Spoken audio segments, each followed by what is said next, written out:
Flax egg should be nice and thick. As you can see, pretty gelatinous. I know that's also not a cute word, but it's true. It's gonna help bind. Can I see some? Yes. So you can see how it's kind of thick. Look at that. So fast. Sort of like a gel. Yeah. So it's gonna be nice because this is what's gonna help bind our crust instead of an egg. For my dry ingredients, you know how I said it's gonna be sort of like a cookie, cakey crust? The almond flour is really what's gonna help it get there. And I'm using almond flour and coconut flour, which I like to do in tandem because coconut flour is so absorbent, almond flour is so dense, so I find it makes a really nice pairing. Smart. Whisk that up nicely. And here's where it gets fun, Sam. We get to combine our wet and dry ingredients. I'm gonna just put this straight into here. It smells so good. Already. Right? It really Already? does. Sometimes I find that this needs a little bit of help to come together, which is why I prepared. Got some almond milk. You can use any non-dairy milk you want, but it's just gonna help the crust become nice and smooth.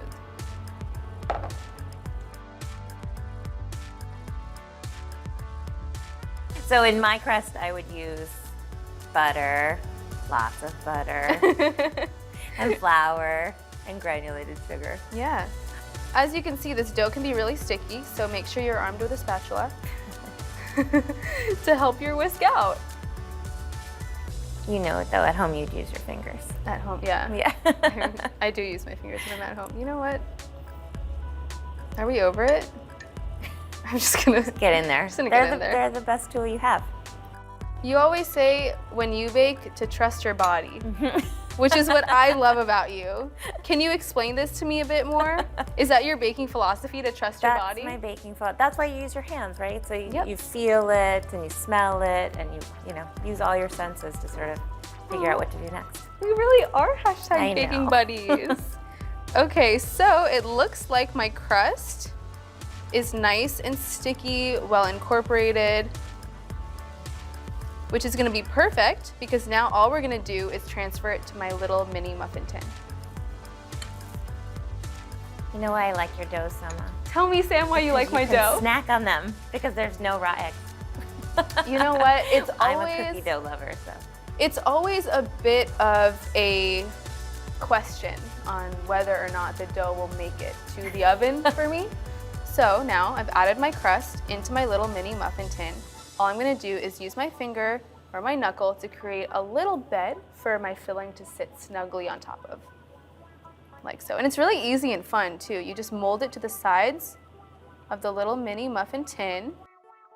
We're using a little mini cookie scoop to control how much dough we add into the pan so that it's nice and even. I wish I could help you. I know, I miss you so much.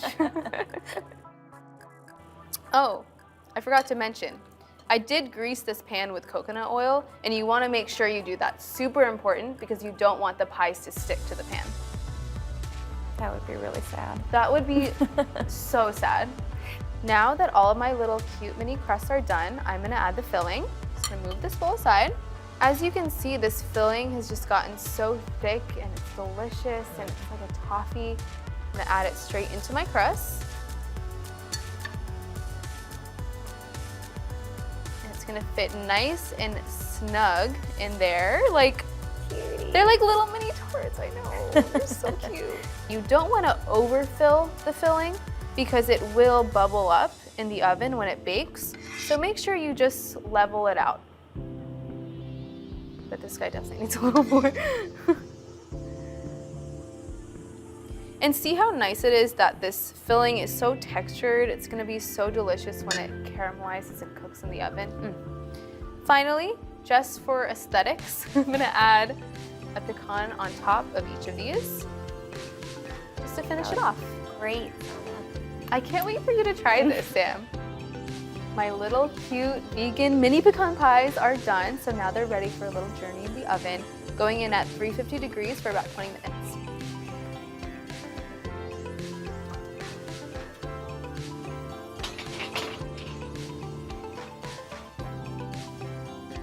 Yay, now that it's in the oven, I'm gonna clean this up, and Sam, it's time for you to make your tart. It's my turn. So I'm excited. gonna get my ingredients. Cool.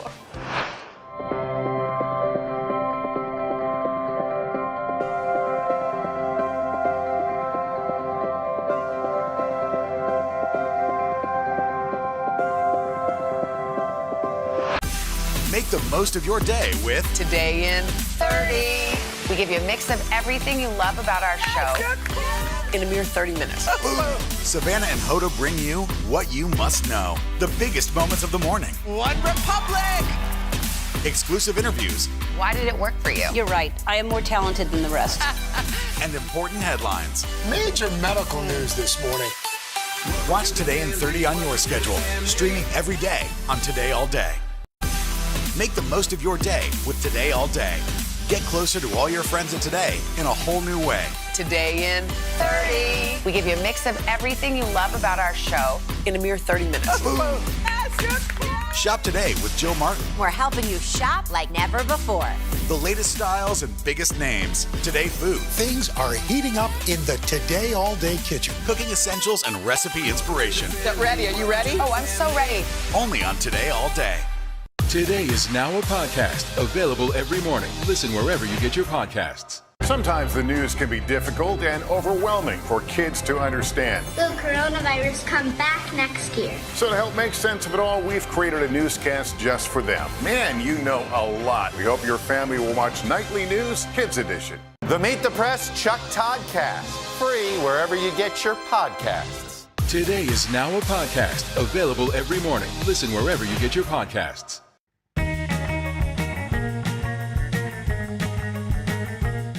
A classic butter crust is the base for many delicious desserts. Takes a bit of practice to master, but it's worth it. I'm going to show you how to make it. To start, combine flour, sugar, and salt in a food processor and pulse to combine. Now, add the cold butter and pulse until the mixture resembles a coarse meal.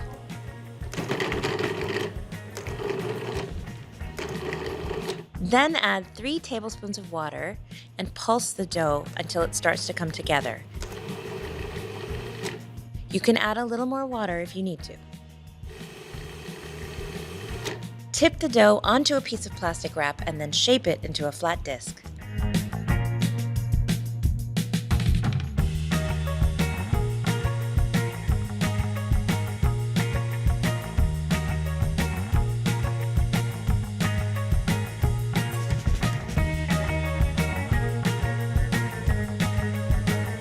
Pop this disc into the fridge and let it chill for at least 1 hour or up to 2 days.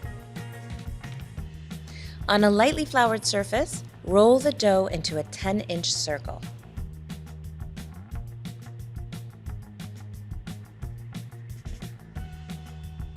Transfer the dough to a 9-inch fluted tart pan and gently press the dough into the edges. For a nifty little trick, run the rolling pin over the top to trim the edges.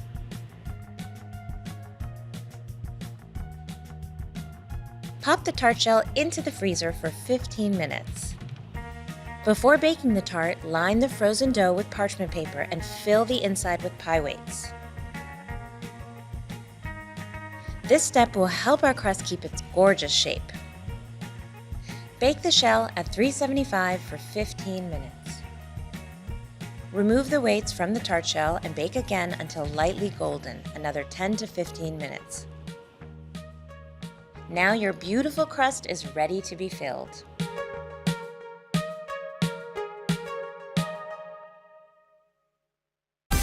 Make the most of your day with Today in 30. We give you a mix of everything you love about our show in a mere 30 minutes.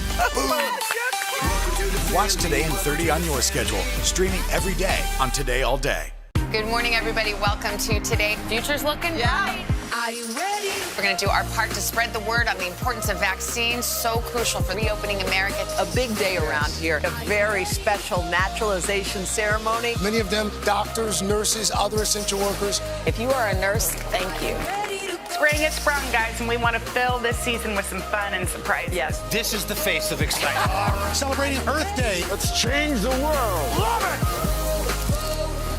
The Meet the Press Chuck Toddcast, free wherever you get your podcasts. For breaking news in our changing world, download the NBC News app. Good morning. Welcome to Today. Nice to have you with us. We wanted to surprise Ellie and make her wish come true. What do you think about coming to visit us? Yes. There's only one thing that people are saying. You are For breaking news in our changing world, download the NBC News app. Make the most of your day with Today in 30. We give you a mix of everything you love about our show in a mere 30 minutes.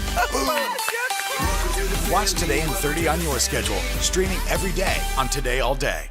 Today is now a podcast, available every morning. Listen wherever you get your podcasts. Some experts say that this bill still isn't enough. Do you accept that criticism? There's been a ton of confusion from the CDC. Can we try to clear some of this up? Is America safer today with the Taliban in charge of Afghanistan? If it's Sunday, it's Meet the Press. The Meet the Press Chuck Toddcast, free wherever you get your podcasts. Today is now a podcast, available every morning. Listen wherever you get your podcasts.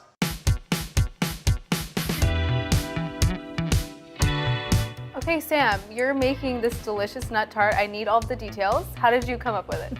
Well, it's based on a classic pecan pie, but I developed this recipe for my dad because he is a lover of nuts. He loves nuts more than anyone in the world, and every time I go to visit him, he wants me to bring something nut related. So that's how this came about. Cute.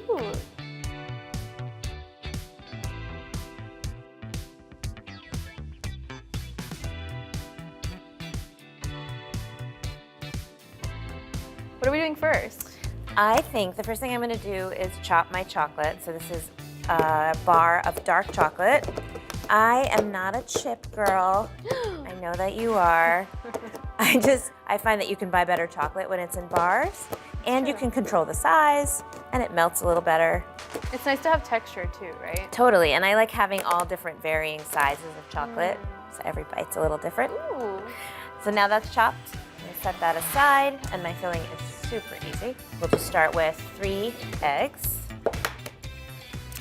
and look how nice and bright those yolks are.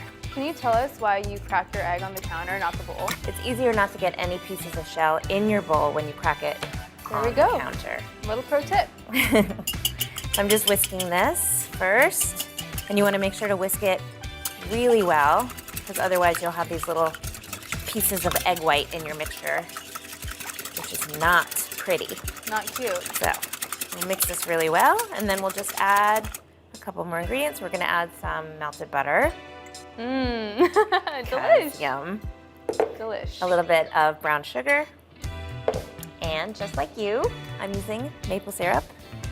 I'm from New England, so I feel very strongly about maple syrup. Very on brand.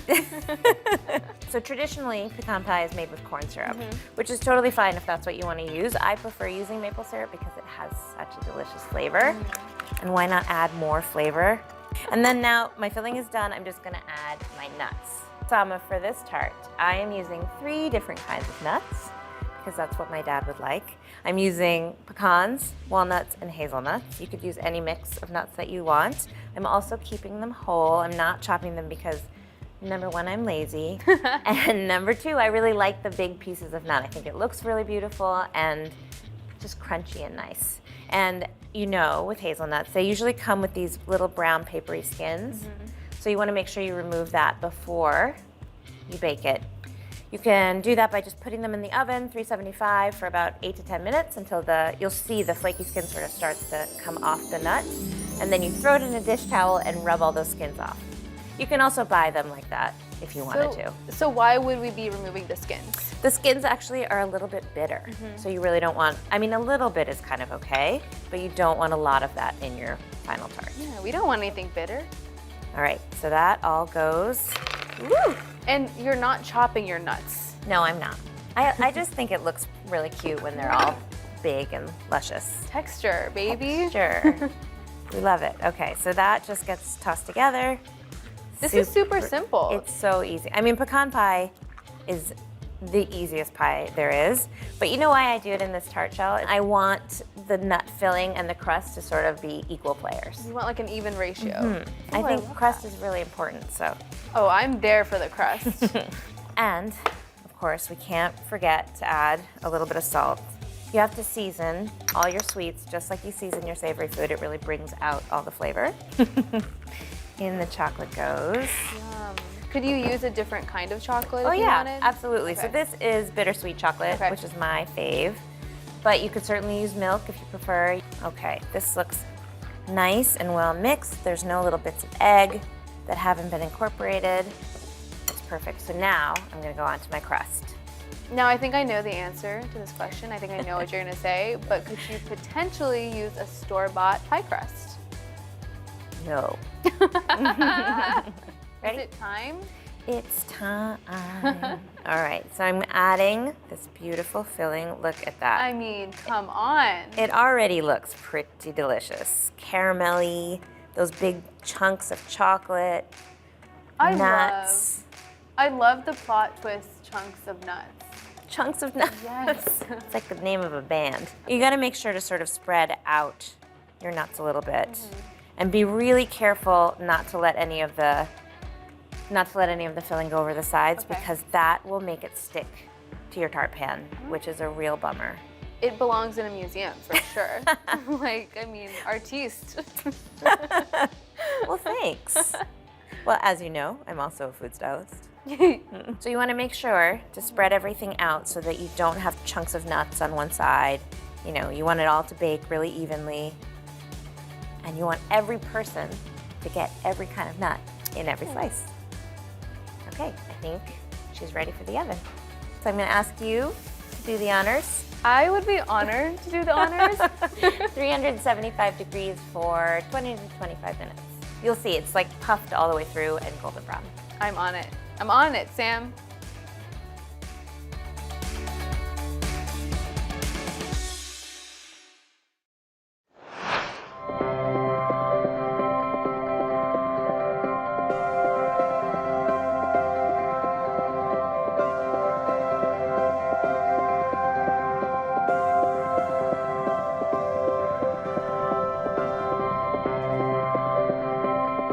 Today is now a podcast, available every morning. Listen wherever you get your podcasts. Good morning. Welcome to Today. Nice to have you with us. We wanted to surprise Ellie and make her wish come true. What do you think about coming to visit us? Yes. There's only one thing that people are saying. You are.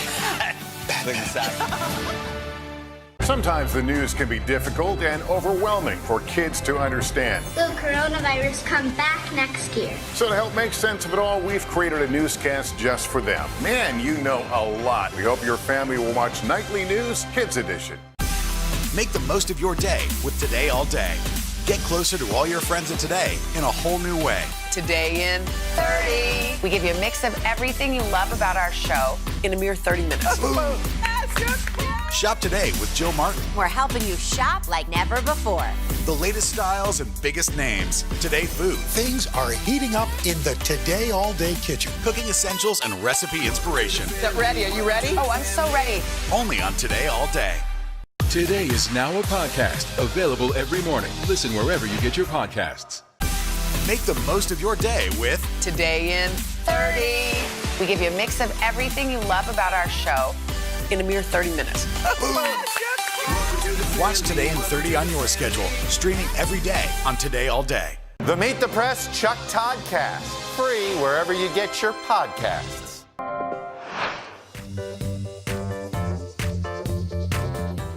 Sam, this kitchen smells amazing. incredible. So good. We made it. We took the journey. I'm so excited to try this. Tell me, how would I serve this? Right, you gotta get it out of that pan first. So I have a little trick to show you. Yay. You need a big can.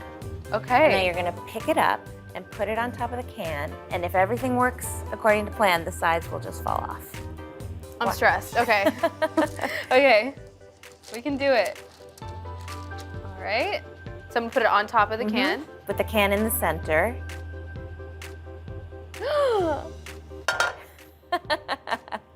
Magic. I love it. Magic. Magic. Okay. Now you can put it in your beautiful. plate. Look at that, though. Looks good. Looks so good. All right. Going on my little plate.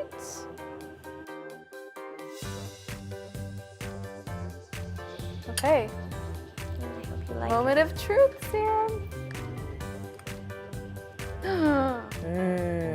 I mean, It's kind of like a cookie now that I'm looking at it. The Met called. It wants your tart. You're cute. Delicious. See, look at all of those whole nuts. I feel like it makes it look so pretty. So cool. It's very nut forward. Nut forward. Okay. It's my turn, Sama. Yay.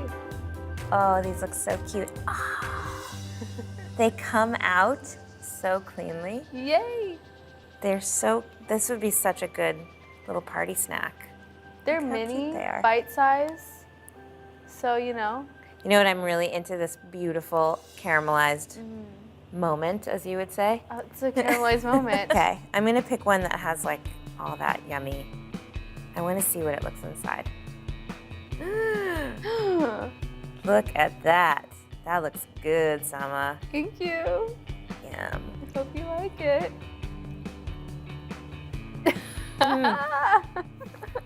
Good? I'm so happy. The coconut sugar is so yum. Right?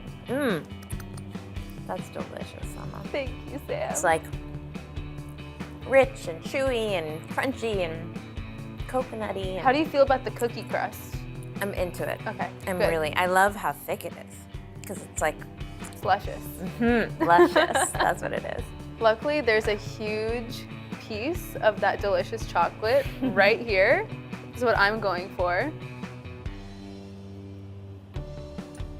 I mean, Tim, you shouldn't have, but you did. For you. I mean, the chunky nuts are like the perfect complement to the melted chocolate. And the crust? Butter. Butter is good. I mean, oh my God. This makes me really happy that we're baking buddies. Now we can be eating buddies. I have a request. Tell me. Can we bake together more often? All the time. Amazing. Great. Sam, I think we have to document this moment so we can remember to do it more often. Of course. And take a picture, or a few. You can never have too many. All right, ready? Yes. Okay, we need to get the tarts in there. Easy. Yeah, oh, perfect. Yeah, that's good. Good. Yay! Sam, thank you so much for coming today. Thank you are you. my OG baking buddy, and I'm just gonna continue to enjoy this. Yeah, me too, for girl. myself. Let's do it. I love us. Ditto. I mean, we're so good. We're so talented. So talented. Super modest, super humble, but this is really good. It's good. It's good. Thanks, Sama. Thank you.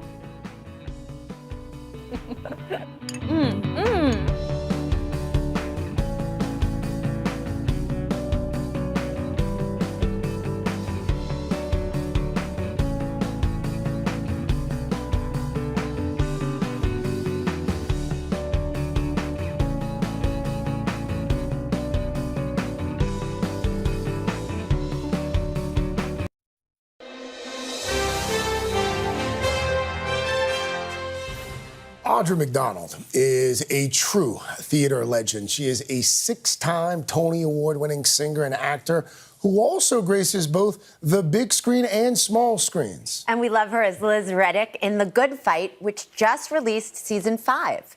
And now she's diving into another project called The Bite on Spectrum. It's the story of two neighbors living through the pandemic when a deadly new strain of the virus starts to take over. Take a look. What do you need? The client that came over, the one that I was telling you about, I think he's high on bath salts. He's violent and he is aggressive. What should I do? Call 911. I did. I tried.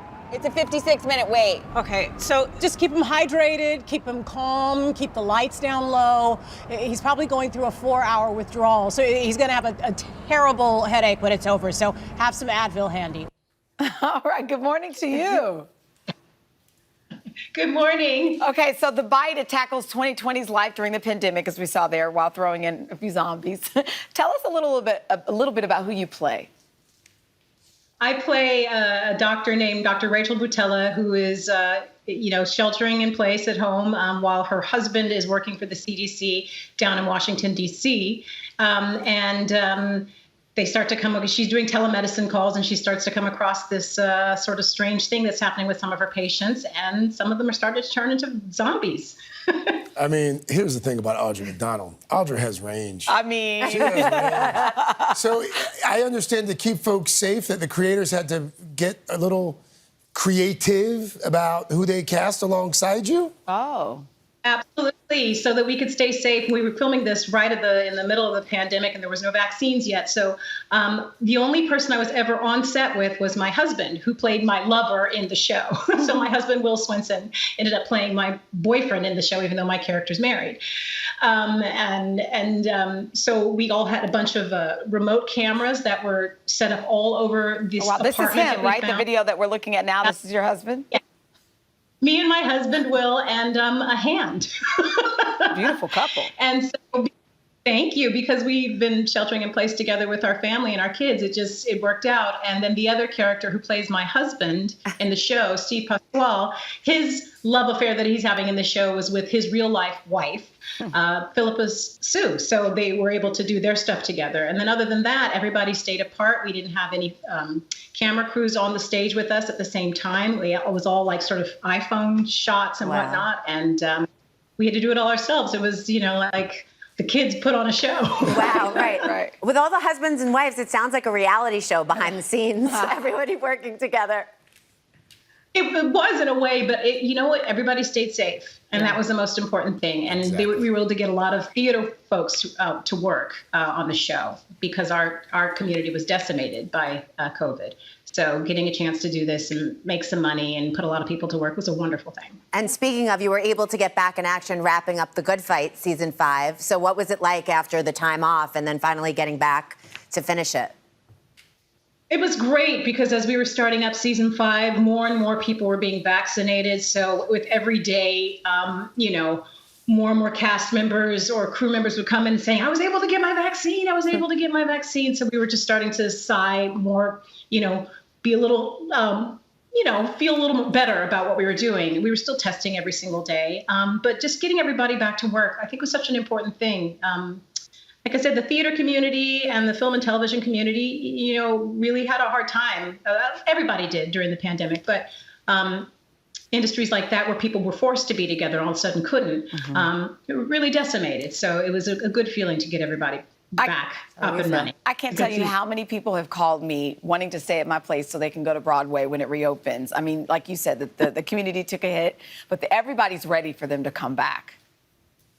Yes, the Broadway community is ready to come back. And, we had two pandemics going on at the same time, the COVID-19 pandemic and then the pandemic of, systemic racism within our country. And, that's being addressed, I think, in the theater community as well. And so I think the theater community is going to come back better and more anti-racist, more diverse, more representative of the community at large. And it's going to be a new Broadway that we come back to. Well, you're the co-founder of Black Theater United, Audra.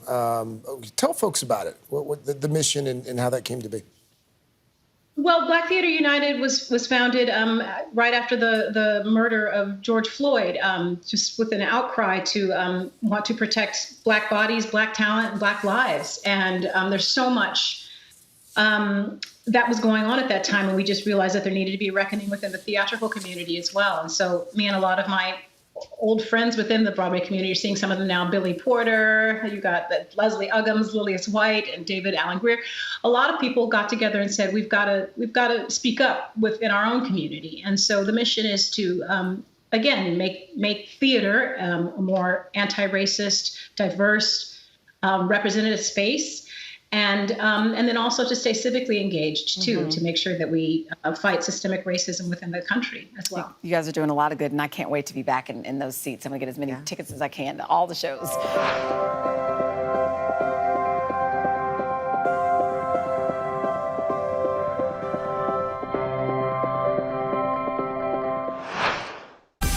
Make the most of your day with Today in 30. We give you a mix of everything you love about our show in a mere 30 minutes.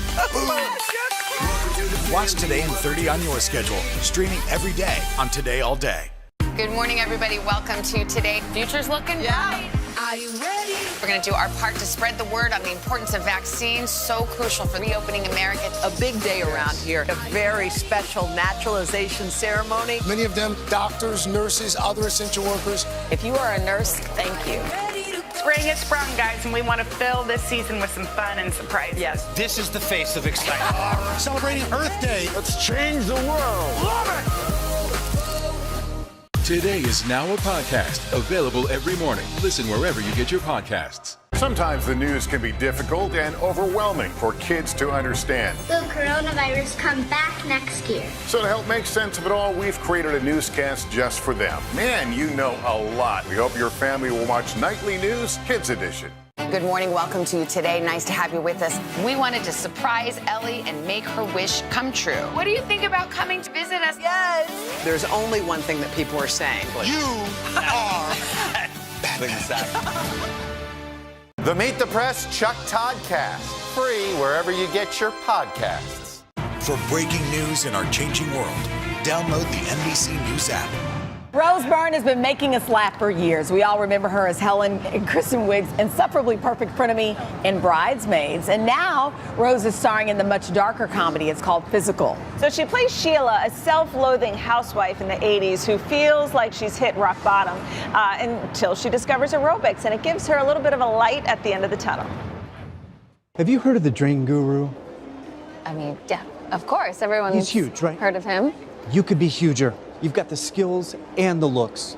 You're something that someone would actually like to see in their house every day, not like a clogged toilet. Am I right? I hope so. VCRs all over this country with you inside them. Change the world, remember? Yeah. And Rose is here with us this morning. Good morning. Good morning, ladies. Good morning. We love having you on the show, and I want to first start off by saying congratulations. Physical just picked up for season 2. Yay. How'd you celebrate?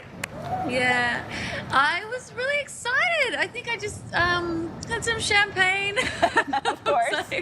That works. No, I was thrilled. You know, there's so much content out there, and I'm so proud of the show, and I love the part so much, and it's been amazing having so many friends and colleagues come out and you know, be really candid with me about their own struggles with whether it's food or mental health or whatever. So it's been really, and it's also a really funny show. You know, it's been an incredible experience. So I'm thrilled we get to keep continuing the story. We were just talking about that. It's fun, but there's some meat to it. You know, there's a dark part about this. But first of all, before we get to that, had you ever tried aerobics before or researching this role? Because it's not easy.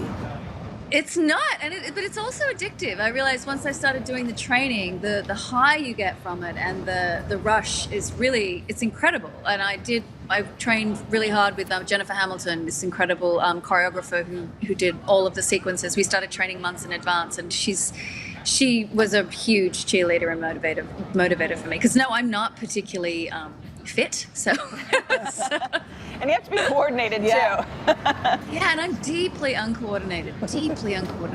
So it's a lot of editing going on. I was like, guys, you got to make me look like I know. Right, like you know what you're doing.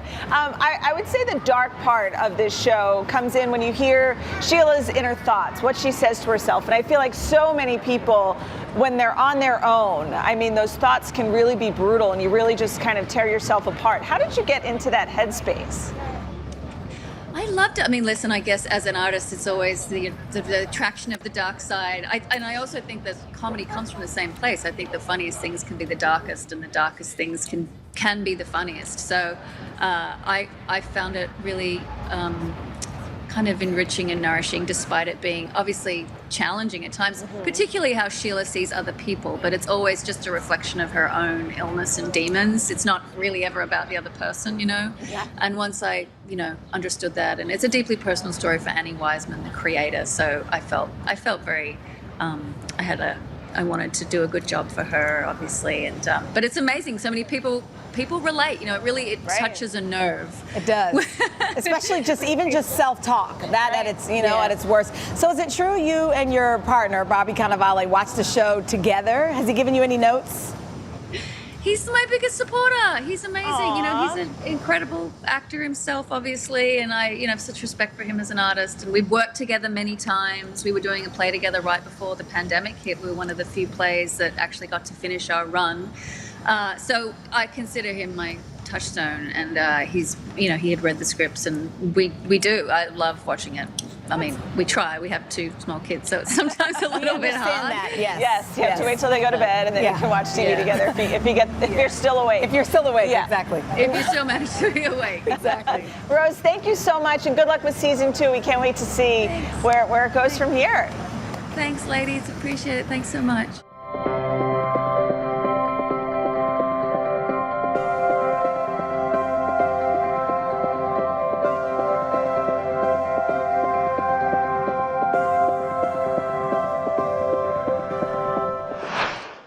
Cohen, who's at it again with another unscripted series. It's called what else?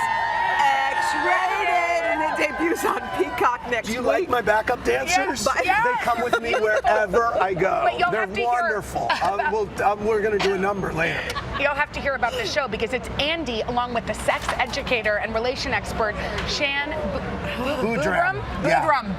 They advise singles. Wait, give us the concept of the concept is so cool. I love this. And when it was pitched to me, I said, you can't not watch this show. Yes. Okay. X-Rated. So the idea is Jenna is a single who is unlucky in love or trying to figure out why she's unlucky in love. She comes on to X-Rated. Yeah. We send surveys to 10 of her exes. Oh, no. Who fill them out in categories from kissing to intimacy to all sorts of things, and we lean it. It's a very sex-positive show. Okay. Codes. And then I reveal the results to Jenna of what the exes Does it hurt people's feelings? No, actually, they're along for the ride, and I am there with Shan Boodram, who's a sex educator, and she's incredible. And we really break down what you may be doing wrong, what you may be doing right, and the exes come out as well. We get into it. Oh, they come out? Yes. Should we take a look? We have to take a look at this. Yes, it's so good. There's a cuddle hormone? Oh, there's a cuddle hormone. Wow, I had no idea. So to do that, we have this bed. I was going to have you use the pillows to cuddle with, but you and Andy kind of have a vibe going. I don't know, is it just me? Dorian? You can't not cuddle with Cohen. Okay. You can't not cuddle with Cohen. Okay. So to start things off, let's do the spoon. Everyone knows the spoon. Yes. You guys can assume your position, who's big, who's small. All right, we're doing this? We're actually going to work on communication and cuddling. Okay. Here we go, Dorian. I've never cuddled in a suit before. Ooh, with a girl. How'd that feel? Wow, Andy. I love that. Yeah, you like to cuddle? You are not a cuddler, you just said? No, we're not. Neither of us. We get too hot. It's too hot. Yeah, we now don't I know why. Right? Wait, let's ask who likes to cuddle? Raise your hand. Oh, a lot of no. There's a lot of people that who doesn't like to cuddle? Raise your hand if you don't. It's too hot. Too hot. No, you keep your feet out of the covers. That doesn't keep you cool enough. Yes. Okay, this is this show sounds like you've got to lean in. I can't believe you're not a cuddler. You seem like the ultimate cuddler. Wait, Are you kidding me? Is this true? You like to cuddle for a minute and then you like separate sides? Yes, a minute. Then I like my own side. Right, yes. Cuddle, come apart, and then in the middle of the night when the room cools down and the body temperature normalizes, come back together. Oh, yes. Anyway, this show is so fun, and we really leaned into some pretty scandalous topics. Wow. And I think people, it's voyeuristic, but also kind of educational. Okay, wait. Yeah. By the way, you are in shape. What happened to your guns? You got it going on. No, everything. No, your what? pecs. Oh, the pecs and the guns. Wow, Have you been lifting? A little bit. I mean, you say it like you're disgusted by it, by the way. You're not wearing the bracelets. You've changed. You've changed in Tokyo. She has bracelets. Wow, no, you know but why? not her. No, I know because I left them at home. I was jet lagged and I left them behind. Wait, were you watching the Olympics? Yeah. What did you love? Amazing. What were you into? I always love the swimming. Yeah, I mean, the gymnasts, and I just missed Simone Biles today. I mean, I dragged my butt out of bed. I might be a little hungover this morning. You had a late show, right? We were live last night. We're back to live. We have audiences. You were on the show recently. It feels so good in the clubhouse. And my team is very excited to be back doing the show at night all together. So how many shows do you have? You have this show, then you have your Watch What Happens Live. Right. And then we've got 8 Housewives on the air that I'm executive producing. Can you say what your favorite is? No, I mean, right now we are in the midst of an incredible season of Beverly Hills. Yeah. I mean, it's spectacular. It's unraveling like a mystery, and people are loving it. Now, why is that funny? No, You're so delirious. I just delight in you. I delight in you. I delight delight. Do you delight in Andy Cohen? Yeah. Andy's the man.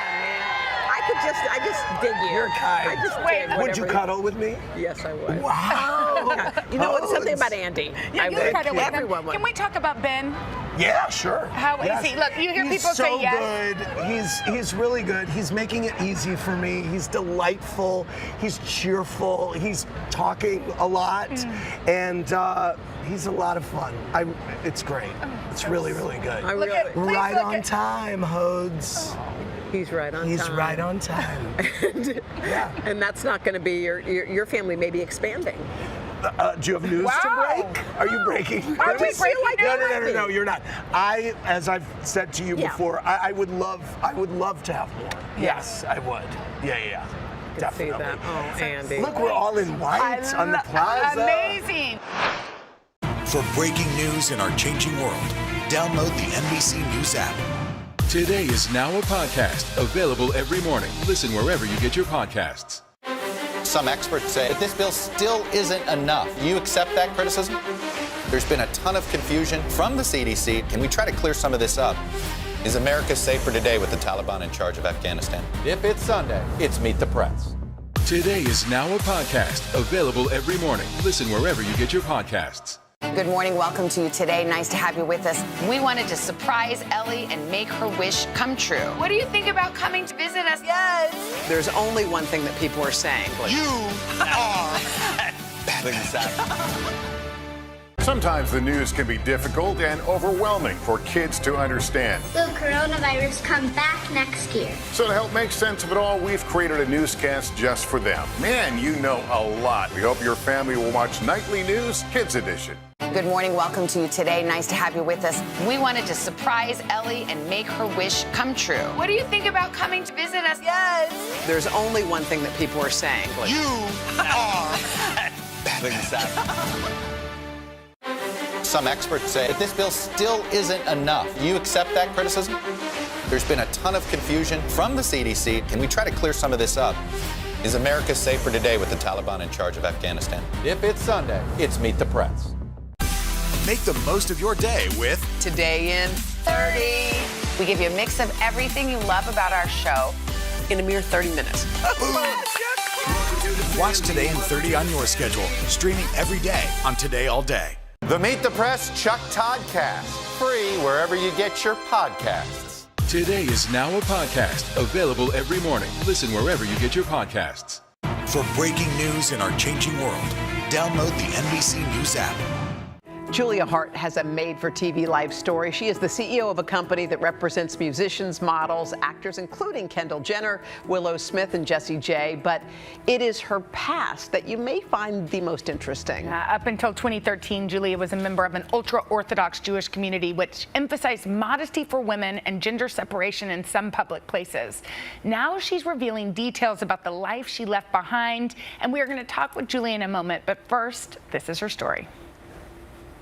Marriage was prison. I hated being married, but I have no education. I have no way to support myself.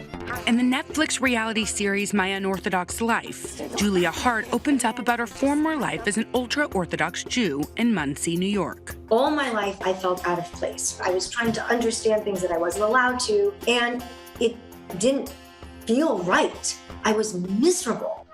The community's strict observance of Jewish law and customs dictate much of women's day-to-day lives, including the need to dress modestly. Leaving was around an 8-year process. I started educating myself and started reading books. The first R-rated show I watched, which was Sex and the City.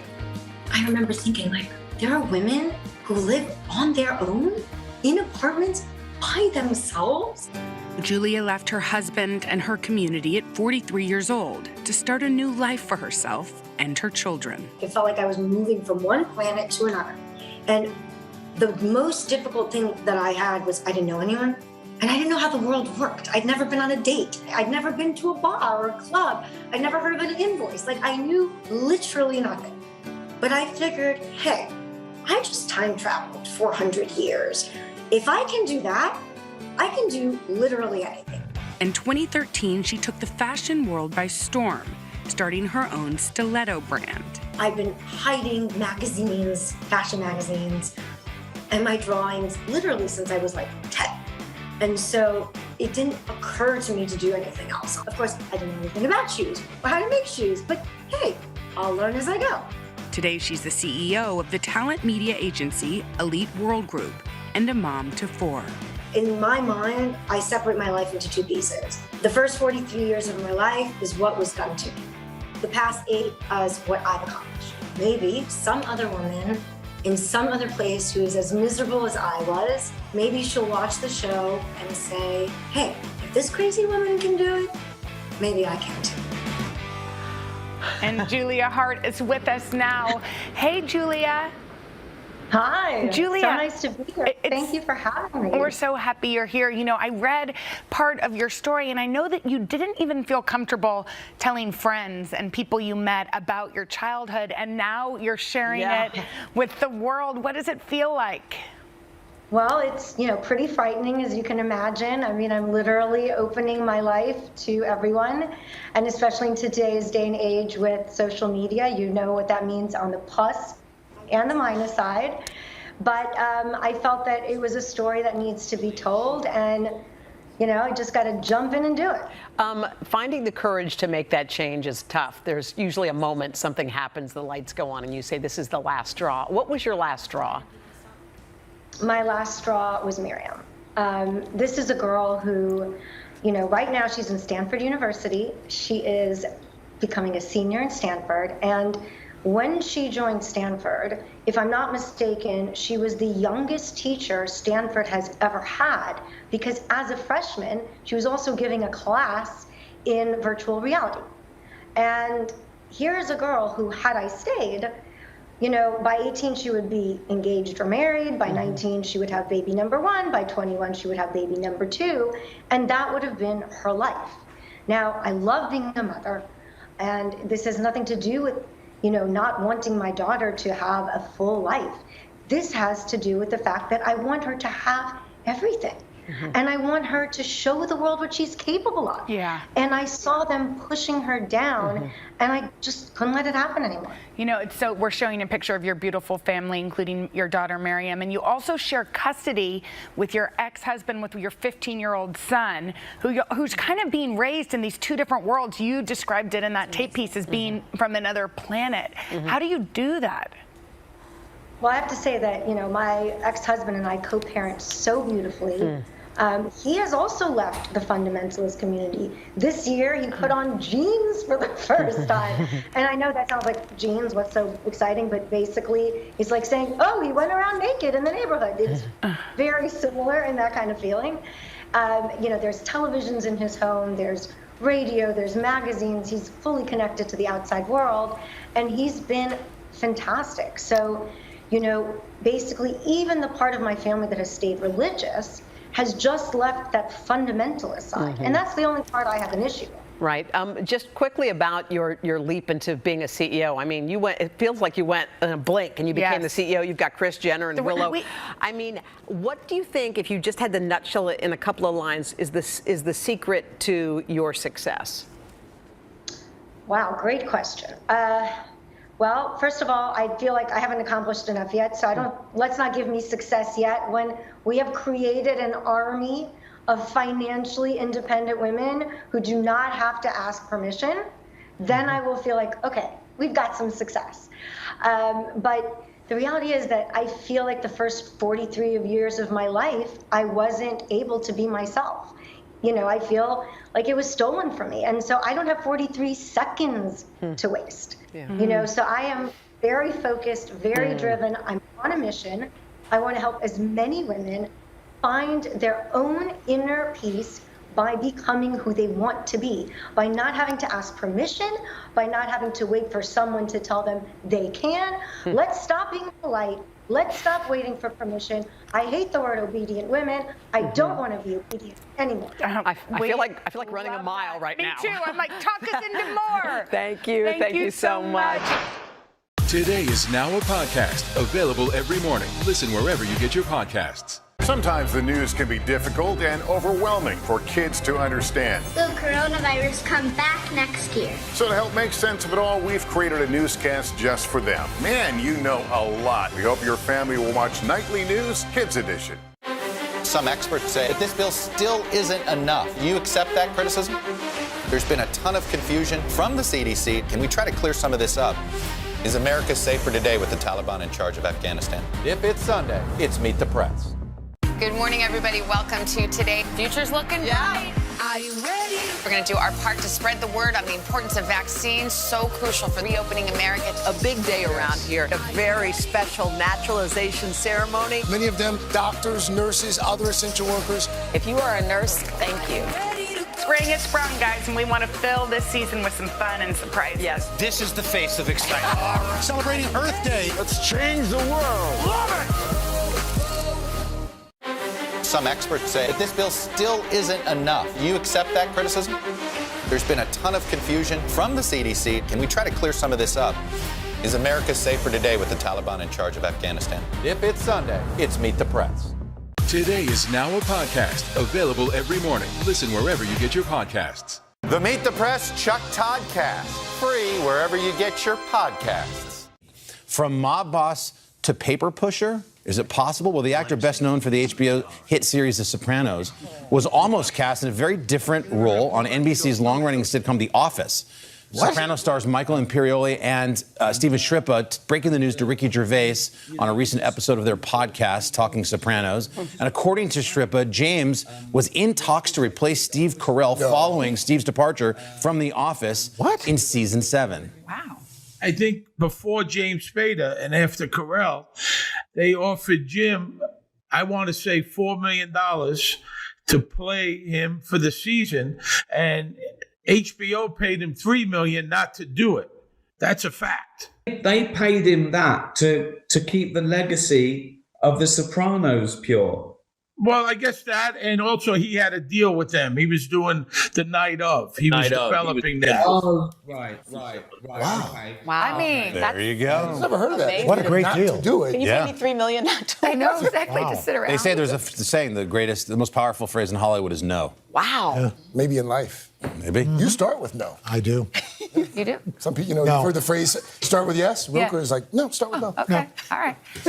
Thank you. You got it. We learned a lot here.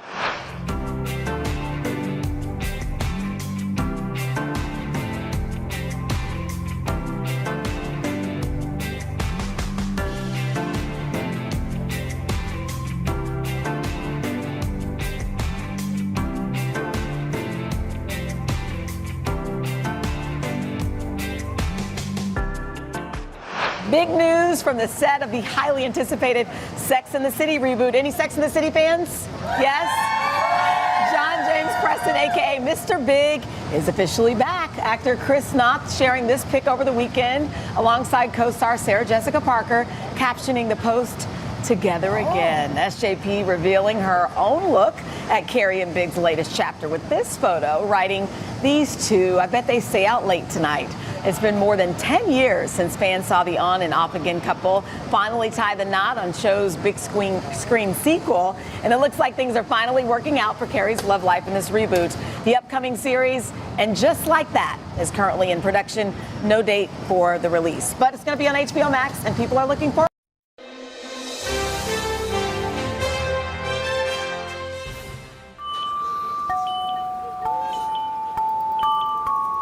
This job is awesome. Like, I don't think I can do anything else. This is my pay it forward. This is what I'm supposed to be doing. This is what I do best.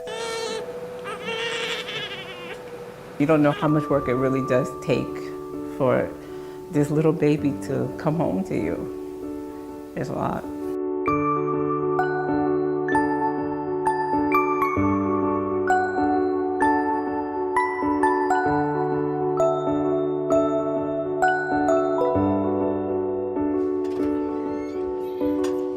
You know NICU exists. It's that place behind those doors that you can't go through.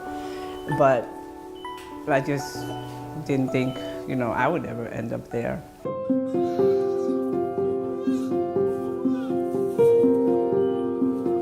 The normal pregnancy is 40 weeks. So the girls came about 16 weeks early. The first couple of days I felt nothing because there's no way 24-weeker can survive. I knew the chances were slim to zero to none. Morgan was in the NICU for 93 days and Madison was in the NICU for 97 days. My story is like the lady that won the $300 million lottery by herself. I think my story is like that because a lot of time it doesn't work out as great as it worked out for me.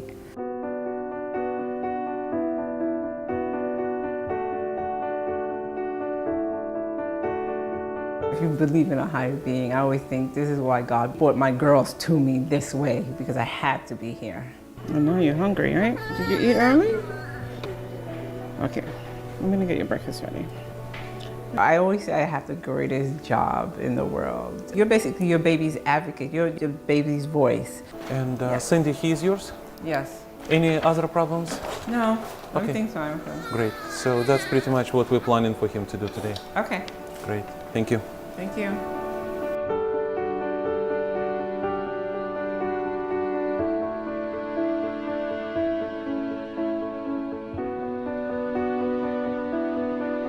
You have to know your baby. Sometimes you give them a little belly massage. Sometimes you just hold their hands. Sometimes you just swaddle them. Sometimes they just want to be held. Some babies just want to be held. You want to have time? Okay, sweetie. Yes. I know. I know how that mom feels. You go through anger, you go through acceptance, you go through denial, you go through all the emotional roller coasters, you know? Why me? Why am I stuck in this place? You know, this is never anybody's plan.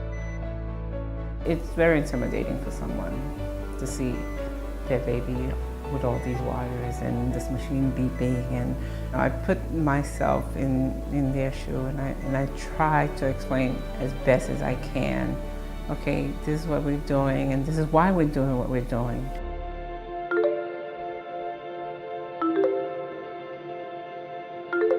I realize how lucky I am because every day when I go home and I'm like, oh my God, and whoever gives me an attitude, and I'm thinking I'm so blessed to have this attitude coming from this little girl, you know, because I'm so lucky.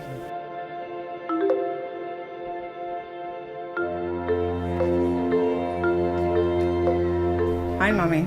Congratulations. I heard Michael's going home today. Yeah, finally. You ready? I'm more than ready. I'm so excited. Are you nervous? A little bit. Yeah, that's normal.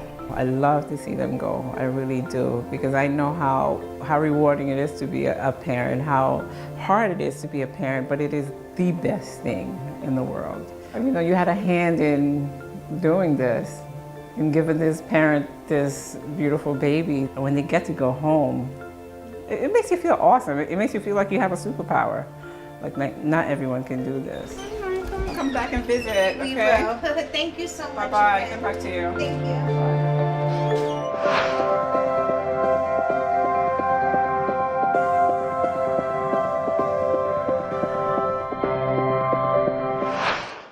For breaking news in our changing world, download the NBC News app. It has been a long year. Yeah, where it's been anything but normal. Well, now there's hope. The COVID vaccines. I know. It's been a little confusing. Like really confusing.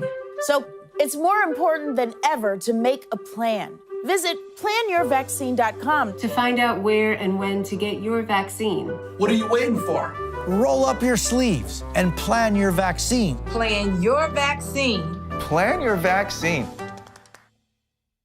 Today is now a podcast available every morning. Listen wherever you get your podcasts. The Meet the Press Chuck Toddcast, free wherever you get your podcasts. Today is now a podcast available every morning. Listen wherever you get your podcasts. Good morning. Welcome to Today. Nice to have you with us. We wanted to surprise Ellie and make her wish come true. What do you think about coming to visit us? Yes. There's only one thing that people are saying. You are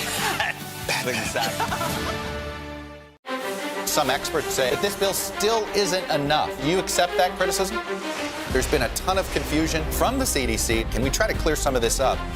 Is America safer today with the Taliban in charge of Afghanistan? If it's Sunday, it's Meet the Press. For breaking news in our changing world, Download the NBC News app. Today is now a podcast available every morning. Listen wherever you get your podcasts. Welcome back. 19 tiny newborns will one day have quite a story to tell. They will indeed. It'll be about how they survived Hurricane Laura, thanks to a team of heroic nurses who stayed behind to care for them while the fierce storm raged outside. We're going to speak with some of those nurses in just a moment. But first, NBC's Morgan Chesky has the story. 1 week ago, it was a desperate race against time. Hurricane Laura on track to become a dangerous Category 4, with forecasters predicting an unsurvivable storm surge. Tabitha Fawcett was in the Lake Charles Women's Hospital, recovering from a difficult C-section. Her 2-day-old daughter, Whitley, tethered to a ventilator. The nurses just came in and were like, hey, we just got an update. Due to the anticipated storm surge and the weather, we have to get y'all out of here. In an hours-long operation, the neonatal intensive care unit team transferred the fragile newborns to a hospital on higher ground, along with the crucial equipment to keep them alive. Transferring 19 babies, critical infants, even just across town is a big ordeal. That night, as Laura's fierce winds howled outside, a team of nurses, respiratory therapists, and a doctor huddled inside and watched over the tiny infants. The whole building is moving. You can feel it. You can feel the building shaking. You can see stuff flying out there. And in the middle of the terrifying ordeal, you're in the room and the windows are rattling and the building is shaking. It was a little bit disturbing, frightening. Updating worried parents on Facebook all night long. That reassurance right there, that really helped me get through the night for sure. Everyone surviving unhurt. Besides being afraid and distressed, we didn't go without anything, and the babies didn't even realize there was a storm going on. Tell Mommy hi. The parents, eternally grateful. Without them, we wouldn't have kept our sanity. It was rough, but because of them, we were able to really pull through. To those who helped their precious newborns weather the first storm of their young lives. For today, Morgan Chesky, NBC News. Oh, we've been waiting for you guys. Joining us now, the staff from that NICU at Lake Charles Memorial Hospital for Women. We've got Leah Upton, the NICU director. Chrissy is a nurse practitioner with the unit. Welcome, guys. We're so happy to see you. I want you, Leah, just to give us a little bit of a play-by-play, if you wouldn't mind. That when you were trying to move those tiny babies, some weighing a couple of pounds or less, that 300 pounds of equipment for each child across town, that must have been very taxing in and of itself. Yes, it was pretty exhausting for our staff, but I tell you, we couldn't have done it without all the help from the women's campus and pediatrics, from getting everything settled here and helping us move it up there.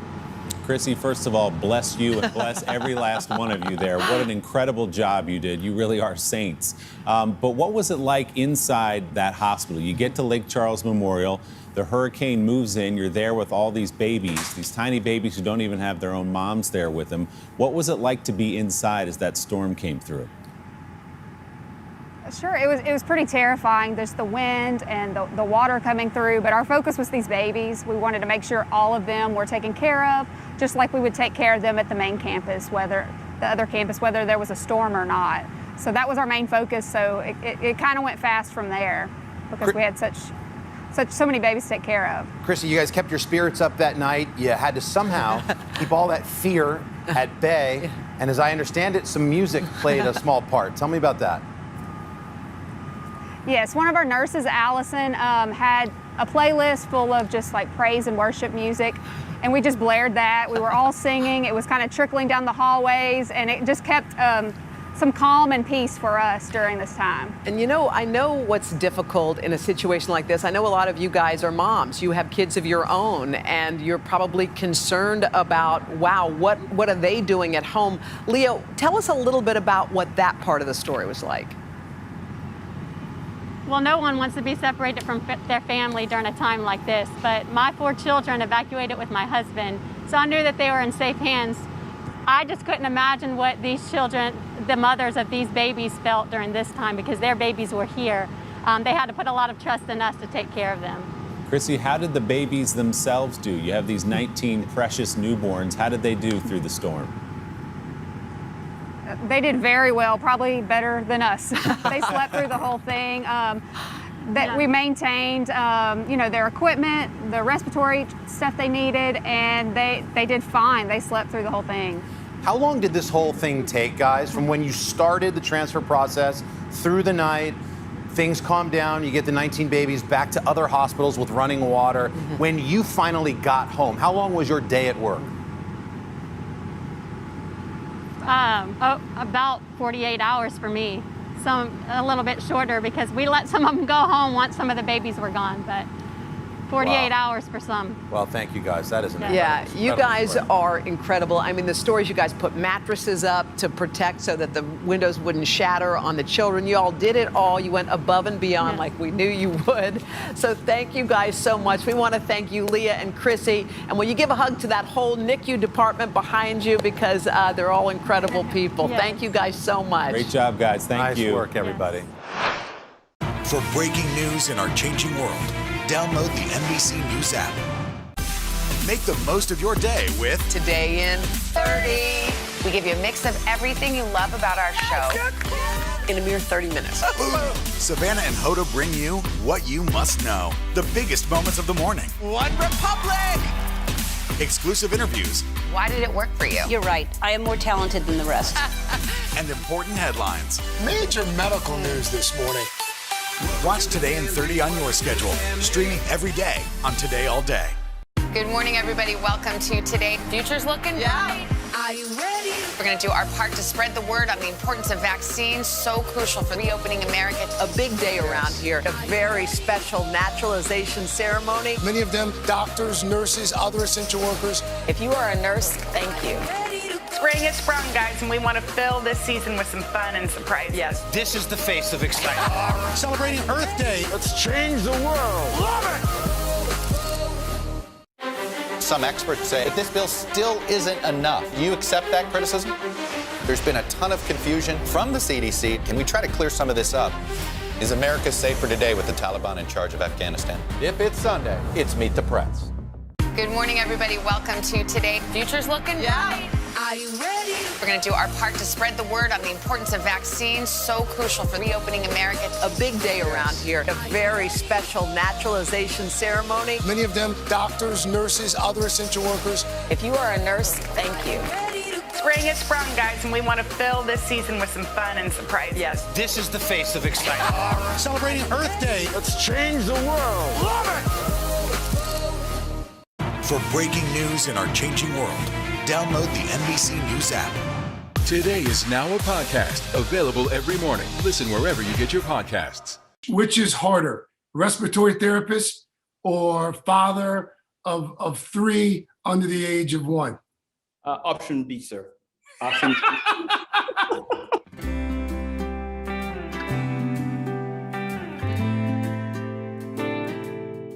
You've got quite the busy house, I would imagine. How are things right now? Wonderful. Everybody's doing great. And like you said, it's pretty busy. Busy is an understatement.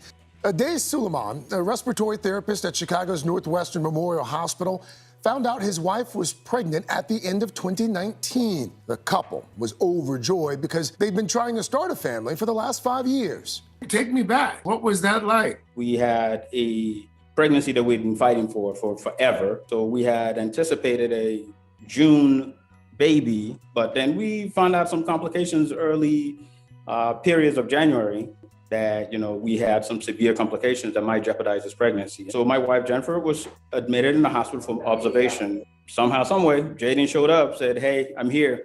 A little too early, a lot too early. The couple's joy was soon tempered by the fear surrounding the premature birth of their son, Jaden, born at just 23 weeks last February, just weeks before the COVID-19 pandemic began. You've got a brand new baby who has a number of health complications. Yes. And at the same time, you're on the front lines of fighting this virus that we knew very little about at that point.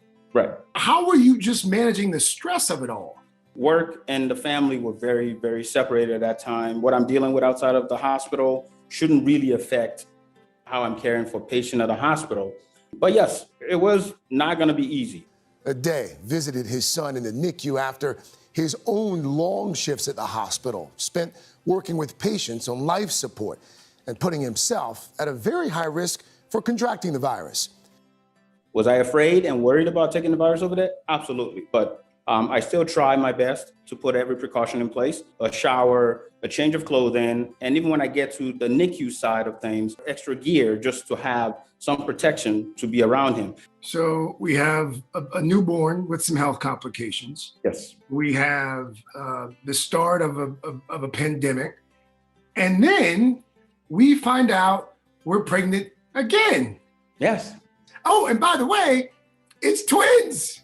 Yes. So that did happen.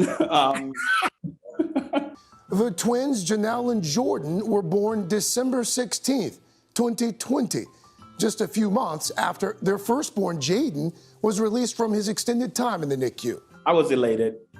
This was ecstasy. And this was another set of kids that I have to do everything in my power to just protect, to just cherish. Which is harder, respiratory therapist or father of three under the age of 1?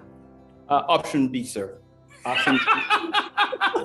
I mean, I've been around here enough to where I can manage myself.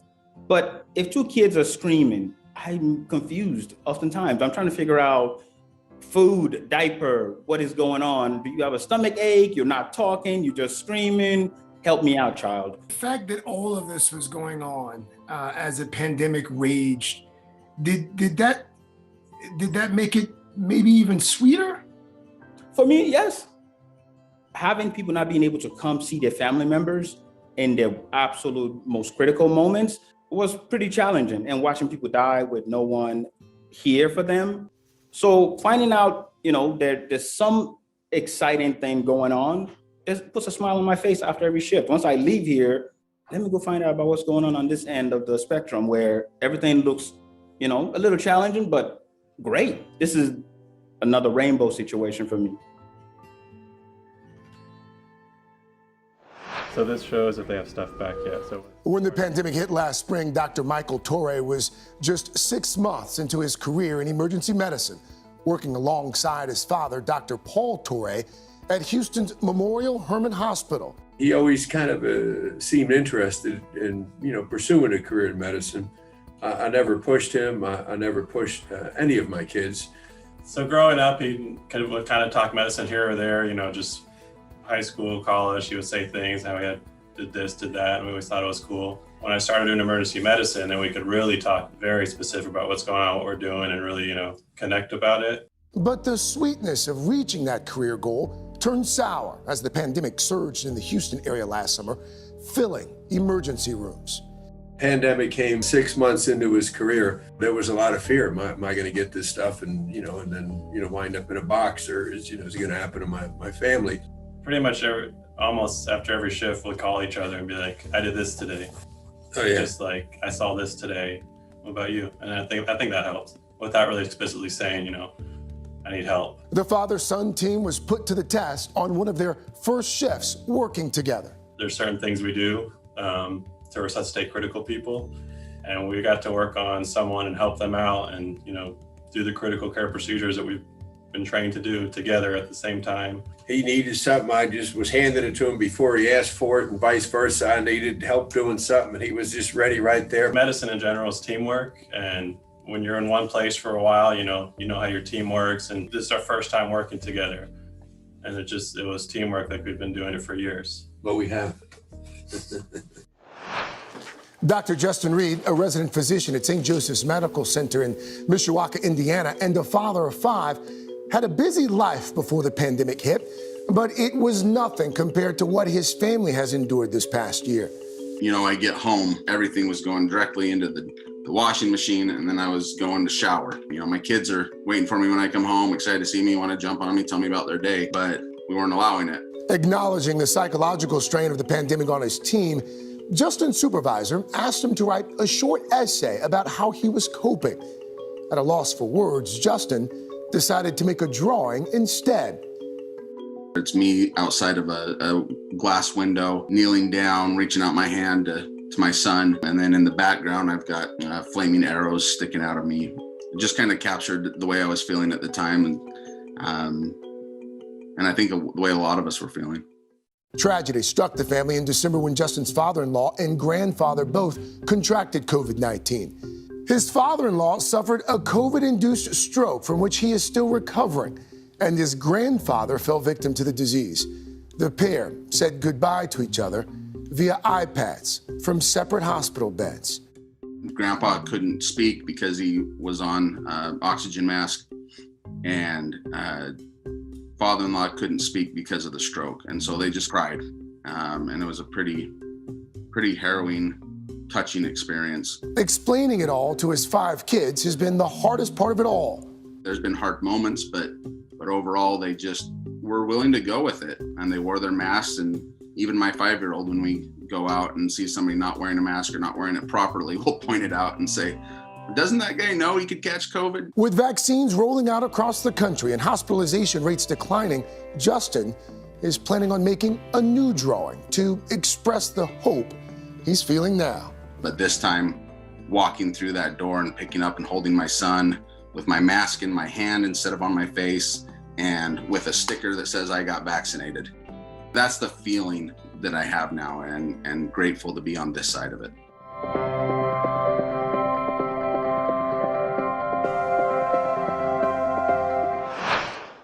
It has been a long year. Yeah, where it's been anything but normal. Well, now there's hope. The COVID vaccines. I know. It's been a little confusing. Like really confusing. So it's more important than ever to make a plan. Visit planyourvaccine.com to find out where and when to get your vaccine. What are you waiting for? Roll up your sleeves and plan your vaccine. Plan your vaccine. Plan your vaccine. Make the most of your day with Today in 30. We give you a mix of everything you love about our show in a mere 30 minutes.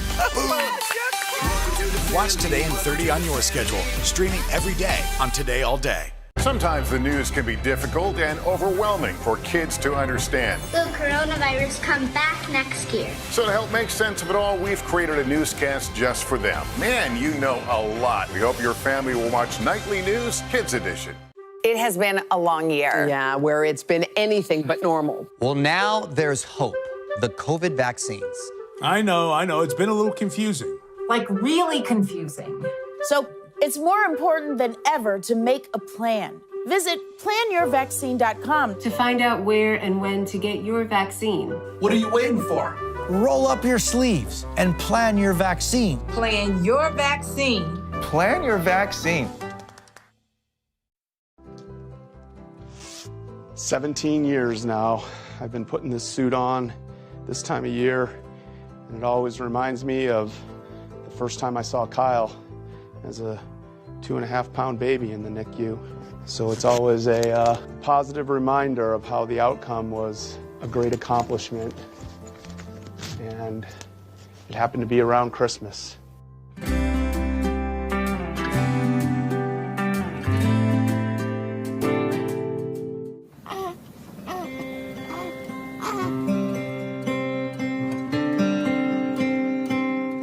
Becoming a parent is one of the greatest gifts life has to offer. But sometimes parenthood starts sooner than expected, and the neonatal intensive care unit is a baby's first home. Here he is. You can kiss him too, Daddy? When you have a baby, it's the best day of your life. But the babies that come here, that best day of their life, it's also intertwined with one of the scariest and can even be the worst day of their life. So we see elation and joy and happiness, but we also see just people being terrified of how sick their babies are and what the outcomes will be in the long run. 21 years ago, this father experienced these emotions firsthand. All right, looks good. When you find out you're expecting a baby, you're obviously very happy. But joy turned to panic when baby Kyle was born 3 months early. He came into the world weighing 2 pounds, 9 ounces, and spent 98 days in the NICU at Ascension St. Joseph Hospital in Milwaukee. It was a shock and an absolute chaotic event throughout the entire ordeal. I was overcome with anxiety and the fear of the unknown. What's going to happen to my baby? But in the midst of pain, one act of kindness made all the difference for Greg and his family. A few days before Christmas that year, a man came in dressed as Santa Claus and took pictures with all the babies.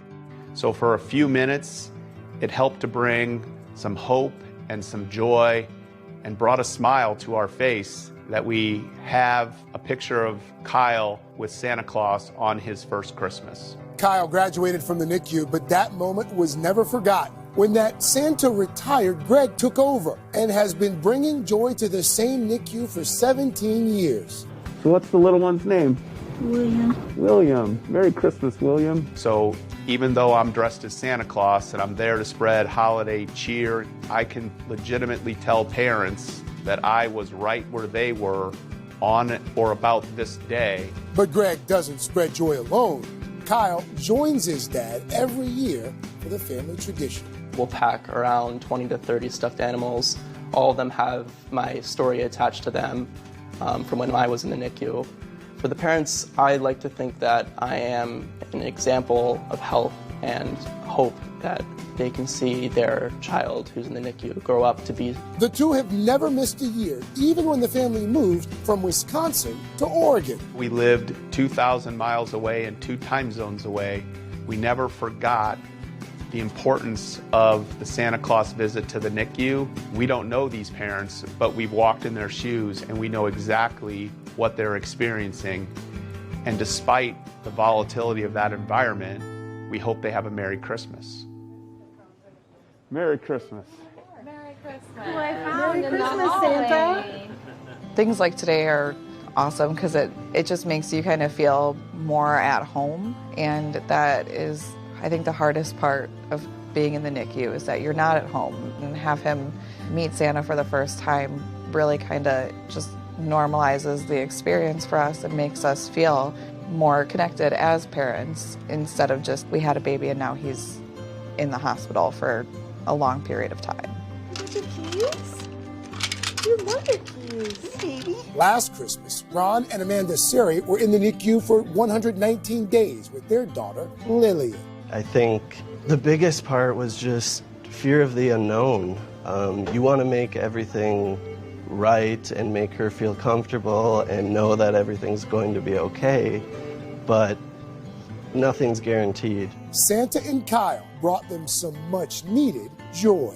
Thinking that your child's not going to be home with you on Christmas was a really hard thing to deal with, and having Santa come in and get those pictures with him for Lillian's first Christmas was really special. I want Greg to know how much it means to the parents for what he does, because it did give us a lot of hope. Most of us with new kiddos take them to see Santa. It's a passage of childhood, and it's something you keep forever in memory books and baby books, and it's things you want to share on social media. And so Greg gives that back to our families so they can feel normal with their new baby. This experience has been great for not only me, but for Kyle and for our family. When I see him go into the NICU dressed as Santa Claus, as silly as it may look, being able to take photos and talk to these parents who are in this exact situation, it shows a lot of what my dad really does, how he can just relate with the struggles that these parents are going through. It makes me very proud. Ho, ho, ho.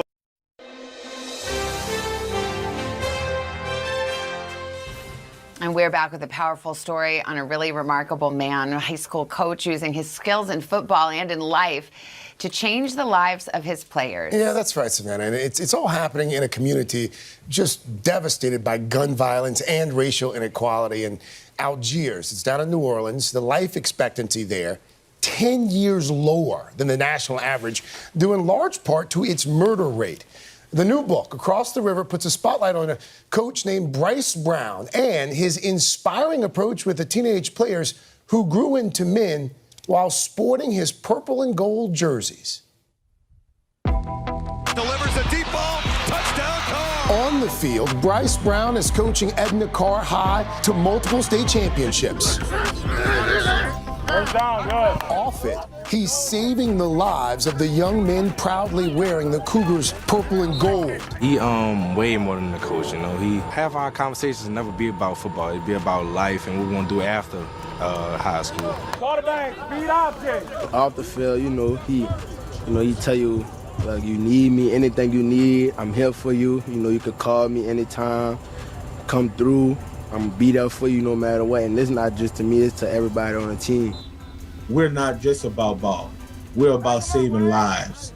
And I think the most important thing is that when you're saving lives, you can't get tired of doing it. In the new book, Across the River, Life, Death, and Football in an American City, author Ken Babb follows the Edna Karr Cougars as they chase a 5th consecutive state championship while also navigating one of the most dangerous communities in America, the Algiers neighborhood of New Orleans. The players that Bryce coaches are a demographic group, young black males, who are 56 times more likely to die by gunfire than the national average. These are young people under siege, and he teaches them purpose, self-worth, confidence, that they're capable of amazing things, but first they have to survive.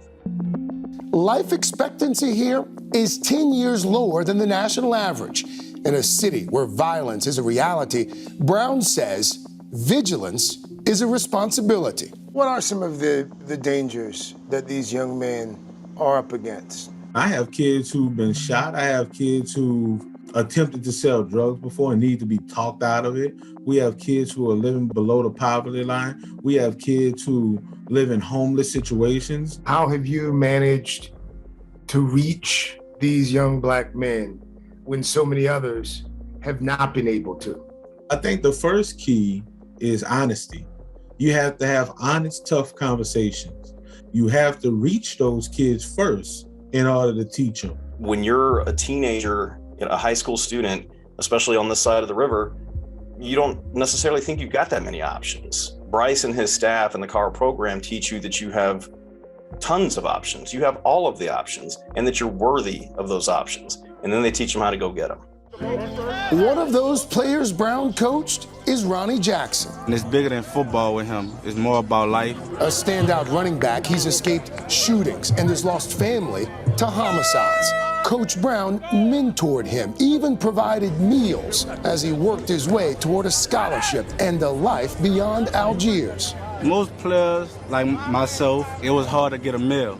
I was scraping up trying to make sure I could get a meal at night so I could put something in my stomach, but Coach Bryce made me never feel like that again, He made sure I was always fed, taken care of, not just to me, but to, anybody that was on the team that needed help or needed love or who didn't have a father figure in their life. With every young life and future precious, the possibility and occasional reality of failure weighs heavily on Coach Brown.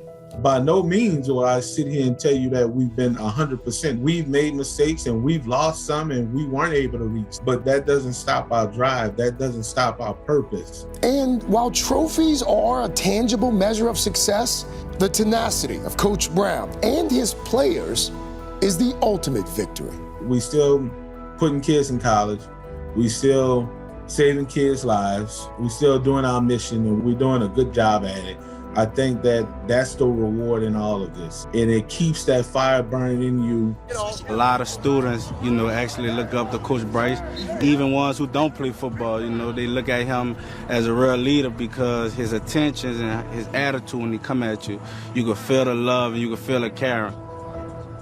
It's already caught the attention of a guy named George Clooney, Clooney's production company, announcing that they are going to be adapting it for the big screen very soon. Wow. It's just it should be. It's a really remarkable story, and Coach Brown is down there in New Orleans, literally saving lives.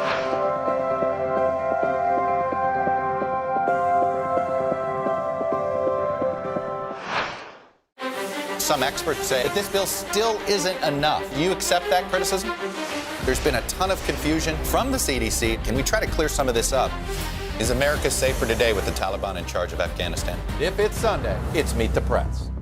Good morning, everybody. Welcome to Today. Future's looking bright. I Are you ready? We're going to do our part to spread the word on the importance of vaccines, so crucial for reopening America. A big day around here. A very special naturalization ceremony. Many of them doctors, nurses, other essential workers. If you are a nurse, thank you. Spring has sprung, guys, and we want to fill this season with some fun and surprises. Yes. This is the face of excitement. Celebrating Earth Day. Let's change the world. Love it! Make the most of your day with Today in 30. We give you a mix of everything you love about our show in a mere 30 minutes. Watch Today in 30 on your schedule, streaming every day on Today All Day. Make the most of your day with Today in 30. We give you a mix of everything you love about our show in a mere 30 minutes. Savannah and Hoda bring you what you must know, the biggest moments of the morning. One Republic! Exclusive interviews. Why did it work for you? You're right. I am more talented than the rest. And important headlines. Major medical news this morning. Watch Today in 30 on your schedule, streaming every day on Today All Day. And welcome back. Craig joining us now with an inspiring story. Yeah, 60 years ago, 13 activists, both black and white, they set out on a historic journey. The Freedom Riders fought injustice during the Civil Rights era, boarding buses bound for the South, protesting segregation, putting their lives on the line in the pursuit of equal rights. I got the chance to talk to an original member of this special club. His name's Charles Person, and he tells his story in a new memoir. I feel that if I've done my part as an American citizen on all fronts, then I will not accept being treated as a second-class citizen, because I've done all that the Constitution requires of me, and probably in some cases even more. I would argue that in your case especially, even more. 78-year-old Charles Person was just 18 and a student at Morehouse College when he applied for and became the youngest Freedom Rider. I had never left Atlanta or left the state of Georgia prior to that. It was an opportunity to fight Jim Crow on a larger scale. Did you need a permission slip from your parents? Yes, I did. Mom was reluctant, but the men in the family consoled her and convinced her that I would be all right. The Freedom Riders, started by CORE, or the Congress of Racial Equality, were activists, beginning with just 13 people, and among them, the late Congressman John Lewis. They were black and white, men and women who bravely boarded buses departing from Washington, D.C. in May 1961, headed for New Orleans. We weren't deluding ourselves to think we were going to go out and make all great changes. The idea is that we had to do something, and hopefully we would be successful. The law was already passed in our favor, and the idea was to show them that no, there is something better out there for us. The group was key in enforcing the December 1960 Supreme Court ruling banning segregation of interstate public travel. The riders challenged deep-rooted racism on buses, at bus terminals, in waiting rooms, restrooms, and nearby restaurants. Were you scared at all? I tell you, I don't understand this to this day. I never had that fear. Maybe it's youthfulness. Maybe just stupidity, I don't know. Because there are times I know I should have been afraid. In Buses Are Coming, Charles shares how they faced resistance and violence while traveling to the South. In Alabama, one bus was set on fire. On Charles's bus, a mob attacked him and his fellow riders. Since I was the youngest, the Bergmans, who were the oldest couple there, they said, we'll take care of you. So they became my surrogate parents on the ride. And on several occasions, they did try to protect me, and in both cases, they were severely beaten for their efforts. Were you at all struck by how many people that were a part of this didn't look like we look? That was the biggest surprise for me. But I found out that they were the most devoted persons that I've ever had an opportunity to work with. We had all had training in nonviolence, but we didn't even block punches. We took their best shot. You never fought back? Never fought back. How hard was that? Well, I was fighting for a greater cause. It wasn't about me. It was sort of like a pact that we had among ourselves that we were going to do this thing. The perpetrators, the folks who did this to you and your brothers in arms, have you forgiven them? Yes. A long time ago, I made a decision that hate is too a burden to bear. I asked the pioneer, who also went on to serve with the U.S. Marine Corps, for his perspective on Juneteenth, now a federal holiday. Wow, I couldn't believe it. Maybe we have turned a corner. He hopes his memoir and the commitment to board a bus will help inspire more change. What do you want folks to take away from the book? No matter how much hatred and dissent that there exists, you have to realize they're good people. They're willing to give the best of what they have. Charles Person. In all, more than 400 men and women volunteered confronting violence and resistance to help bring down Jim Crow laws. Charles Person's new book, Buses Are A-Comin'. It's a memoir of a freedom rider. It is out now. That's right. It's not that long ago. No, it was not. Good morning, everybody. Welcome to Today. Future's looking bright. Are you ready? We're going to do our part to spread the word on the importance of vaccines, so crucial for reopening America. A big day around here, a very special naturalization ceremony. Many of them doctors, nurses, other essential workers. If you are a nurse, thank you. Spring has sprung, guys, and we want to fill this season with some fun and surprises. Yes, this is the face of excitement. Celebrating Earth Day. Let's change the world. Love it! Sometimes the news can be difficult and overwhelming for kids to understand. Will coronavirus come back next year? So to help make sense of it all, we've created a newscast just for them. Man, you know a lot. We hope your family will watch Nightly News Kids Edition. Some experts say that this bill still isn't enough. You accept that criticism? There's been a ton of confusion from the CDC. Can we try to clear some of this up?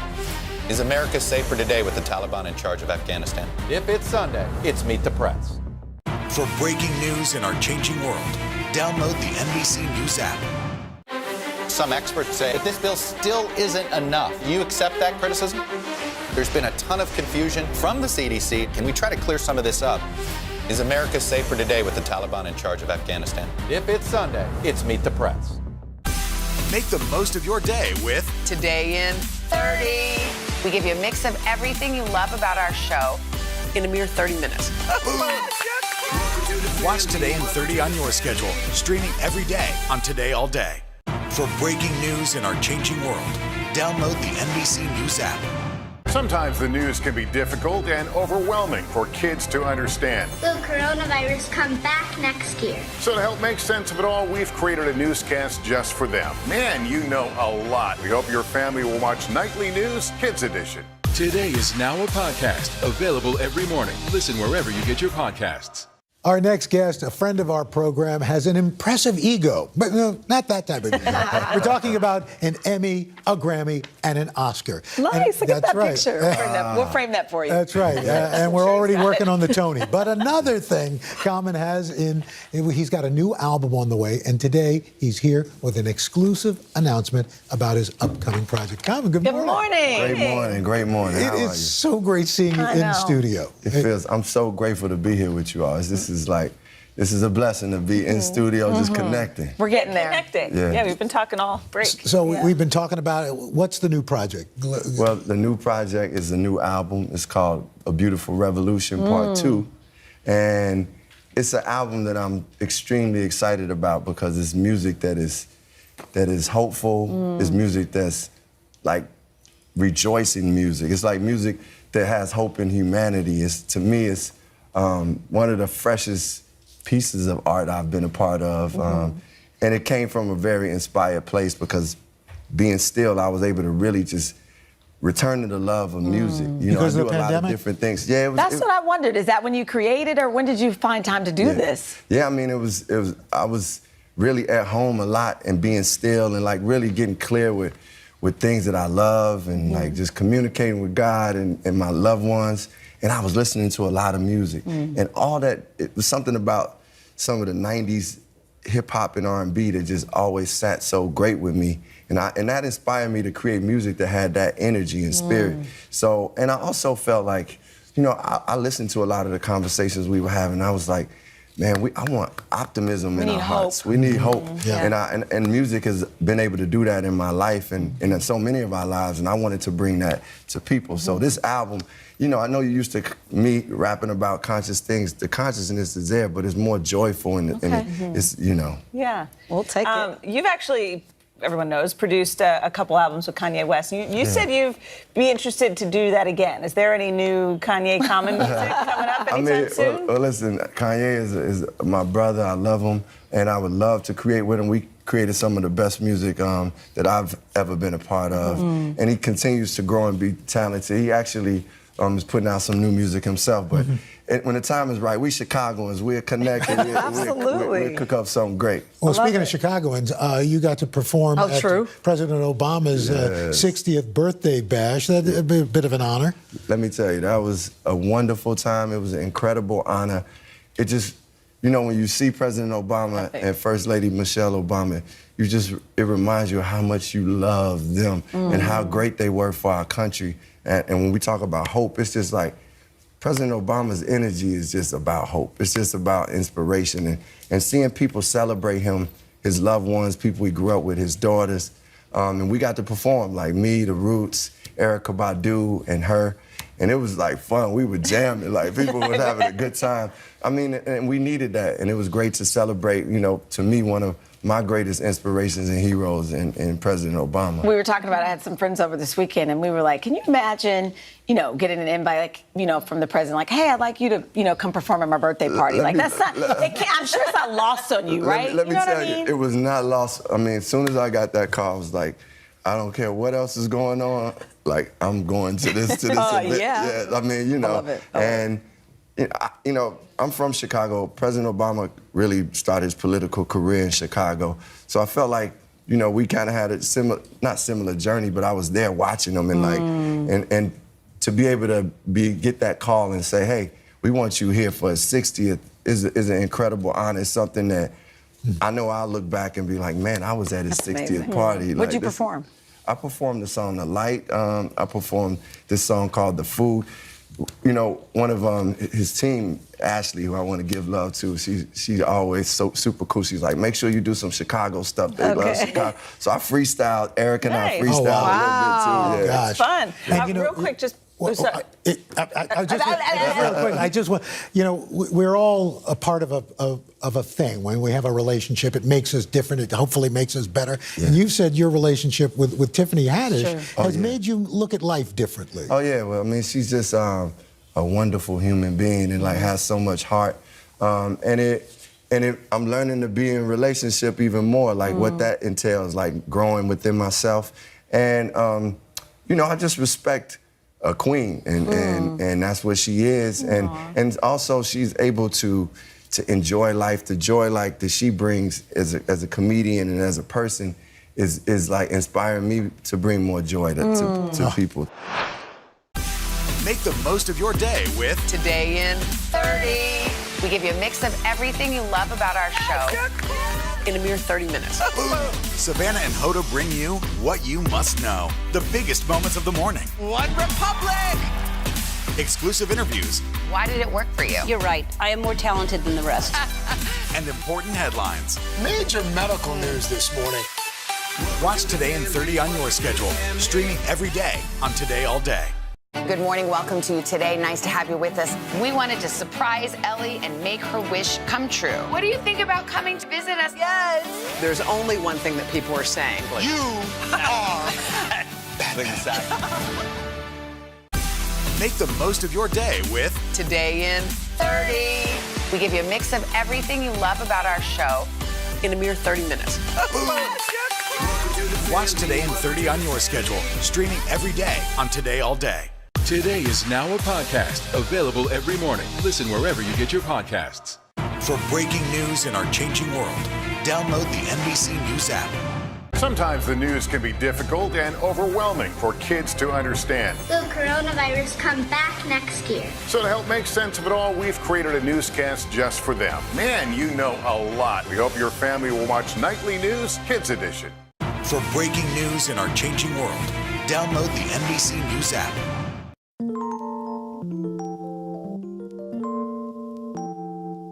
As a 911 operator, the stress that you have comes with the territory. You know what you signed up for. If something really bad happens, they offer crisis management. There's people available 24/7 if something happens. Yes, the job is very rewarding. I thrived at that job. I enjoyed helping people. But the deep, dark side of it is very depressing and extremely stressful on a human. I was getting in trouble a lot about nothing. And basically my superiors labeled it as personality conflicts. And I was basically disciplined into going into therapy. That's how it initially started. And then I realized in talking to him that it may be helpful for me to seek out a professional to talk to in my daily life outside of work, because maybe this isn't just it that's wrong. Another reason why that I was in therapy is because of my partner is incarcerated. He's been incarcerated since 2017 about a DUI.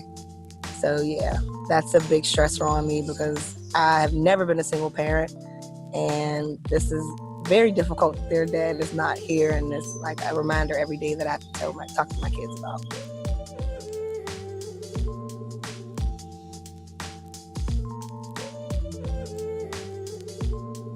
Growing up, therapy was not an option, wasn't even spoken about within my household. I didn't even know what a therapist literally did, besides what I saw on TV, which was go into a room, sit on a couch, close your eyes, and someone's going to talk to you. You know, as I got older and I was experiencing specific circumstances within my life, and my friends weren't, you know, the ear that I needed when my marriage wasn't on the same level. And I wanted to go with my wife as well, but she was kind of reluctant. And I said, okay, no problem. I'll take that step on my own. When it comes to some common mental health issues that Black women face, it's a variety of things that fall on a spectrum. It's anxiety, it's depression, it's dealing with racial trauma, either from direct racism or subtle forms of racism that manifest through microaggressions. The reality is Black women and their mental health, it kind of looks the same amongst other people in different communities. However, the stigma and access to care might look different. There is still a significant stigma related to mental health in the Black community. And so I think there are lots of misconceptions about why somebody would ever see a therapist. Lots of us have grown up in families where what goes on in your house stays in your house. So the idea of talking with someone, a complete stranger, about some very private and secret information is really just unheard of.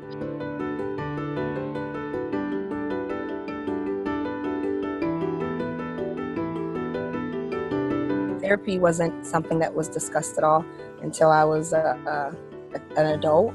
And as far as the Black community and the awareness, we've just always been distrusting of non-traditional ways and things that we are not familiar with. I actually didn't tell my mom I was going to therapy until maybe a year in. And when I did tell her, she was very upset. She said, why are you seeing a therapist? What do you need? Why are you going to therapy? And I actually brought this to my therapist, and she said, my mom may feels that she didn't do something right, raising me. The system isn't necessarily designed to help Black women in the first place. So when we think of cultural stigma, it's important to recognize that medicine and mental health was not created to heal Black people. We know that sadly, even in the therapy office, sometimes people have been met with microaggressions or racist experiences, even from therapists who should know better. And so I thought that it was important to be able to broaden that conversation, for us to have a space to talk about all of the everyday things that we can do to take care of our mental health. So although I knew I wanted to go to therapy, I didn't know where to start. And this is when I started listening to Therapy for Black Girls. I felt like a kid in a candy store, specifically because it was a podcast. So I was able to scroll through the episodes. I was able to see like everything that I was facing, my friends were facing, and just get different advice on it. And then I'm like, okay, should I take this plunge? And I'm like, Naisha, this directory is here for you. Take it. I think it's really important for Black women to have their own space in their own community, because we all know what we experience. Unfortunately, there are other big spaces where I kind of feel like I would have to mask my answer behind that, just, to be respectful to myself and the space. But, Black women, we understand each other on a different level. So that is a part of the reason why the community surrounding Therapy for Black Girls is really the heart of everything that we do, because I know, even from my own training, that when you are able to recognize that, oh, I'm not alone in this struggle, or wow, other people feel this way, then it gives you permission to say, like, okay, I'm not alone in this thing. Some other things that I see affecting Black women from getting help is just accessibility, being able to find a therapist in your local zip code. But then the other thing is being able to find a therapist who matches your racial identity.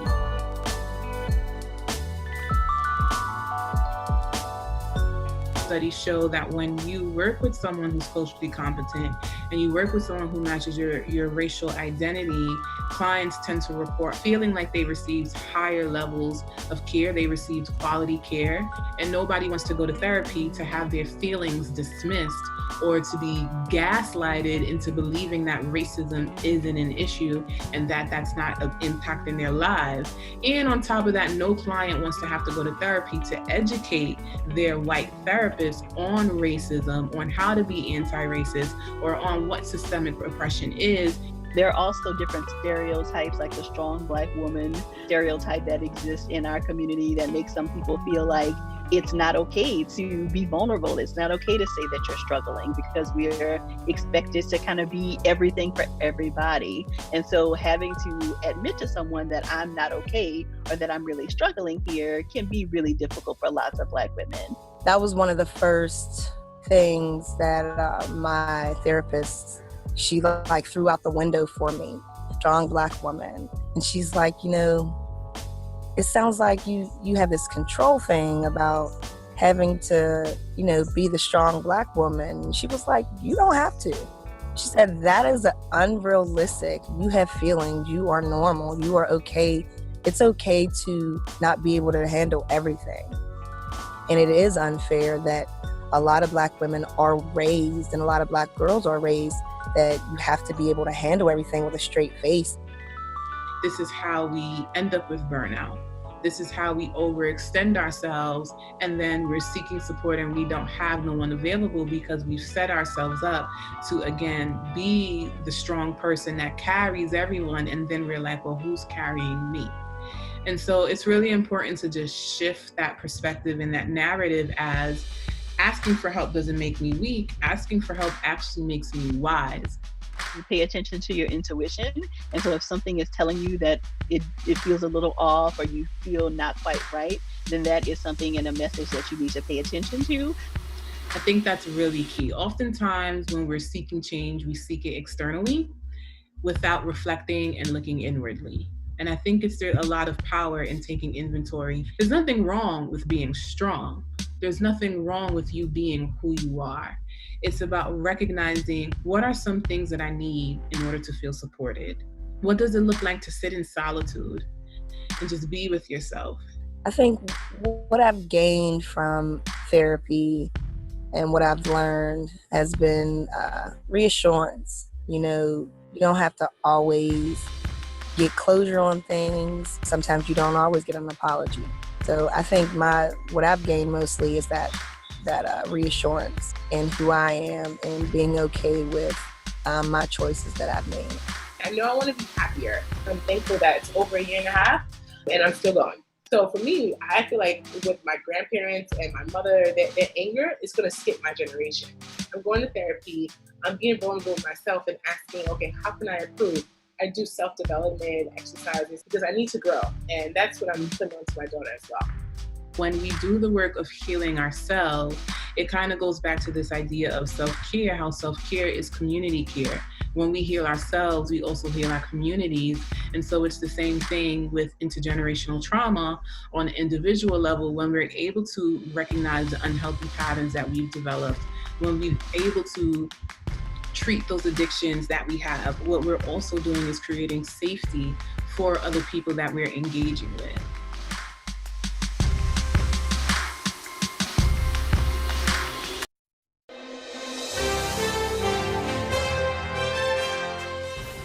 Hey gang, welcome to Today All Day. The next 30 minutes you'll be hanging with me, and I have some of my favorite original videos just for you, full of inspiration and hope. So take a seat, get a tissue, come along for the ride as we hear words of wisdom from some of my favorite people. I think people get caught up in, it's not happening fast enough, or I'm not getting where I need to be. It's just as long as you're on your horse, however unsteadily, if you're going somewhere, then you're doing something.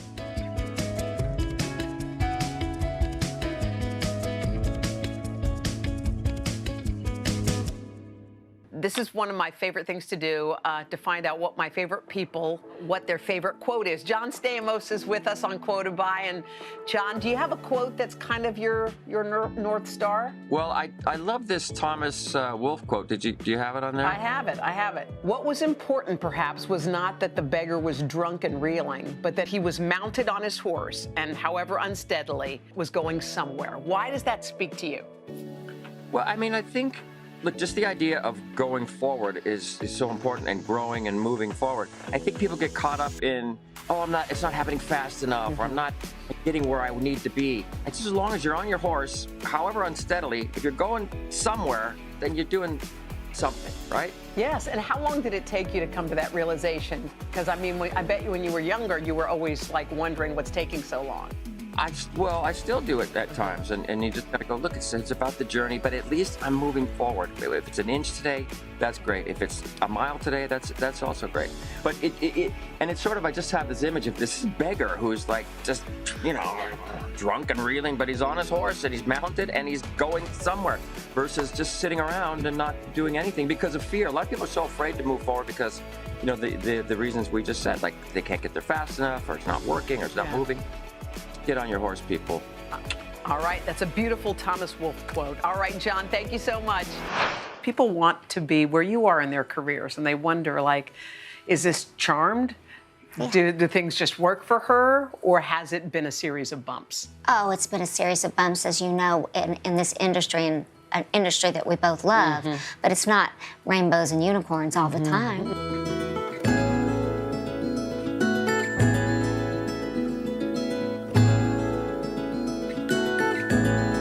Okay, raise your hand if you love Kristen Chenoweth. Me! It's my Quoted By series, and I'm so curious because I feel like you're driven by all things that are goodness, Kristen. And I just wondered, is there a quote of yours that is kind of your North Star? Yes.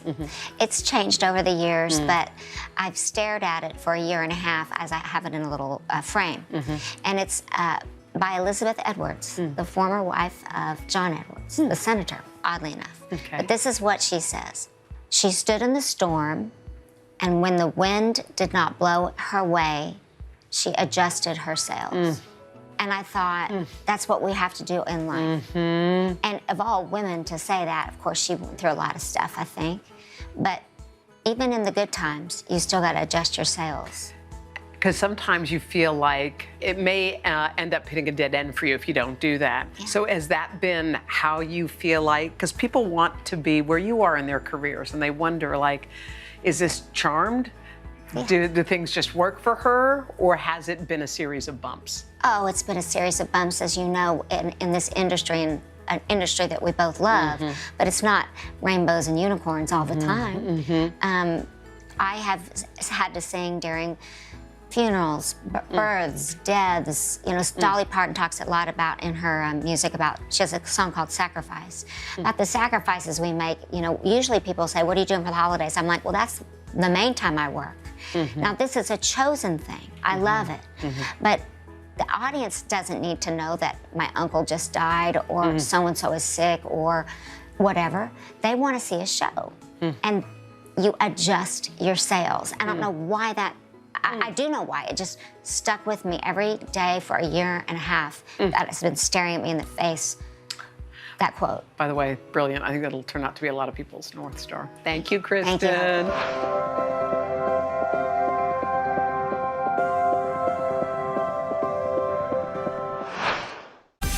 Make the most of your day with Today in 30. We give you a mix of everything you love about our show in a mere 30 minutes. Savannah and Hoda bring you what you must know. The biggest moments of the morning. One Republic! Exclusive interviews. Why did it work for you? You're right. I am more talented than the rest. And important headlines. Major medical news this morning. Watch Today in 30 on your schedule. Streaming every day on Today All Day. It has been a long year. Yeah, where it's been anything but normal. Well, now there's hope. The COVID vaccines. I know. It's been a little confusing. Like, really confusing. So it's more important than ever to make a plan. Visit planyourvaccine.com to find out where and when to get your vaccine. What are you waiting for? roll up your sleeves and plan your vaccine. Plan your vaccine. Plan your vaccine. Make the most of your day with Today All Day. Get closer to all your friends at Today in a whole new way. Today in 30. We give you a mix of everything you love about our show in a mere 30 minutes. Shop today with Jill Martin. We're helping you shop like never before. The latest styles and biggest names. Today food. Things are heating up in the Today All Day kitchen. Cooking essentials and recipe inspiration. Get ready. Are you ready? Oh, I'm so ready. Only on Today All Day. I started seeing how I was doubting myself in everything and second guessing myself in everything. And that's me jumping in my own way instead of trusting everything that I am. Oh, that was, gave myself the chills. All right, this is one of my favorite segments. It's called Quoted By, and I'm with one of my favorite people who I find incredibly inspiring. If you know anything about Mary J. Blige's life, you know about overcoming, you know about persevering, and you also know about just finding out who you are. So I am so happy to be sitting here with you because I just am. And I just wondered, do you have like a guiding light, Mary J., a quote that speaks to you? Yes, it's a quote that was given to me by one of my favorite artists when I first met her, it's Chaka Khan, and she told me that I needed to get out of my own way. And I think she was speaking vocally as well. She said, once you learn how to do that, you're gonna be able to do anything. And later on in life, it didn't really click what she was saying until I started seeing how I was doubting myself in everything and second guessing myself in everything. And that's me jumping in my own way instead of trusting everything that I am. Oh, that was, gave myself the chills. Trusting everything that I am, because everything I am is what I am, and I can only give you me. So if I gotta stop doubting me, I can only give you the greatness of me. Do you ever think, like, one thing I think people struggle with too is, I read a quote, I loved it. It says, you're the sum total of the 5 people you spend the most time with, so choose wisely. Yes. Did you have to kind of unload or say goodbye to people in your life to kind of clear your path? And how hard was that? Listen, environment is everything. So in order to grow, you have to change your environment. In order to get something new, you have to see something new. If my environment didn't change when I was living in Yonkers in the projects, if I didn't see something else, I had girlfriends that took me out of the projects, and I experienced Benzes and jewelry and furs and condos and houses, and I saw something else. So that made me want something else. So your environment is extremely important, and you're gonna shed people, and it's gonna be a little sad, but they have to go.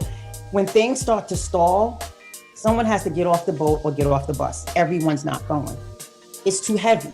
You know, when the bus stops, somebody has to get off. You know what I mean? Yes. So, yes. Yes, because you can only carry so many people. You're right. You're absolutely right. And do you, lastly, Mary J., have any advice for people some people are feeling either alone or their problems are getting magnified just because of the current environment that we're living in? What advice would you have for them? First of all, loneliness is hard. If you're by yourself at this moment, take this time to get to know you. Take this time to absorb you, to embrace you, to talk to you. You know, people say you're crazy when they say talk to you, talk to yourself, but talk to yourself, love yourself, greet yourself in the morning, take a bath, do something, give yourself a natural oatmeal facial, whatever you do, but use the time instead of having a woe is me moment, and lift yourself up and be patient in the moment, because I think sometimes we end up by ourselves because things have to be fixed in order for people to come, the right people to come around. You understand? I think I heard about 10 quotes in there that I want to steal and take as if they were my own. Okay. Mary J., you are so full of inspiration. Thank you for doing our Quoted By series. Good luck with your new music. You're going to come back to see us hopefully in Studio 1A soon as the lights turn back on. And we miss you. Thank you, Hulda. I'll see you soon. Good. I can't wait. Thanks, Mary J. We can have honest conversations with love. We can have difficult conversations with love. We can have conflicted conversations with love. And I think recognizing that is what becomes our new superpower. This quoted by series is one of my favorite things I do. And one of the people who just brings instant calm to us is a guy that you guys love named Jay Shetty. So Jay, I know that you have many North Stars, but I'm just trying to, if you could put your finger on a single quote that you sort of live by, what would that be? Hoda, you've made my life very difficult because there are so many incredible messages and wisdom and quotes out there that I absolutely love. But I'd have to say my favorite one for right now is this beautiful quote from Maya Angelou where she said, "Hate, it has caused a lot of problems in this world, but it has not solved one yet." And I think this is just such a beautiful message for right now and something that I try and live by, because there are so many occurrences in our everyday that can force us to hate, that can force us towards negativity, that can force us towards judgment. But actually, when I hear this quote, I realize that not only is it just an uncomfortable feeling or it being just not a nice feeling inside, as Maya Angelou says, it doesn't solve any problems. And I think when you realize that, you think, wow, well, love and compassion, these are the superpowers that humanity so needs right now. So this is the quote I wanted to share. By the way, that's a perfect quote. And I was just thinking, you remember we used to hear politicians just joke around together, even if they were on opposing sides, just humor, little basic niceties that I feel like have gone. How do you think you bridge the gap like that? Because I love this quote that you picked. I think it's beautiful. I'm going to read it again. Hate, it has caused a lot of problems in this world, but it has not solved one yet. But how do you take action to try to move forward on that, do you think? I think one of the biggest things we get confused, Hoda, is like we think that you can't be loving and courageous, or we think that you can't be assertive and affectionate. But the truth is, that's when it's most powerful. So you can say the most courageous, bold statements, but they're fueled by this inner purpose and inner love. You can say the most assertive things to create change in the world, but they're coming from a place of deep affection and deep intention to change someone's heart and to help them. And so what we have to do is we have to ask ourselves, how can we perform the actions we believe are going to create the change we want in our work environments, in our home, in our families? But how can we do them from an inner place of love and compassion? Because that's what's going to inspire someone to change. Hate won't inspire someone to change. Hate won't even connect or help our family or our friends trust us more. But love will. And so we can have honest conversations with love. We can have difficult conversations with love. We can have conflicted conversations with love. And I think recognizing that is what becomes our new superpower. Boy, that's the Rosetta Stone right there. That's it. That's it. Jay Shetty, Jay, we adore you. Thank you so much. We appreciate you sharing a little bit of your wisdom with us today. Thank you, Hoda, for doing this, and so great to spend this time with you. Thank you, Jay. Thanks, Hoda. We'll see you soon. Awesome. Yeah, see you soon. Take care.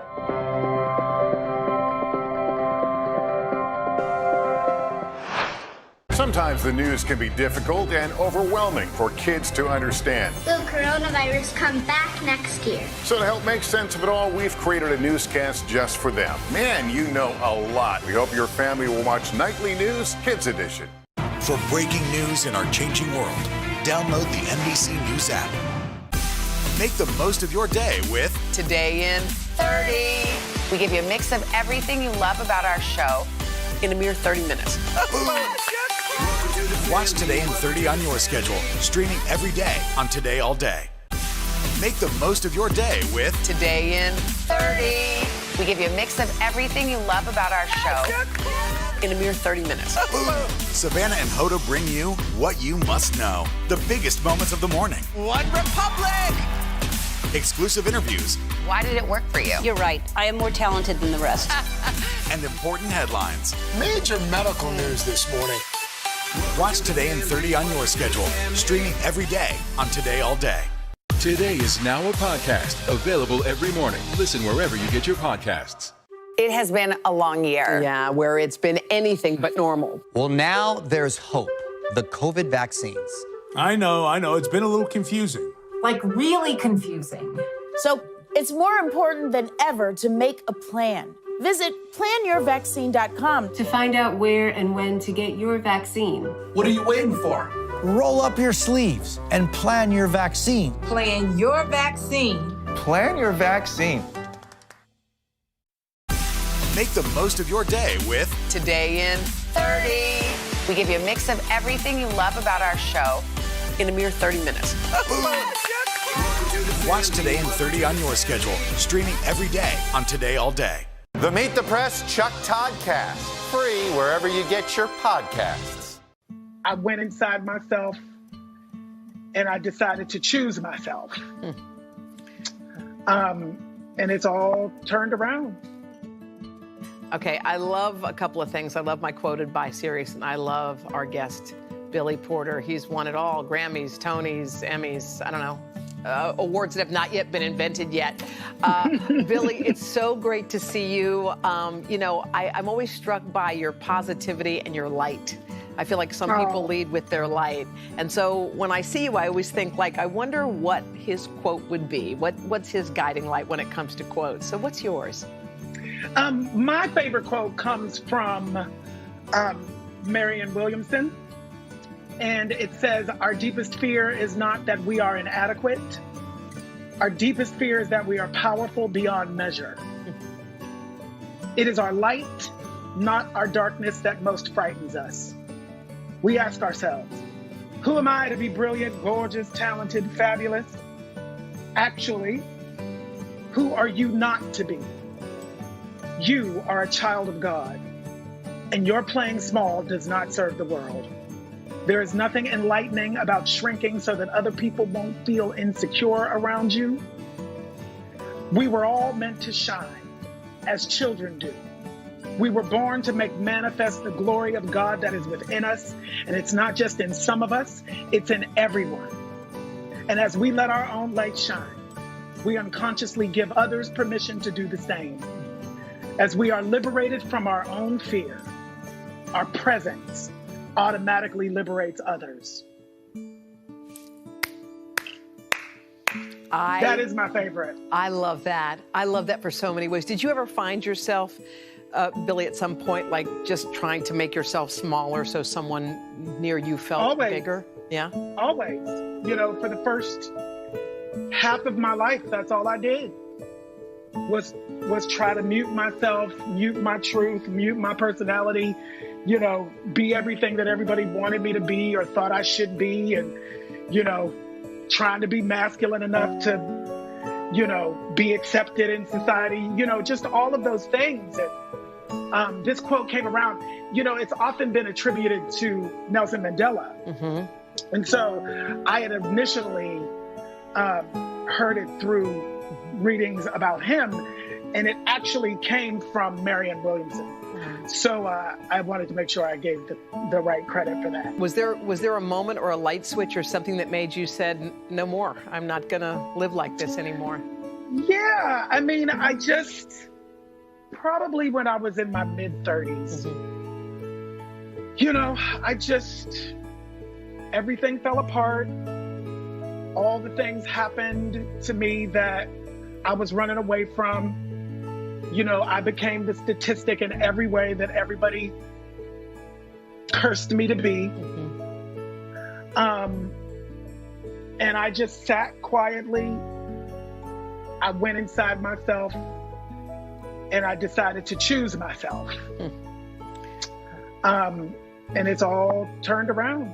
Well, lucky for the world, you did do that. Oh, I thank God for that day in your 30s, because otherwise we wouldn't have Billy Porter. Billy, thank you for sharing your quote with us. It means everything. I appreciate you, honey. You have a great day. All right, you too. Good morning, everybody. Welcome to Today. Future's looking bright. Are you ready? We're going to do our part to spread the word on the importance of vaccines, so crucial for reopening America. A big day around here, a very special naturalization ceremony. Many of them doctors, nurses, other essential workers. If you are a nurse, thank you. Waitress Brown, guys, and we want to fill this season with some fun and surprises. Yes. This is the face of excitement. Celebrating Earth Day. Let's change the world. Love it! Some experts say that this bill still isn't enough. Do you accept that criticism? There's been a ton of confusion from the CDC. Can we try to clear some of this up? Is America safer today with the Taliban in charge of Afghanistan? If it's Sunday, it's Meet the Press. Make the most of your day with Today All Day. Get closer to all your friends at Today in a whole new way.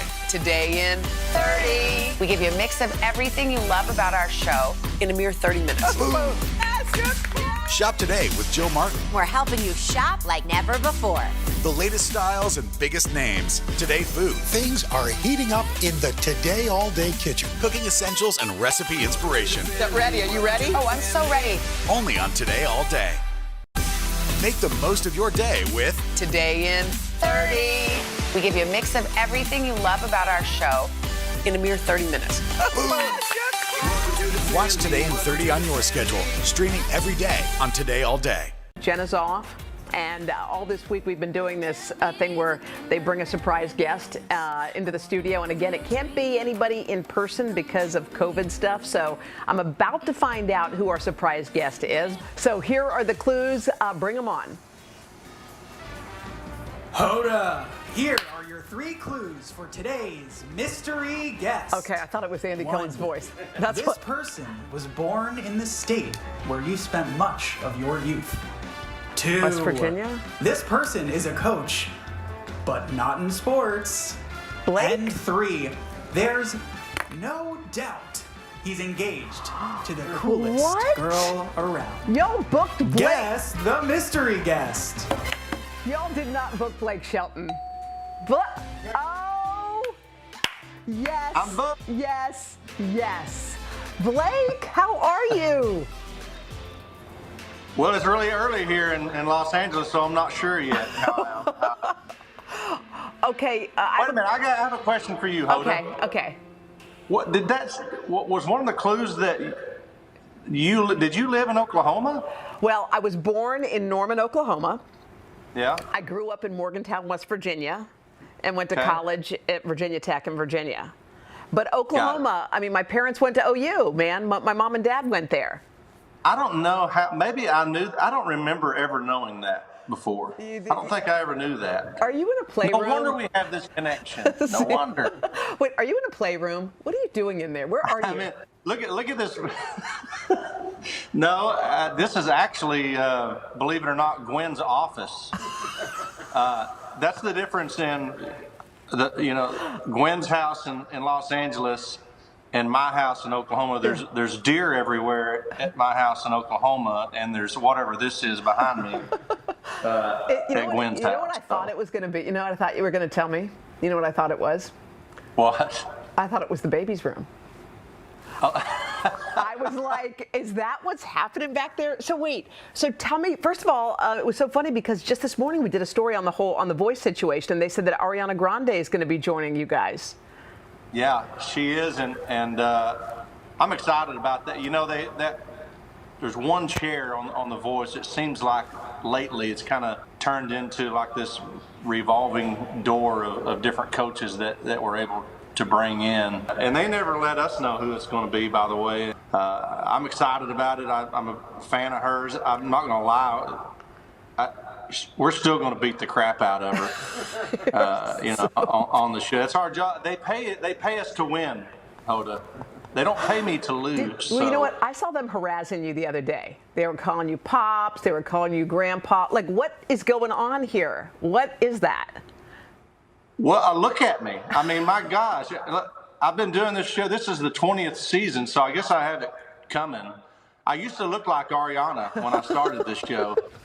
And now look at me. So I can take it. I can take it. Now, do you still? It's what it is, Hoda. Do you still love it, Blake? I mean, it's like anything. Like, look, I've been doing this show for a long, long time, and do you still love going in there? Do you still get the rush, or how does it feel now?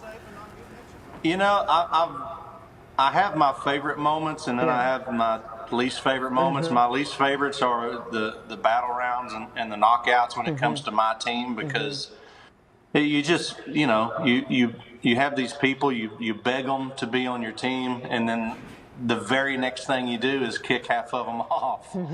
But that's what makes it great to watch as a fan of the show. I mean, that's what keeps you on the edge of your seat.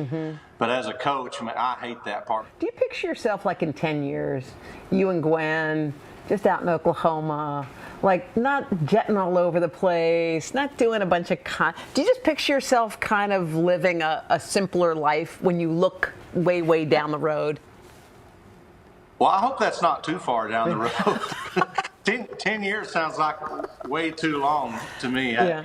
I'd like to see that sooner than later. I mean, we've both pretty much, taken it to the limit as far as our careers go, and touring, and now the television thing. It's been fortunate to accomplish a lot of things, but hopefully at some point we'll get a chance to live some life.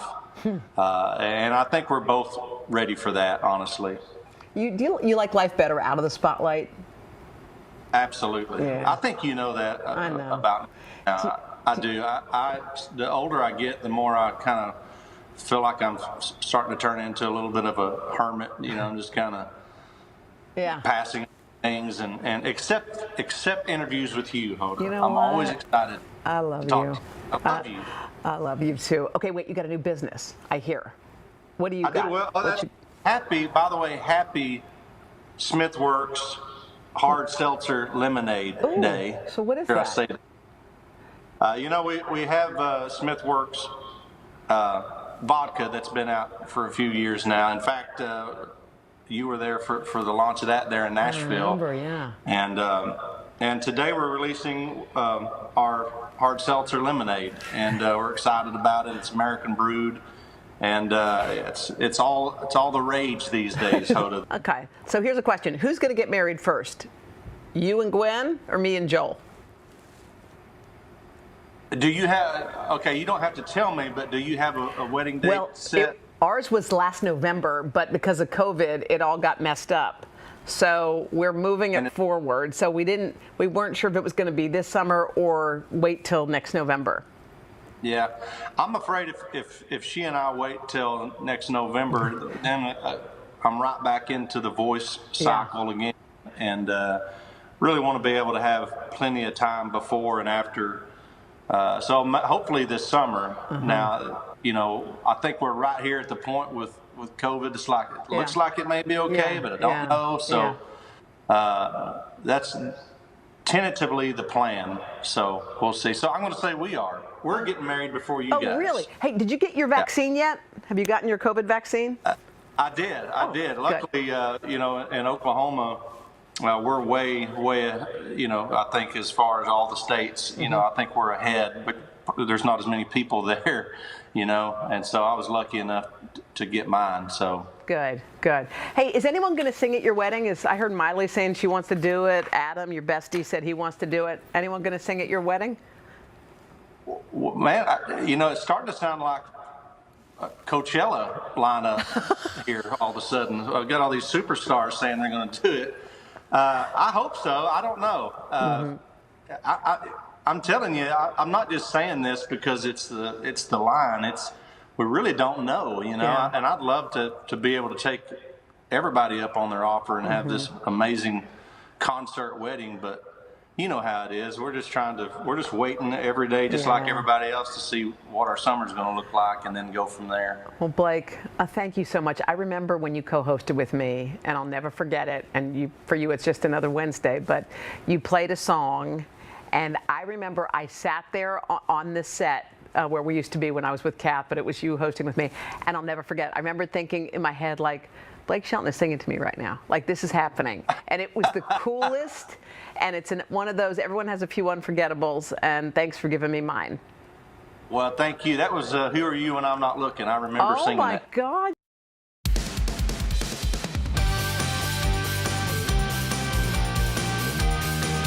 Hey, Today All Day, we've got a great show for you on this Monday morning, including an all-day exclusive chat you can only see here.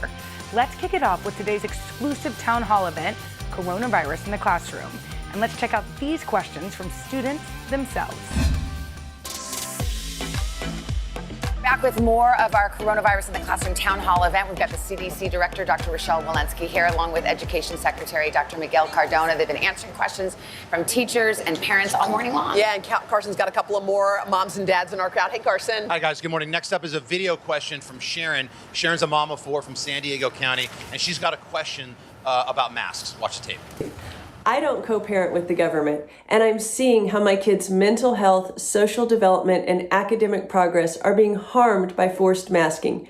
Now that adults have had the opportunity to be vaccinated if they choose, when are parents' and students' voices going to be taken into account to come up with a plan that allows for mask choice? What say you? I mean, there's a parent reflecting views that we've seen in school boards and school districts is getting heated. 2/3 of the people across the country agree with mask mandates. We all want our children to be safe. I've visited 17 different states, talked to students directly. They're not as concerned about the masks as the adults are. They want to get to their games after school. They want to be able to see their friends. And they know that if they're not masked, there's a greater likelihood that school's going to be disrupted. We have all elementary age students don't have vaccines. We have to keep them in mind too. Just real quickly, I mean, is there anything from a medical standpoint in and of themselves that the masks cause with the students in terms of disruption of learning or disruption of breathing? I mean, is there anything like that out there that parents have a real worry about? We have not seen any science that defends that point of view. What I can say is that we've started to say, even this month, data from Los Angeles County, that rates in children are 3.5 times higher in areas that have not practice the mitigation strategies compared to those that are. So with the purpose of keeping our kids in school, getting them in school, having them be safe, masks really are the way to go. Let's go back to Carson. It's Danielle, guys, flew all the way in from California and has a question for the secretary about keeping things respectful. Yes. Hi. My question is, with so much discourse, division, and disagreement surrounding the mask mandates, vaccination requirements, the safety measures that schools are taking, how can we regain and maintain a healthy culture in the classroom, amongst school staff, and with our parents and families in the school community? That's a great question, and it's on the mind of teachers across the country. Education is a unifier. We all want the best for our kids. We all do. And I'm excited that getting back to school, we can get back to the business of teaching and learning and making sure that our schools are safe communities for the students and for their families. And I'm confident that we're going to do that. I think this is difficult work. Reopening schools in the midst of a pandemic, it's difficult work, but I think if we as educators model how to do it respectfully, I think our kids are going to be better off for it. Yeah, a lot of people see those school board meetings and these brawls that are breaking out. You think, like, what in the heck is going on here? But you're right. It's something we can all get together on. We're going to hear also from a group at the center of all this. We're talking about the students. Yeah, so we've gotten a little help from our NBC stations and affiliates spread out at schools across the country. We're going to start in the Midwest this morning. We've got Jody Long. She's at WHO 13 in Des Moines. She's in the library of the Prairie View School in Waukee, Iowa, suburb of Des Moines. And Jody, give us the lay of the land there, and then we'd love to hear from some of your students there. Yeah, of course. Hi, Savannah. Yeah, the number of Iowans with COVID right now is skyrocketing. Every county in our state has either high or substantial transmission of the virus, so that means it's spreading right now through the schools. Recent data shows nearly a quarter of all recent COVID cases in our state were in children under the age of 18. And school-age kids aren't required to wear masks in class here. That's due to a legislative ban on mask mandates in schools. So as you can imagine, Savannah, that has a lot of parents, teachers, and districts divided. And I'm with a student named Bella McDonald. She's 14. She's an 8th grader here at Prairie View School in Waukee. That's a suburb of Des Moines. Bella, what's your question? Iowa Governor Kim Reynolds has questioned the effectiveness of masks after signing a law that banned mask mandates earlier this year. What would you say to people who are still skeptical about the benefits of masks to prove they do work and can help us combat this virus? Question about the benefits of masks. Bella, thank you for that question. We have seen data after data that have demonstrated that schools that are not masking are closing because they're having outbreaks. Schools from Georgia, we saw last year, had 37% less closure, less outbreaks when they used masks. Data from LA demonstrating 3.5 times the rate of COVID in kids if they're not masking. So I would say the data actually absolutely show that masking decreases outbreaks in schools. All right, Jody and Bella, great job. Thank you so much. Did real good. Let's head south. Let's go to Dallas, Texas. Wayne Carter is the education reporter at KXAS NBC5. He's inside MST Magnet Elementary School. Hey, Wayne, good morning.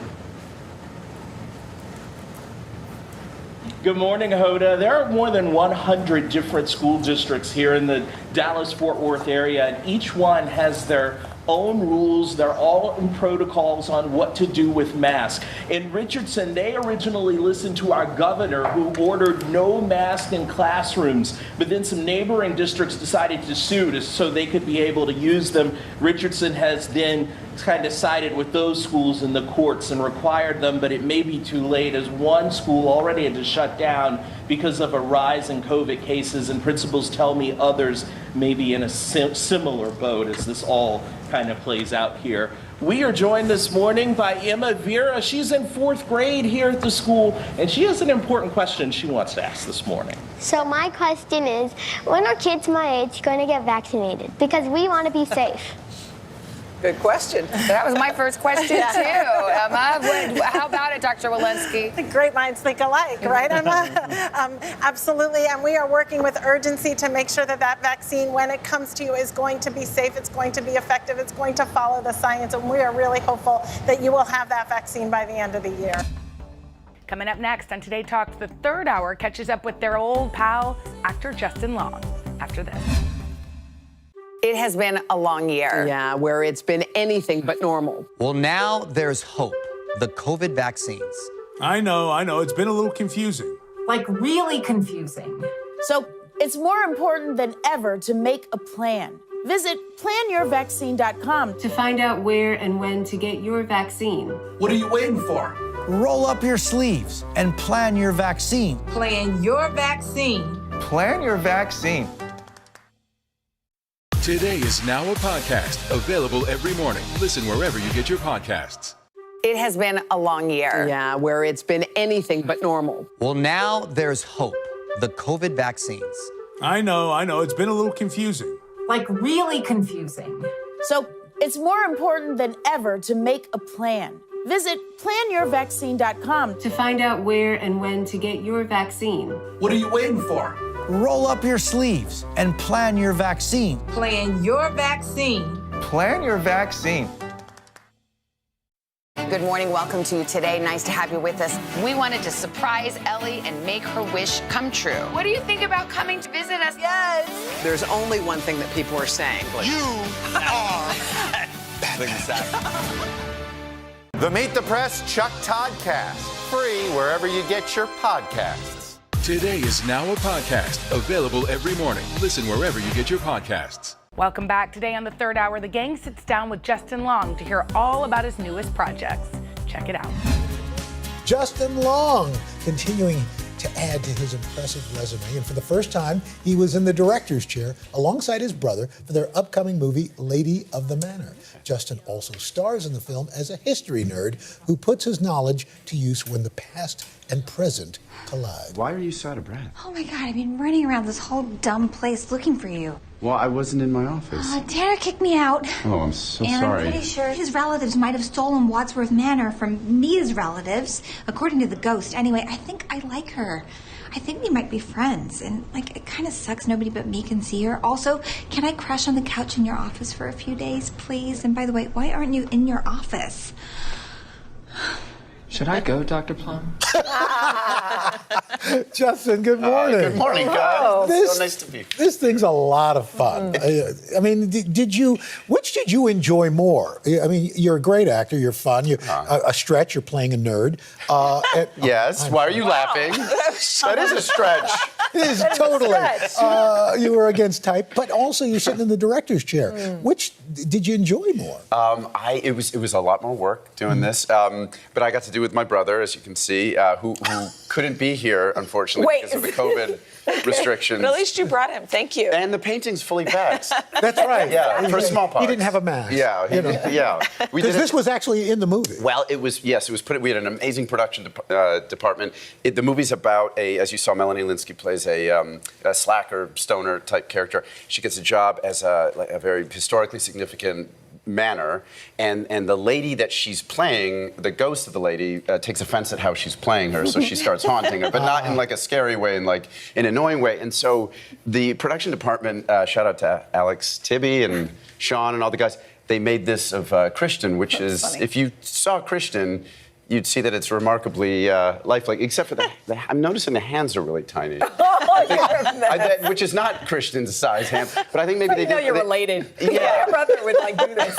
Those are your hands, actually. Yes, they took my body and they put his head on top of it. Yes, it's a weird compilation. And my wardrobe, too. This is what I naturally usually wear. I modernized today. Yeah, a lot of buttons. Yeah, but it was a fun kind of inclusion, a little Easter egg, which is now very public. Yes. Now everybody knows. I think one thing that's funny, Patrick Duffy makes a cameo in this movie. Obviously, he's known from Dallas. Yes. But you had a nice little interaction at one point. Yes, thank you, Dylan.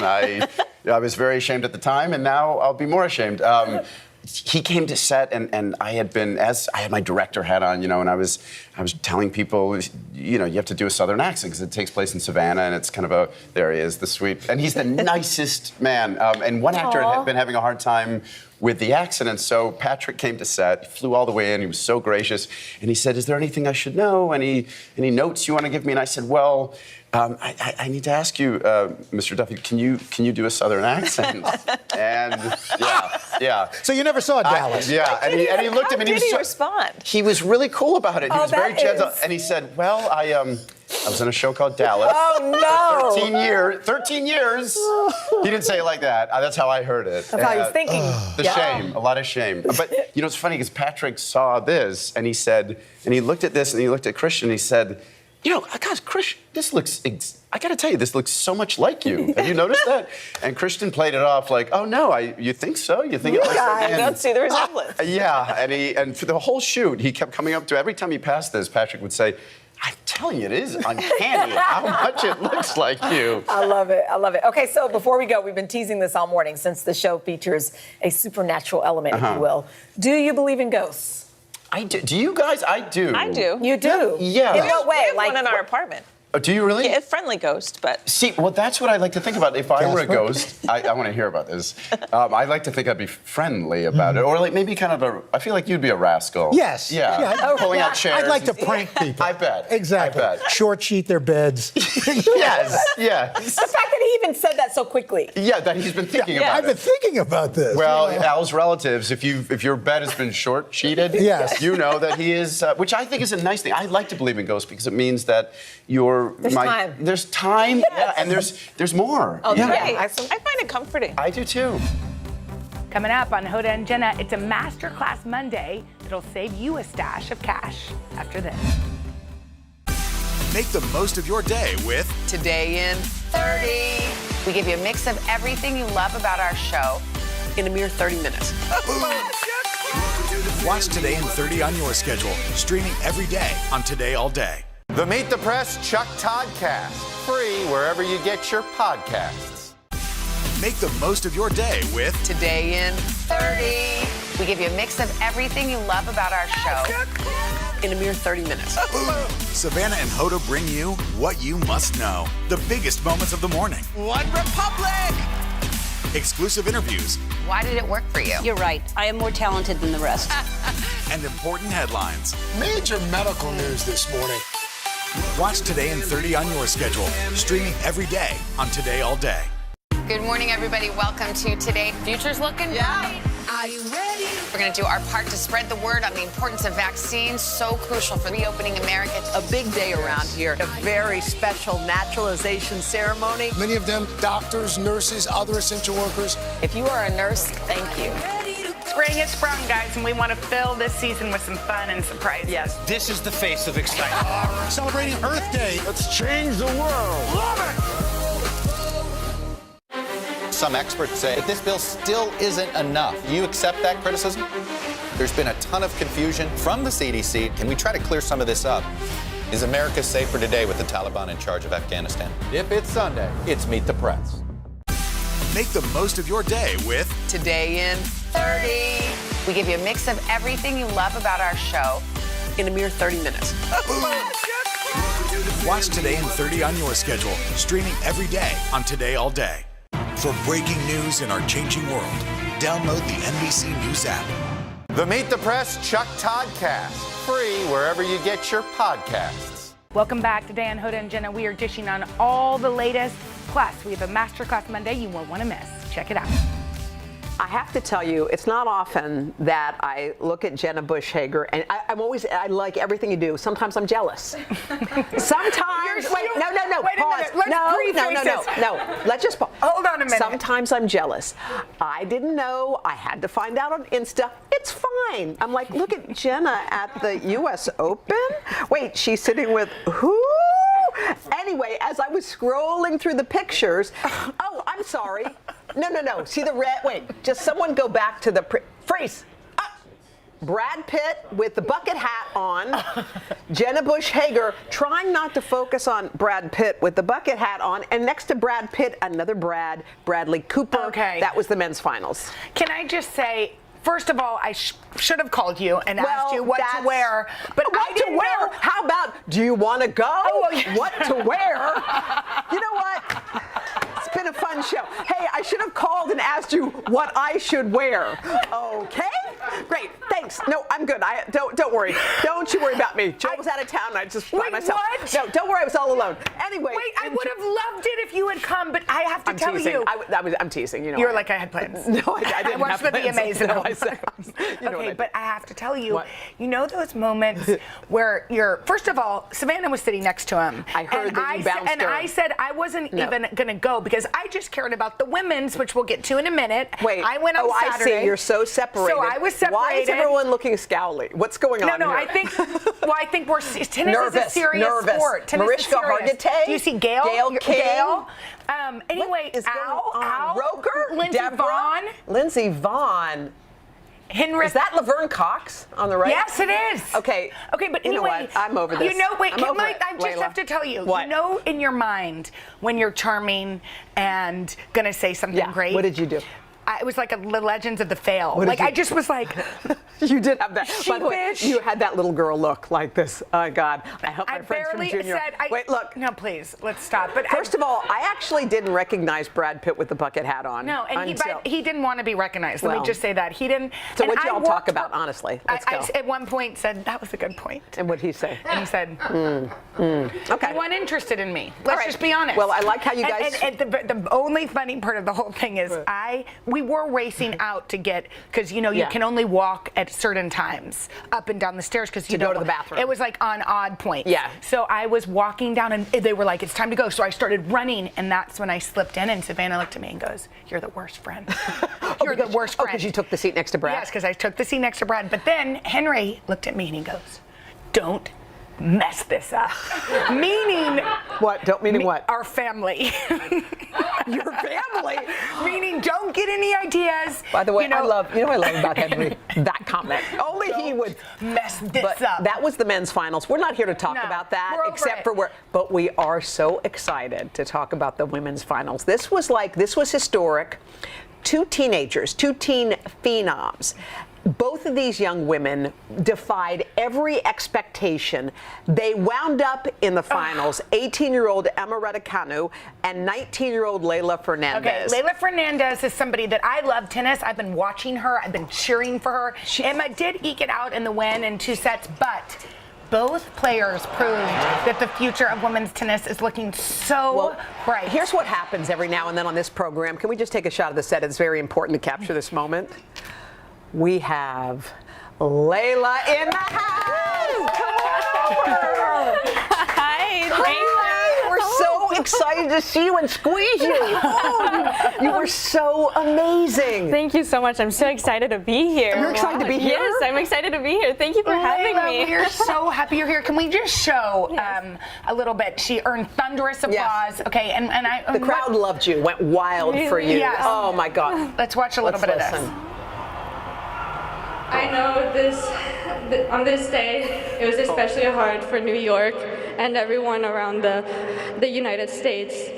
I just want to say that I hope I can be as strong and as resilient as New York has been the past 20 years.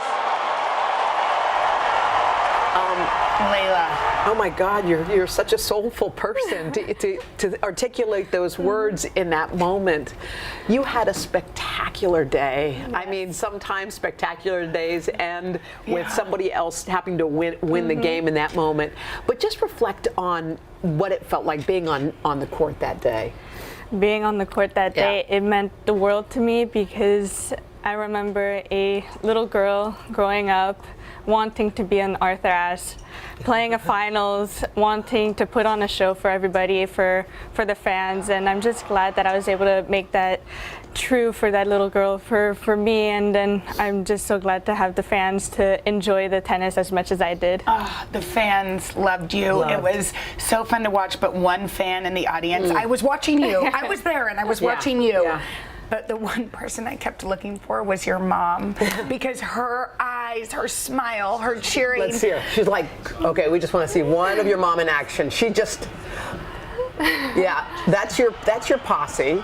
And yes, that's her, yes. But the one person who couldn't be there, or wasn't there, is your dad, because he's superstitious, he's your coach. Yes. I was actually flipping through something, and I saw your dad being interviewed, and it literally, your dad brought me to tears. Really? Can we just watch a little tiny bit? He talked about what it means to represent Canada as an immigrant family. Take a look. Yeah.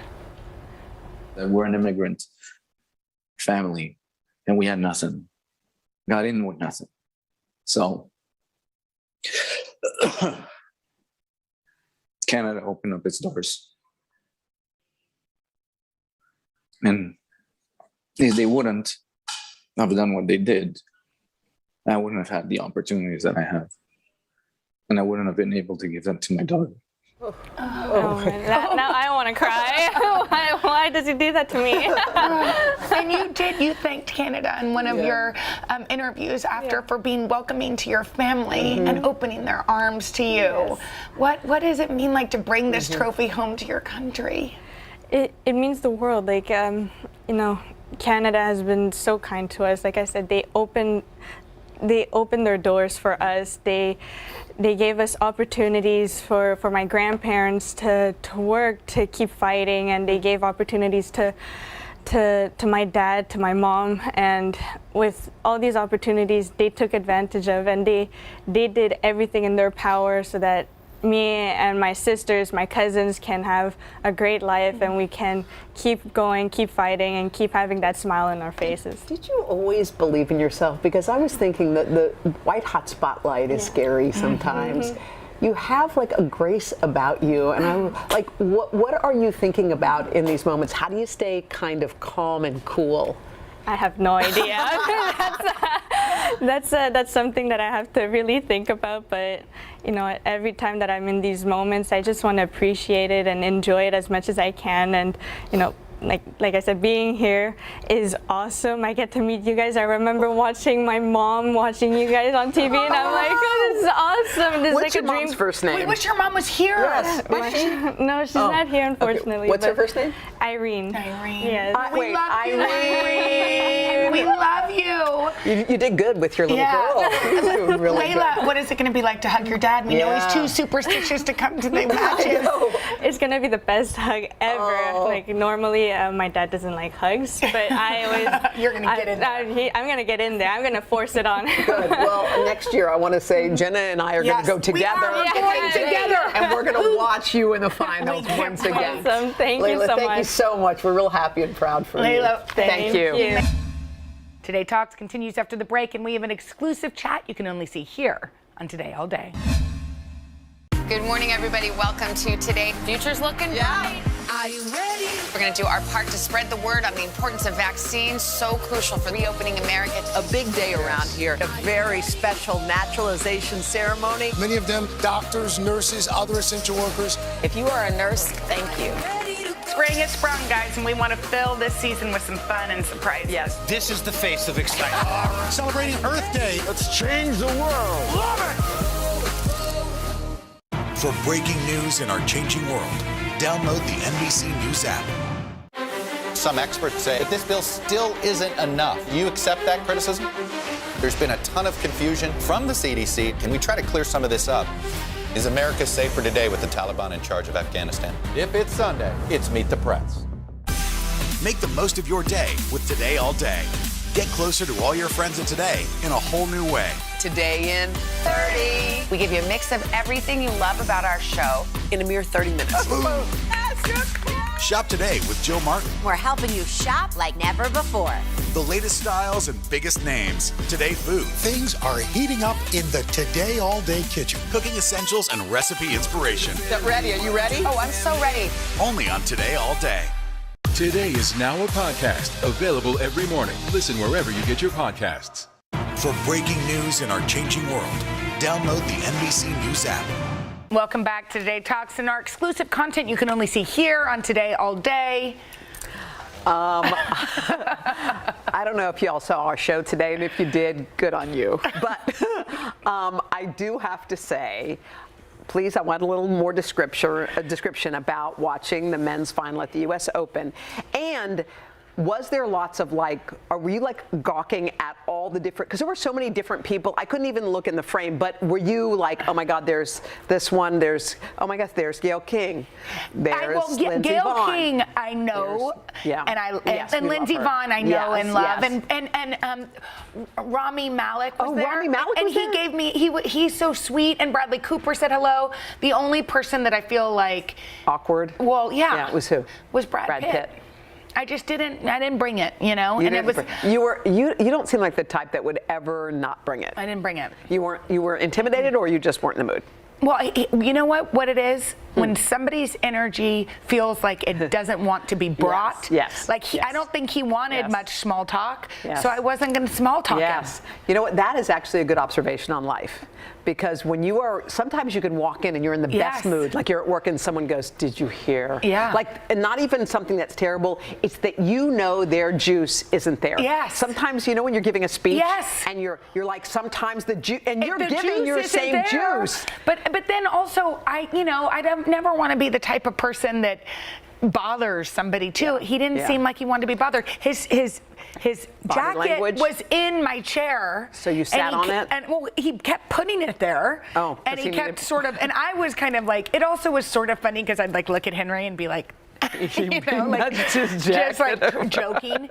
But, you know, I don't know. I don't even know what to say about it. It was fun. But you know who I had the biggest crush on? Who? Stan Smith. Stan Smith is a legendary tennis player. I have his sneakers. Well, he told me, he said, where's Hoda? And that's when I should have said, let me call her for tomorrow night. Well, no, you said you would call me to ask me what you should wear. No, I didn't think you wanted to come. And also, well, by the way, the that Sam development, Smith, well, we might as well just go ahead and say, when I was walking right past here after I said, Hoda, I would have asked you. I didn't think you'd want to come. You said, don't worry, I was already invited. Well, no, I did have a weigh-in, but I didn't go. Because I didn't have any childcare. It was just me and there was no. So you Joel was on a couldn't come vacation. even if I called you. Well, I couldn't have, no, because unless you wanted the kids to come, that would have been it. Well, that might have been kind of hard because you have to be really quiet. I know you do. You can't.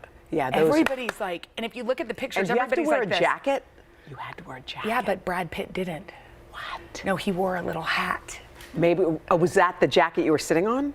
Oh, he did have a jacket. You're right. He did have a jacket. I don't know what I'm thinking. I was sitting on it. Can we, in addition to this fun conversation, can we just talk for 1 second about how fun it was having all the teachers and parents?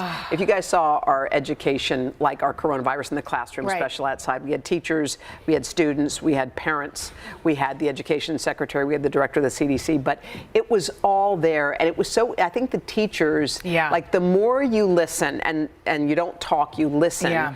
The more you hear about all the stuff they have to overcome. I was in awe of those two teachers that we talked to. I can't even imagine, and we discussed this a little earlier. I mean, I was a teacher. It was already the hardest job there is. Before COVID. We're in a global pandemic. Now I just can't even imagine. Well, and all the things that they're up against.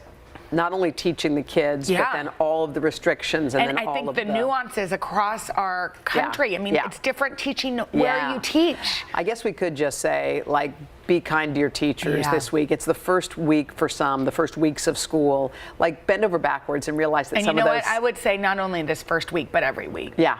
And these educators are going home often to kids, too. So they know what it's like. So...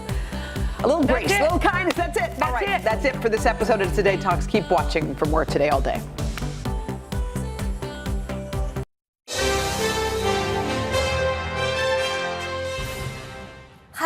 Hi, Jane. How are you? Aw, It's so I'm good to see you. It's so great to see you unmasked. In the flesh, in My person, hero unmasked. in a garden on a rooftop in New York. This is the latest I've ever seen you, let's be honest. I That's usually true. see you very early in the morning. That is true. So We've co-hosted some Today Show together over the years. great highlights of my career and life. The first time you hosted, I was saying some of these celebrity guest hosts, they're a little nervous, understandably. Yeah. It's a fish out of water. And I said, I think Jane's going to be okay. And I'm sitting at the desk. Good morning. It's Monday morning. Yeah. Guest hosting. And you come in on roller skates. Oh my gosh. Is that who I think it is? And by the way, full roller skating skills from somewhere deep in your New Jersey childhood. Oh yeah, right? that's it. You nailed it right from there. Jersey. So you always bring it, I guess is what I'm saying.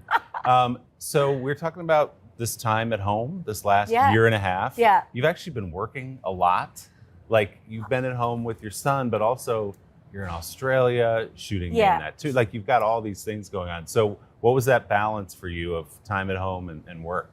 In the beginning, it was obviously all shut down, Yeah. and it was just solo, me and my son at home, and it was an interesting time for me. And I'm sure you felt this way about your kids, but we learned a lot about our kids that we didn't know. Yeah. I mean, to me, I think the thing I like the most, besides knowing that I don't know anything from the 3rd or 4th grade anymore.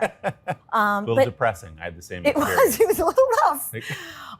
But then I eased into it, and I got into the joy of actually relearning everything with my son and finding joy in that. But I loved seeing how my son learns. These 2 years at home really taught me who my son is and how he learns, what ignites him, what his strengths and weaknesses are. And you hear them in the parent-teacher conference, and I'm sort of like, well, I don't know, my kid's not like that at home, or whatever we say, whatever we justify in our heads. Right. And then being his, co-teacher for a year and a half, almost 2 years, I was like, oh yeah, you're right. He struggles there, or he needs more attention here. And so that was really eye-opening for me and a great lesson. And yeah, I feel very lucky that he is a honed personality at this time. Did he like having mom at home helping him all the time? Or was he like, okay, I love you, but little space here? No, I think we both kind of loved it. I think we really enjoyed it. And like you, my hours start very early. So there's many hours that I would be gone before he wakes up, or when doing a Broadway show, getting home after bedtime. Right. So this was a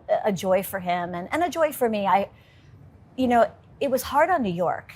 And as a New Yorker, it still makes me tear up a little bit. I got so sad, like hearing the sirens ring and having everything shut down. If you ever told me in our lifetime that New York could shut down and not be 24/7, I would have never believed it.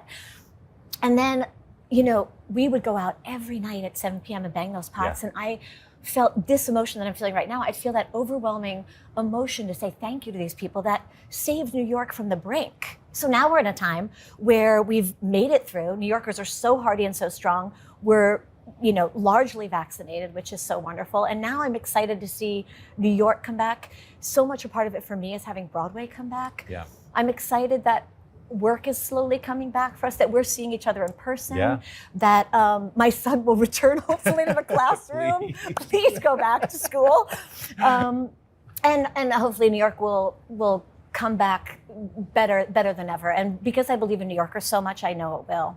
Your Apple TV Plus series, Schmigadoon, Yeah.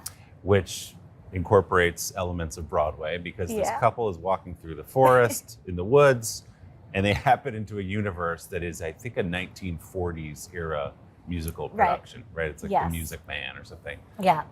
So first of all, great concept. Love it. So where do you fit into that story as the Countess? Well, let's just go back when I first read the script. I was like, I'm the lady who's going to watch it at home. Now, how can I also be in it? Because it came from Lauren Michaels, I was asked to do some of the early readings of it as they were still crafting it. And I feel like I was lucky enough to be a part of it from the ground up.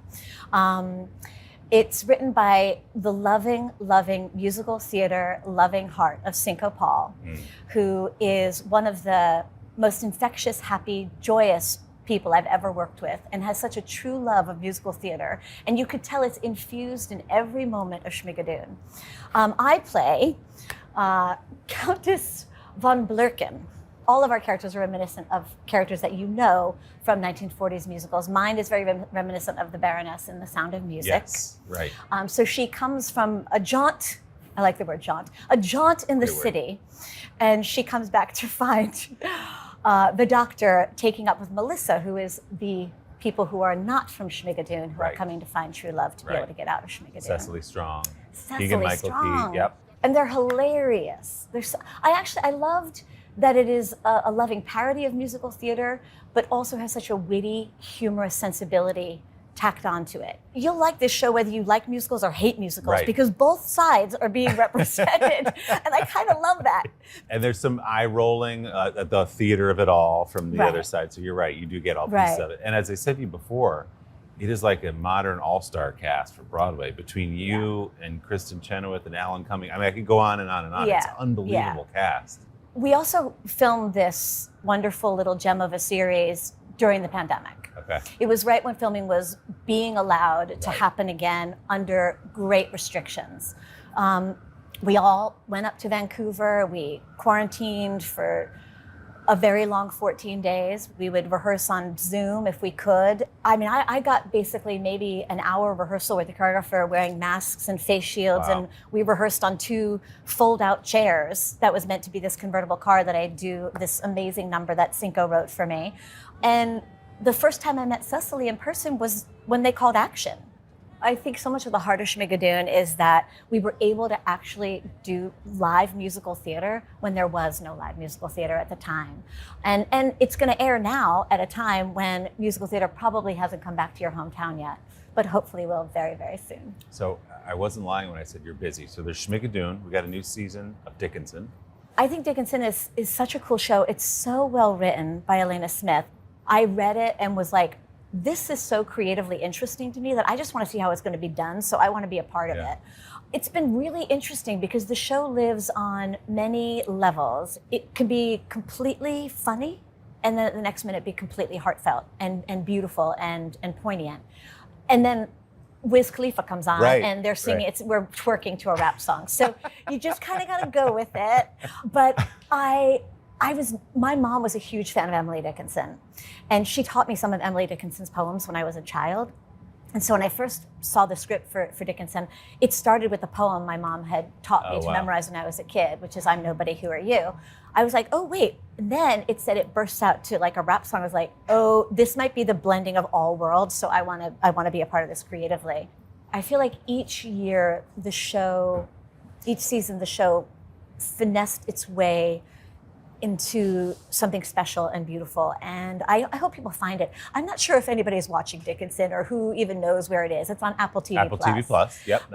Get that in. But it's daunting to do comedy, especially, you know me, I like to do physical comedy in a corset, filming for 12 hours a day in a corset. Hard to roller skate in a corset, for example. You know, there's a modern twist. You don't know which days I may have had them on under my skirt. But it's been a joy, and I am really proud of the ultimate product of what it is. So what is it when you get a script, Jane, that you see and you go, oh yeah, that's it? I mean, you just sort of described the Dickinson, you described Schmigadoon. There's always something there, it seems like, that turns you on and say, I want to be a part of that. It's just something special that gets ignited in me, I think. Like, I feel like, ooh. And a lot of it is, there's excitement and fear in it. There's both. Right. Fear is always good, I think, because it can push you to try something new. I'll read a script sometimes really wanting to do it, but I don't get that feeling. And I'm like, oh. And I'm like, I guess I'm not going to do this one, or I don't feel, it's not doing that to me. And so it's just an inner instinct. You just get that vibe inside. So you like a challenge, clearly. Something that, I don't know, can I pull this off when you read the script? Oh, yeah. I like that. And then if it's not there, I'll try to make it for myself. Let's make this harder. Let me try to make this harder for myself. It's one of my gifts. Today is now a podcast, available every morning. Listen wherever you get your podcasts. Make the most of your day with Today in 30. We give you a mix of everything you love about our show in a mere 30 minutes. Watch Today in 30 on your schedule, streaming every day on Today All Day.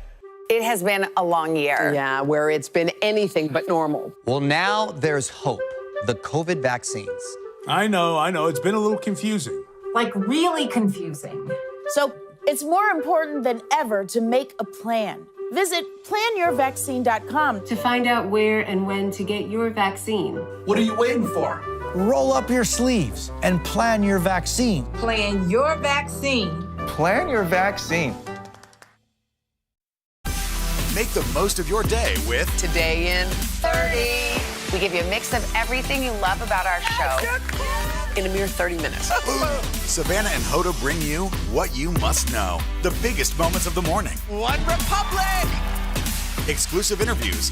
Why did it work for you? You're right. I am more talented than the rest. And important headlines. Major medical news this morning.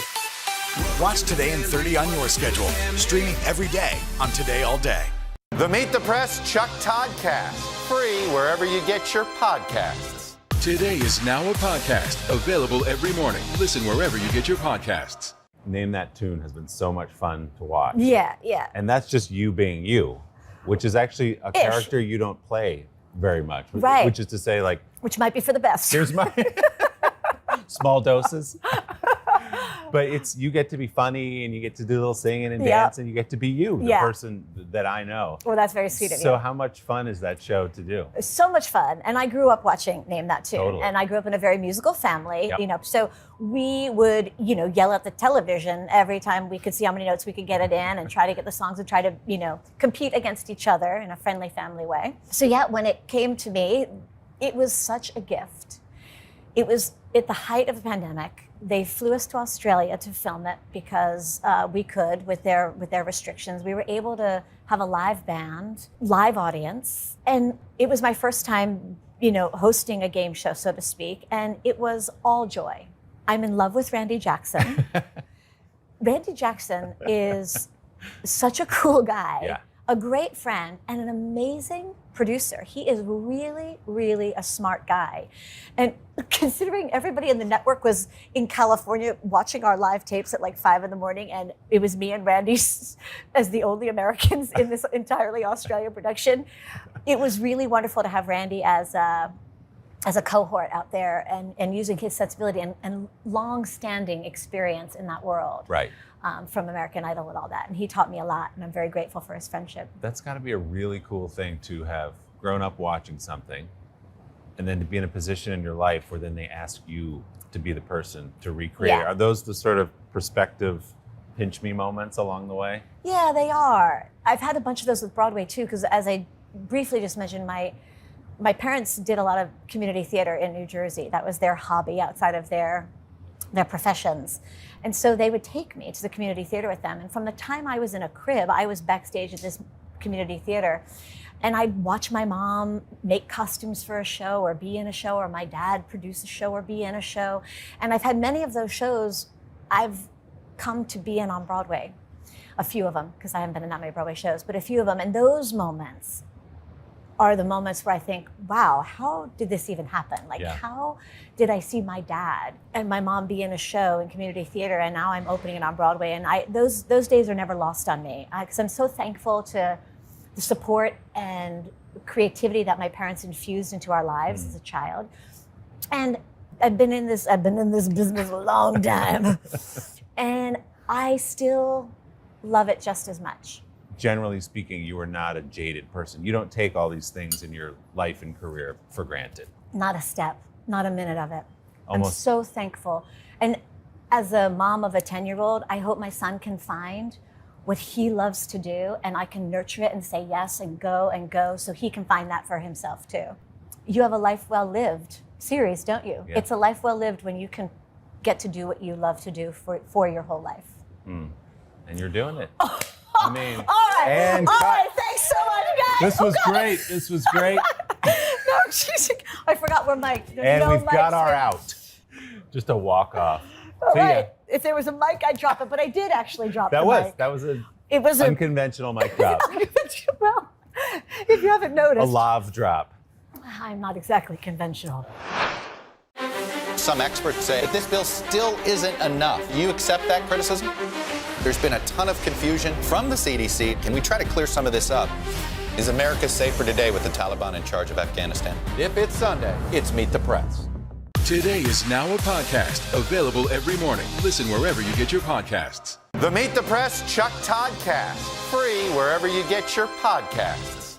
Good morning, everybody. Welcome to Today. Future's looking bright. Are you ready? We're going to do our part to spread the word on the importance of vaccines, so crucial for reopening America. A big day around here, a very special naturalization ceremony. Many of them doctors, nurses, other essential workers. If you are a nurse, thank you. Spring has sprung, guys, and we want to fill this season with some fun and surprises. Yes. This is the face of excitement. Celebrating Earth Day. Let's change the world. Love it! The Meet the Press Chuck Toddcast, free wherever you get your podcasts. Sometimes the news can be difficult and overwhelming for kids to understand. Will coronavirus come back next year? So to help make sense of it all, we've created a newscast just for them. Man, you know a lot. We hope your family will watch Nightly News Kids Edition. The Meet the Press Chuck Toddcast, free wherever you get your podcasts. It has been a long year. Yeah, where it's been anything but normal. Well, now there's hope. The COVID vaccines. I know. It's been a little confusing. Like really confusing. So it's more important than ever to make a plan. Visit planyourvaccine.com To find out where and when to get your vaccine. What are you waiting for? Roll up your sleeves and plan your vaccine. Plan your vaccine. Plan your vaccine. Today is now a podcast available every morning. Listen wherever you get your podcasts. For breaking news in our changing world, download the NBC News app. So you were talking about your parents in Jersey, Yeah, working yeah. in the theater. It Yeah. seems to me completely inevitable that you were going to do what you're doing right now, which is to be on stage and on screen. Was there ever a moment along the way where you were going to be an accountant? Or was it like, this is who I'm going to be? Well, you didn't see my grades, Willie, so I knew very early on I needed to hone my personality. Did I think about anything else? Not really. I mean, I grew up with a very practical father who always was worried about the rainy day for me. Mm-hmm. And so, yeah, we looked into other things. I thought for a while I wanted to be a lawyer. That was never really going to fly. I guess there's some other things I thought I would want to do, but I was lucky enough to get a yes and Yep. to get in. There's been years where I didn't get work, and times in our career where we're hireable or not hireable, or the right musicals aren't being done, or you're just 2 inches too short to be opposite the leading man, or many, many weird reasons that we don't get jobs in show business. And those can knock you down, but I don't think there was ever a moment I really wanted to do anything else. Okay, so there are a bunch of great roles that you're associated with on TV. What do you hear about the most? Ally McBeal, Yeah, 30 Rock, of Yeah. course. Kimmy Schmidt. yes, Just Jacqueline's an incredible character. that's very sweet. And you've said you enjoy finding the humor in monsters. Yeah. Make comedy out of monsters. And when I read that quote, I was like, oh yeah, Yeah. that's Jacqueline, that's Jenna a little bit. That's something you do really well. I don't know if they're necessarily all monsters. I clearly exaggerated for a quote of sense of humor, but I think I love finding a sense of humor in flaws in people. And they could be flaws in all of us, whether we come off that way or not, but I love heightening them to a place of humor. And I think definitely all those characters had that. I've also been on shows that were written by some of the greatest writers in television, or just say the greatest writers. So you can't take that out of the equation. Yeah. And it brings me to, I think, what I love most about what I do, and I feel this way even with our conversation today, really, that it's the collaboration. Yeah. It's the joint conversation. And I feel like every job I've been lucky enough to do has been with people who, that collaboration has made me better. That collaboration has made me grow. That collaboration has inspired me. And that's what I feel so thankful about. I think Ally McBeal, is it fair to say, was maybe your first experience with something that huge, Yeah. where, oh, this is a cultural thing that people are talking about the next morning. And Yeah, it was my first TV series. And I was very good friends with Callista Flockhart from just the New York theater scene. And we had both flown out for our final screen test together. And this is sort of, I sum this up as sort of kind of what the whole experience kind of felt like. We flew out coach. We got the jobs while we were there, both of us, and we flew back first class. there you go. Warm, fresh cookies and all, which was a first for me.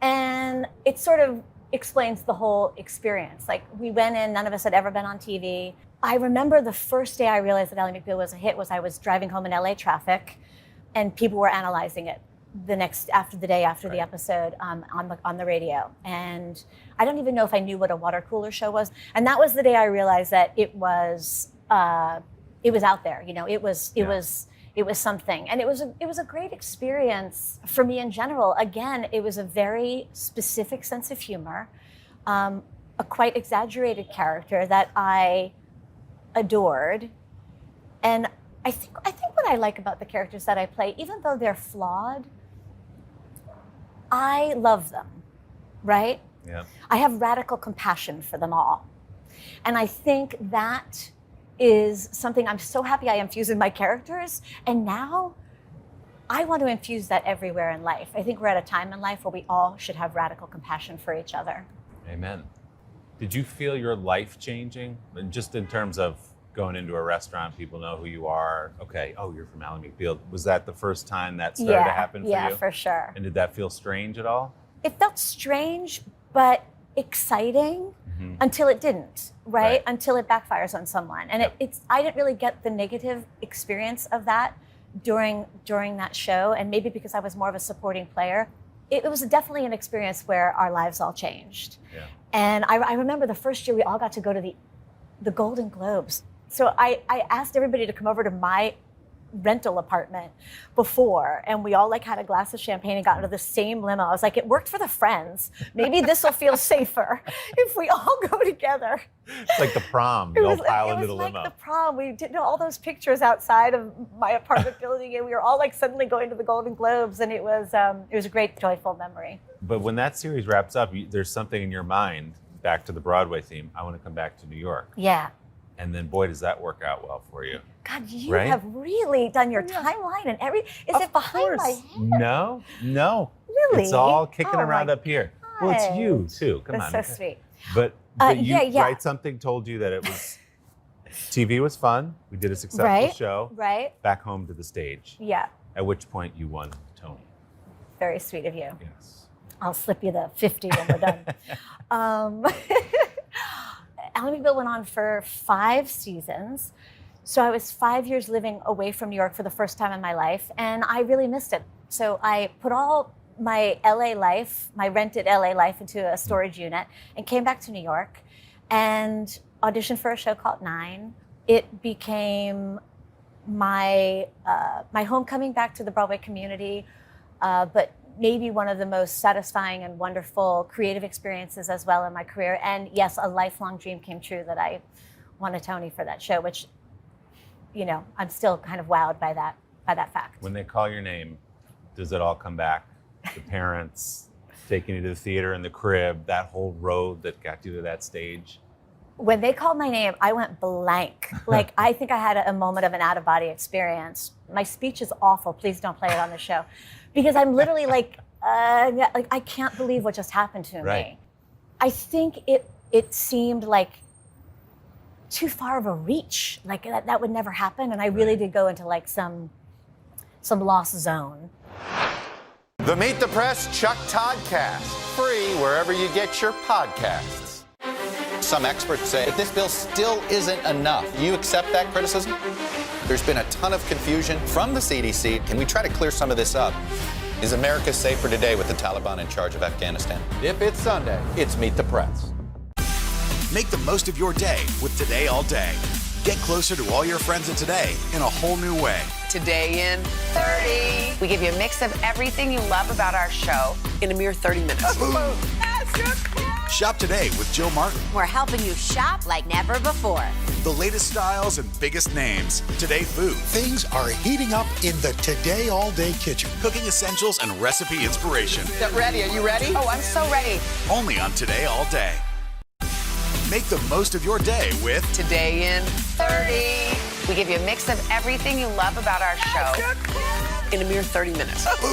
Savannah and Hoda bring you what you must know. The biggest moments of the morning. One Republic! Exclusive interviews. Why did it work for you? You're right. I am more talented than the rest.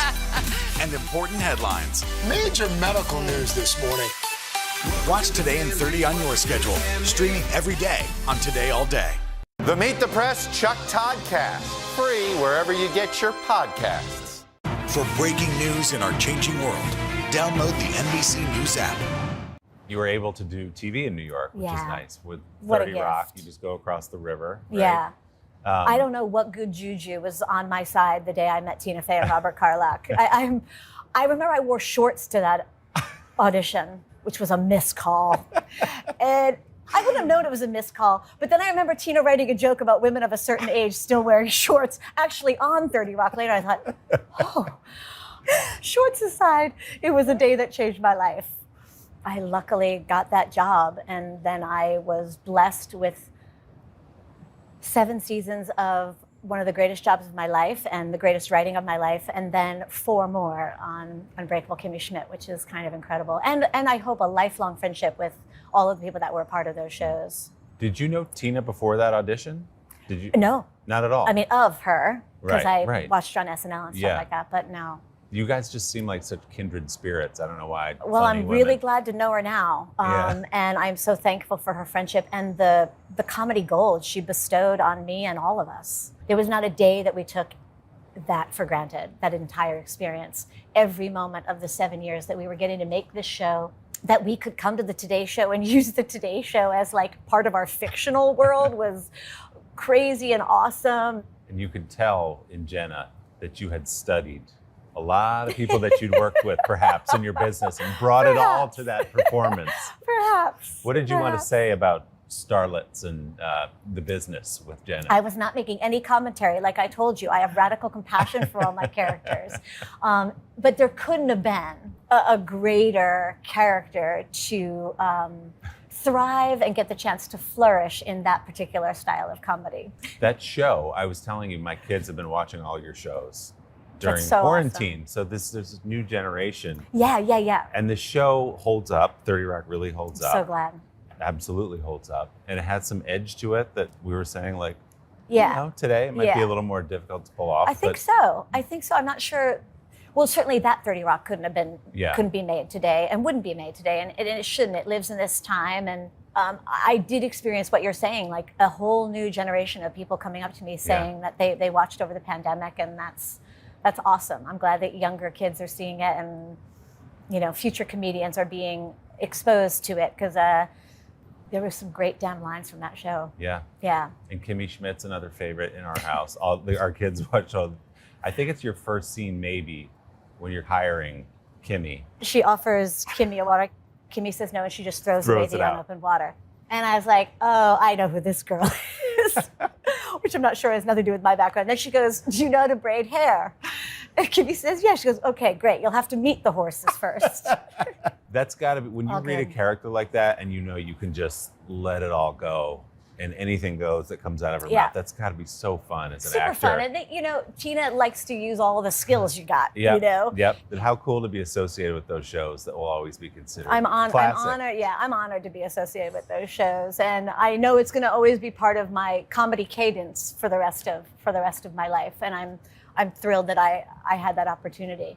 Okay, before I release you from This Is Your Life, you've done so much. What's out there that you have not done that you still see on the horizon? Oh my gosh! I mean, what haven't you done? You've done everything, right?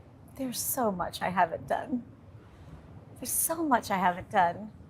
trying to think of what. Well, I don't think this way, and I think this goes back to my parents raising me with such a practical sensibility, like that I'll never work again. And I think every actor has a twinge of that in them, like when one job ends, that oh God, this may be it. Like, yeah. And I certainly felt that after Ally McBeal coming to New York and auditioning for 9. I thought, wow, that could have been like the high point of my whole career. Sure. And, I think that's a little bit healthy, by the way. I think we all have it. Yeah, What right? if you didn't? What if you took Yeah, everything yeah. for granted and said, yeah, of course I'll get another job. I think it keeps Yeah. the edge.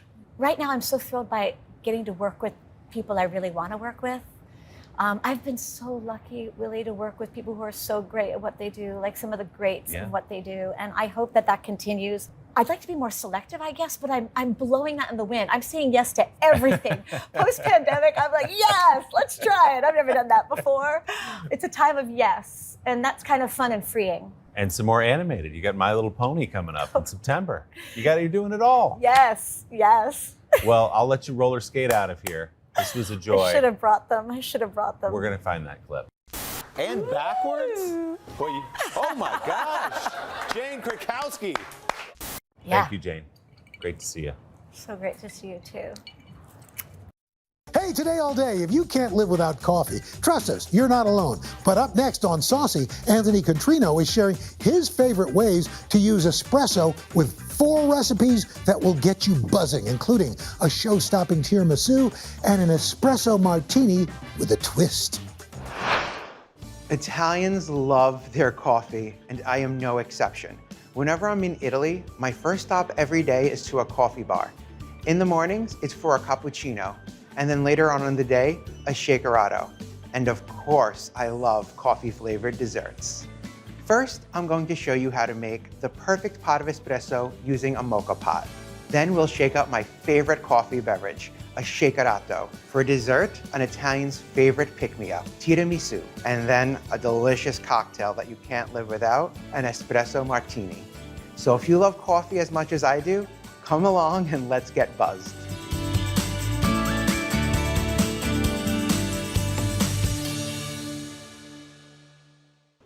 A mocha pot is a stove-top coffee maker that you will find in pretty much every Italian household.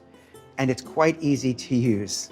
This comes in this hourglass shape, and all you need is some espresso and some hot water, which I already have in the bottom half of my pot. Then you want to take your coffee filter, and I'm using coffee that's ground for espresso. There are different types of grinds out there, so make sure it says espresso grind, and then slide it right into the bottom half of your mocha pot. All that's left to do is screw on the top half. You want to get a tight seal to trap the steam in. Once you put it on the heat, the water is going to boil and the pressure is going to push it through those grinds into the upper cavity. Okay, I'm going to put this on medium heat. That's all there is to it. This is going to take about 8 minutes, so I think I'm going to start making some lunch. Nothing beats a good sandwich for lunch, and today I'm going to be making one of my favorites, a mortadella and provolone panino. It's sort of like a bougie bologna and cheese sandwich. Now, this sandwich is delicious because of 2 components, and one of those is a garlic butter. This garlic butter is quite simple to make. 4 tablespoons of softened butter. You know me, I always need to use a bougie butter. $1 for every time I say the word bougie today. And then garlic, but 2 ways. First, just a little bit of fresh garlic.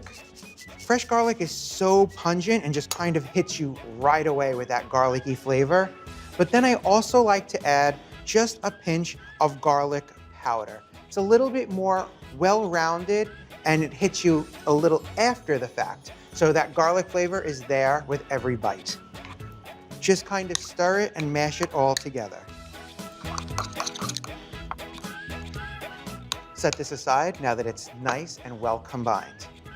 Next, the other thing that really adds a little extra something special to this panino is an artichoke spread. It adds this creaminess, this freshness to the sandwich that I think you're really gonna enjoy. It all starts with just a can of artichoke hearts.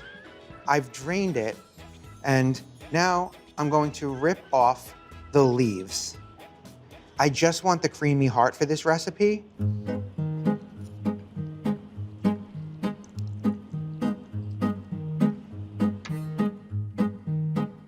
And last one, right into our mini chopper.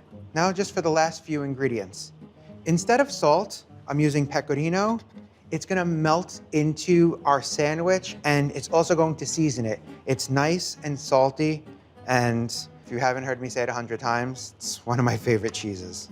So a tablespoon of that, and then 3 tablespoons of extra virgin olive oil.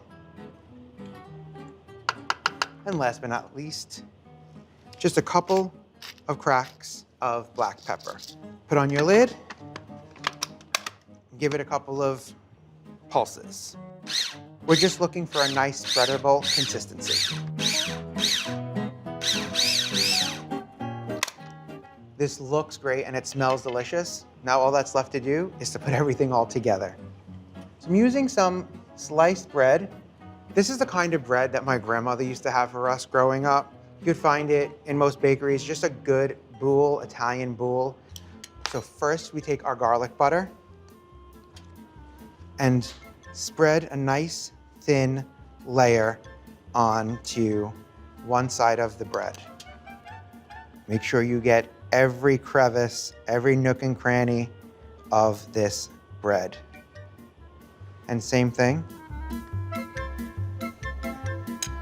Now, flip one of the pieces upside down so that the butter is on the bottom.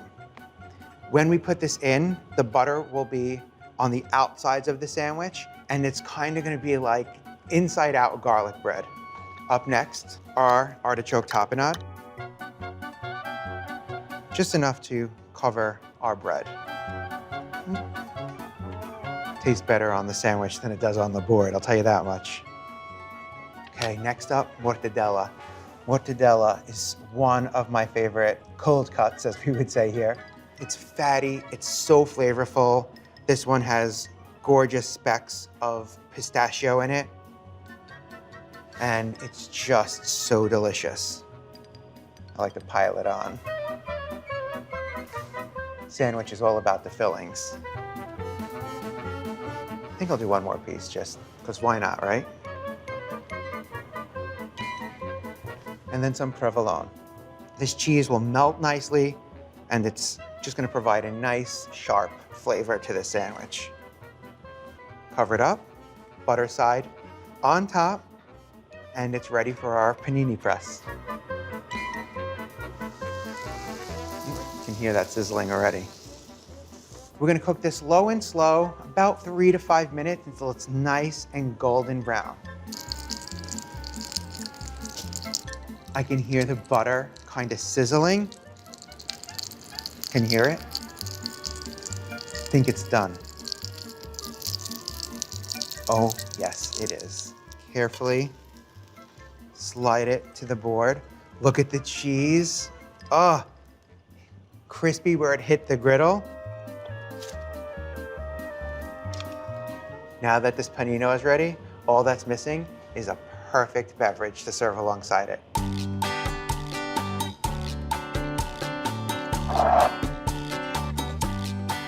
I'm going to show you how to make my favorite coffee beverage, a shakerato. It is not very popular here, but I think you'll love it. I usually drink coffee with a lot of milk or creamer in it, and this has none of that, but it doesn't need it. It's so delicious. I'm gonna take a shaker, I'm gonna fill it generously with ice. No need for bougie ice here. Then our Demerara sugar. It's an unrefined sugar and it's relatively coarse. Then our freshly brewed espresso. 2 shots right on top. And then cover it up. I like to cheat because I'm nervous. Don't want to be wearing it. Wrap it in a towel and now just shake, shake, shake vigorously. At least 20 to 30 seconds until you feel like you're gonna die.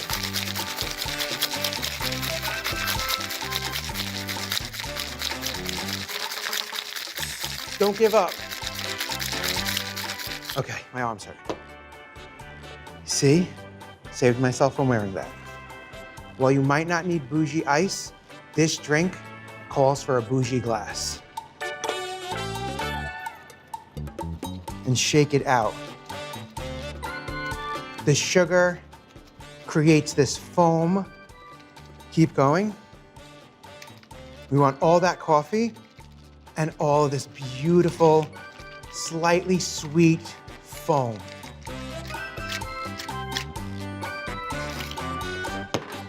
And that's all there is to it. I can't wait to dig in.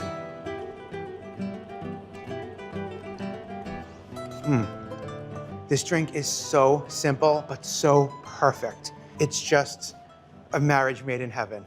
Can't get enough of it. Now this truly is the perfect lunch.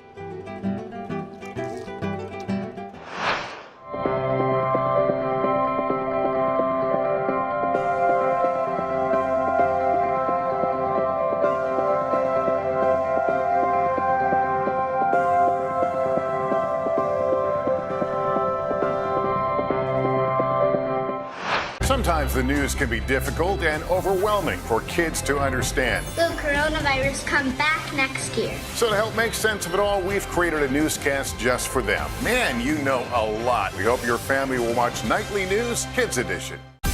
Make the most of your day with Today in 30. We give you a mix of everything you love about our show in a mere 30 minutes.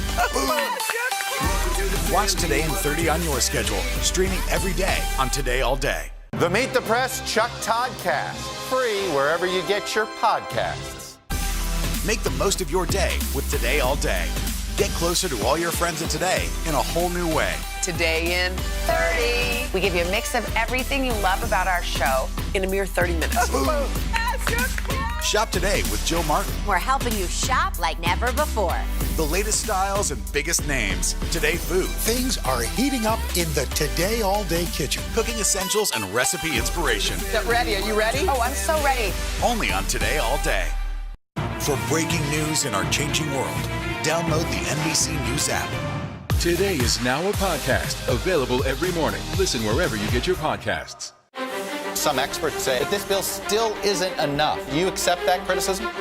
There's been a ton of confusion from the CDC. Can we try to clear some of this up? Is America safer today with the Taliban in charge of Afghanistan? If it's Sunday, it's Meet the Press.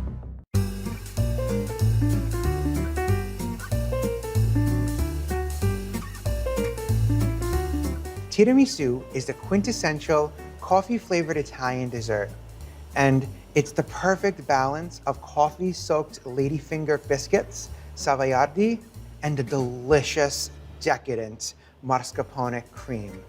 The first thing we need to do is work on our coffee soak.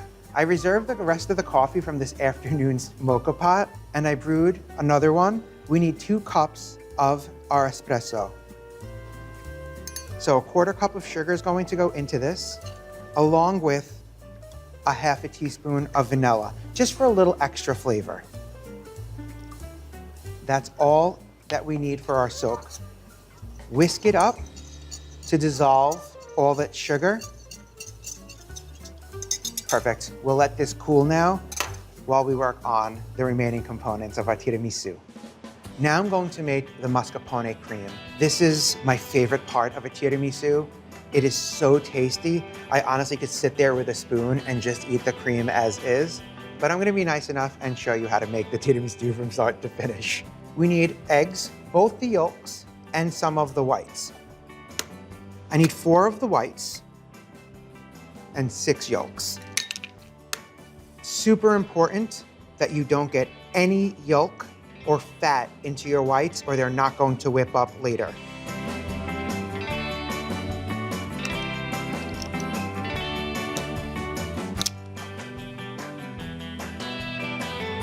First, we're gonna start with our egg yolks. And I'm making what's called in the French pastry kitchen a pâte à bombe, which is simply egg yolks, some sugar, and flavoring. My flavoring of choice for this is a dry Marsala wine. Not sweet. We have enough sweetness going on with all the sugar that we're adding, and our savoiardi biscuits. Going to add 2 tablespoons of this. Then some sugar. We'll add a 1/4 cup to this.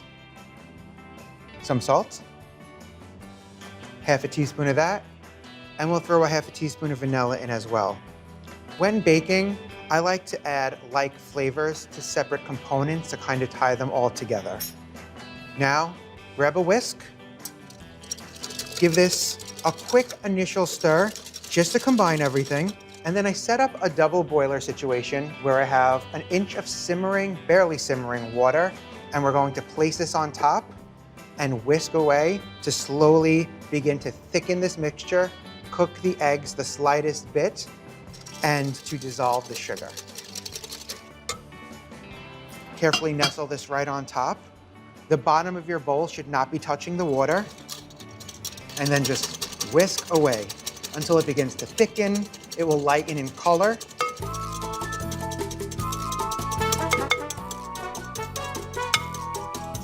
You can see the texture starting to change already. It's thickening slightly. It's a beautiful, silky texture. You can really smell that masala coming out of this. You can see how much this is lightened in just a couple of minutes. I don't feel any granules of sugar, which means that it's ready to go. You want to transfer this straight to a stand mixer. I have it fitted with the whisk attachment. And now over medium high. Let it go until it cools down. It will be cool to the touch, and this will thicken up even more.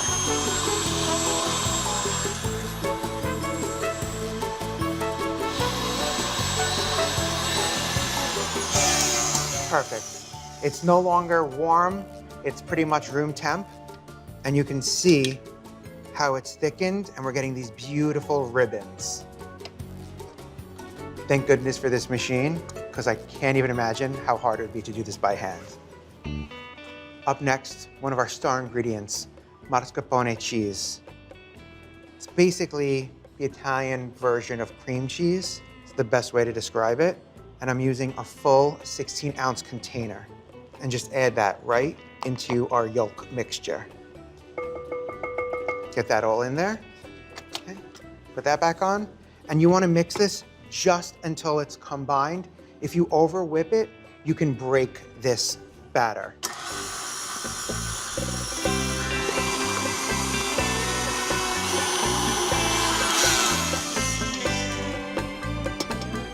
This looks delicious already.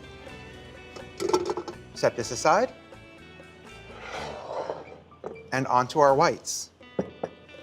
So we have our 4 reserved egg whites, and to that, a final 1/4 cup of sugar.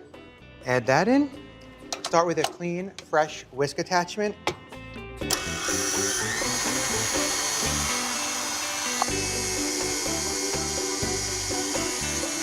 Once you see it starting to form ribbons just like this, you can bump it up a notch.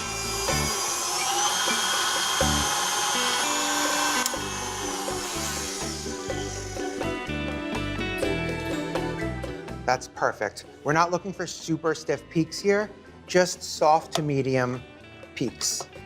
We're nearly there. All that's left to do is to combine our 2 egg mixtures, and we have our mascarpone cream all ready for assembly. Add about 1/3 of your whites and gently fold/stir it in. This is to soften the yolk mixture to make it easier to fold in the remaining whites.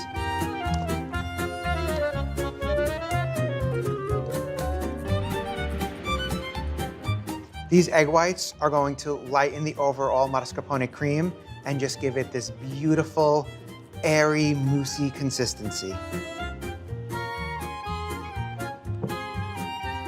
Be very gentle, folding it over so that you don't deflate those egg whites. This looks great. Now that we have our 2 main components, our coffee soak and our mascarpone cream ready to go, I'm gonna do a little tidying up to make some room for the fun part, the assembly.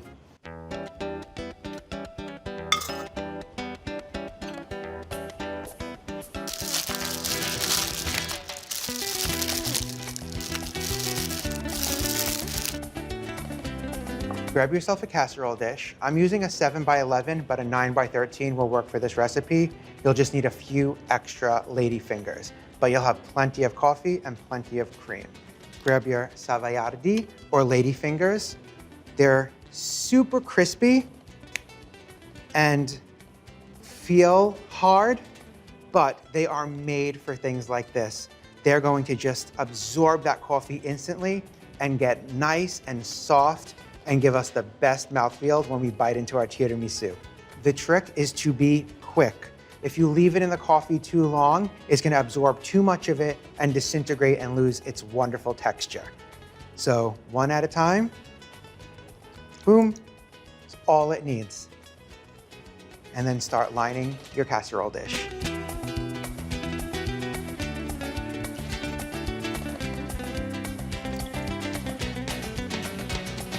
The first ones have already begun to soften, where I can kind of squish them down. Let's see if I can add one more savoiardi.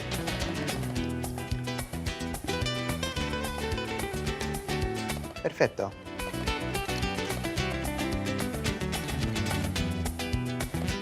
Now that our bottom layer of cookies are in, it's time for the layer of mascarpone cream. Scoop half of this cream right on top. That looks about right. Then with your offset spatula, gently caress it over our cookies, evenly spreading it from corner to corner. Okay, that looks great. Now for another layer of our savoiardi.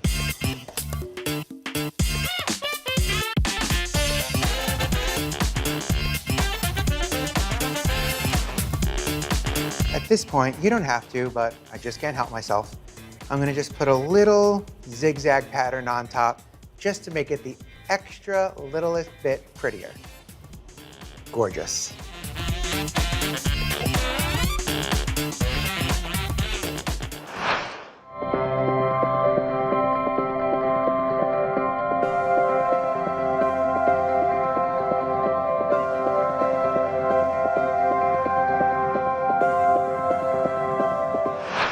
Good morning, welcome to Today. Nice to have you with us. We wanted to surprise Ellie and make her wish come true. What do you think about coming to visit us? Yes. There's only one thing that people are saying. You are Exactly.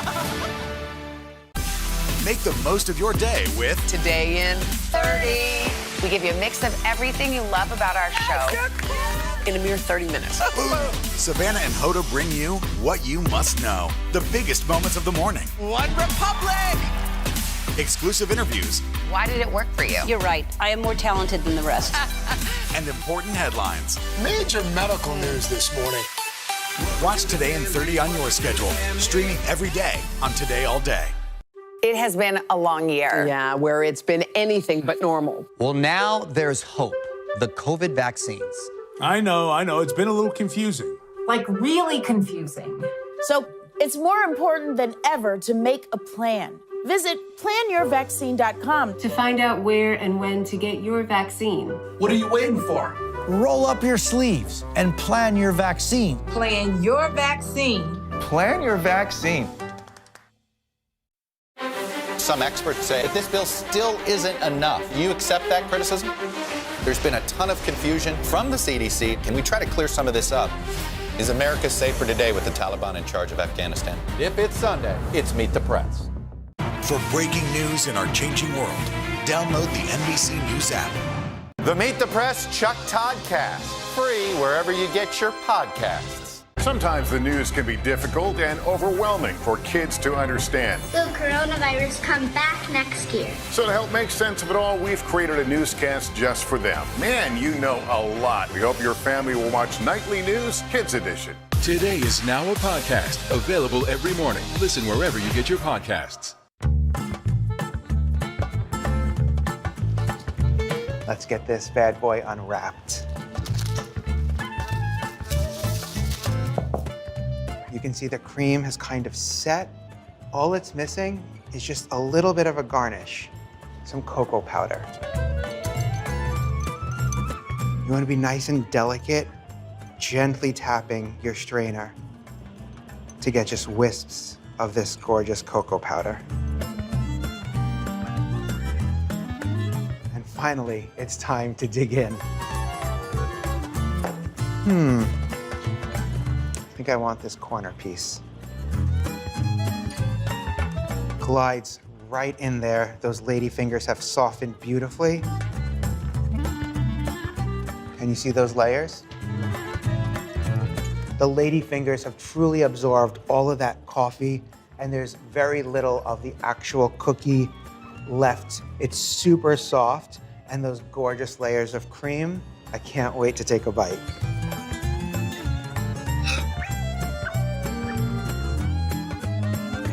This is definitely the perfect pick-me-up and one of my favorite ways to enjoy coffee. Ooh, and it looks like I have a little bit of espresso left. Don't worry, I have another sweet trick up my sleeve. Make the most of your day with Today in 30. We give you a mix of everything you love about our show in a mere 30 minutes. Watch Today in 30 on your schedule, streaming every day on Today All Day. Make the most of your day with Today in 30. We give you a mix of everything you love about our show in a mere 30 minutes. Savannah and Hoda bring you what you must know, the biggest moments of the morning. One Republic! Exclusive interviews. Why did it work for you? You're right. I am more talented than the rest. And important headlines. Major medical news this morning. Watch Today in 30 on your schedule, streaming every day on Today All Day. Some experts say that this bill still isn't enough. Do you accept that criticism? There's been a ton of confusion from the CDC. Can we try to clear some of this up? Is America safer today with the Taliban in charge of Afghanistan? If it's Sunday, it's Meet the Press. Make the most of your day with Today in 30. We give you a mix of everything you love about our show in a mere 30 minutes. Savannah and Hoda bring you what you must know, the biggest moments of the morning. One Republic! Exclusive interviews. Why did it work for you? You're right. I am more talented than the rest. And important headlines. Major medical news this morning.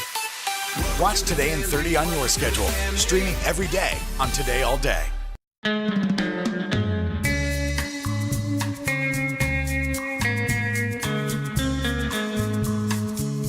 I'm not much of a drinker, but when a cocktail tastes like dessert, I can definitely get down with it.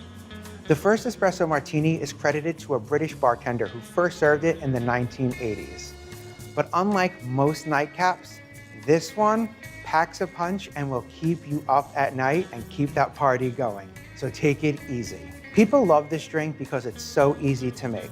The classic version has 3 ingredients, but I like to add a little something special to mine. Start with a cocktail shaker, of course. Something to measure everything in. A strainer. And some booze.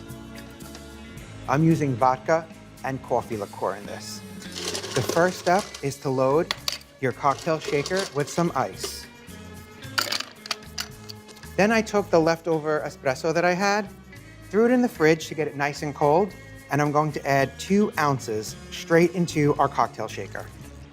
Up next is our vodka, 1.5 ounces of that. Right on in. Then for a little extra punch and additional coffee flavor, some coffee liqueur, just 1/2 ounce. Then for my little extra ingredient, sweetened condensed milk. It's a little unconventional, but it adds a little sweetness and just a little more creaminess. And it's a little reminiscent of like a Vietnamese iced coffee. 1 tablespoon of that right on top. Then just like our shakerado, we want to shake this vigorously. Get all those ingredients well combined, at least 15 seconds.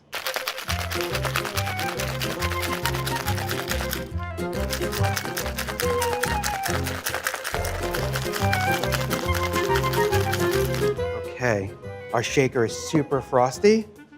And if you thought my shakerado glass was bougie, you ain't seen nothing yet. Look at that bad boy. Grab your strainer.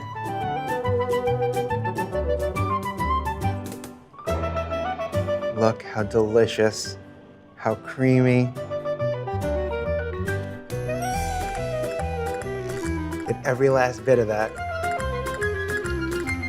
Now, if I didn't already have a decadent dessert waiting for me, what I would do is make an espresso martini affogato. First, I would shake up an espresso martini, just like this one. Then I would fill a glass with 2 scoops 3 if I really feel like treating myself, of premium vanilla ice cream. Pour that delicious martini right on top and enjoy. But for now, this will definitely do the trick. Cheers. You can never have too much coffee.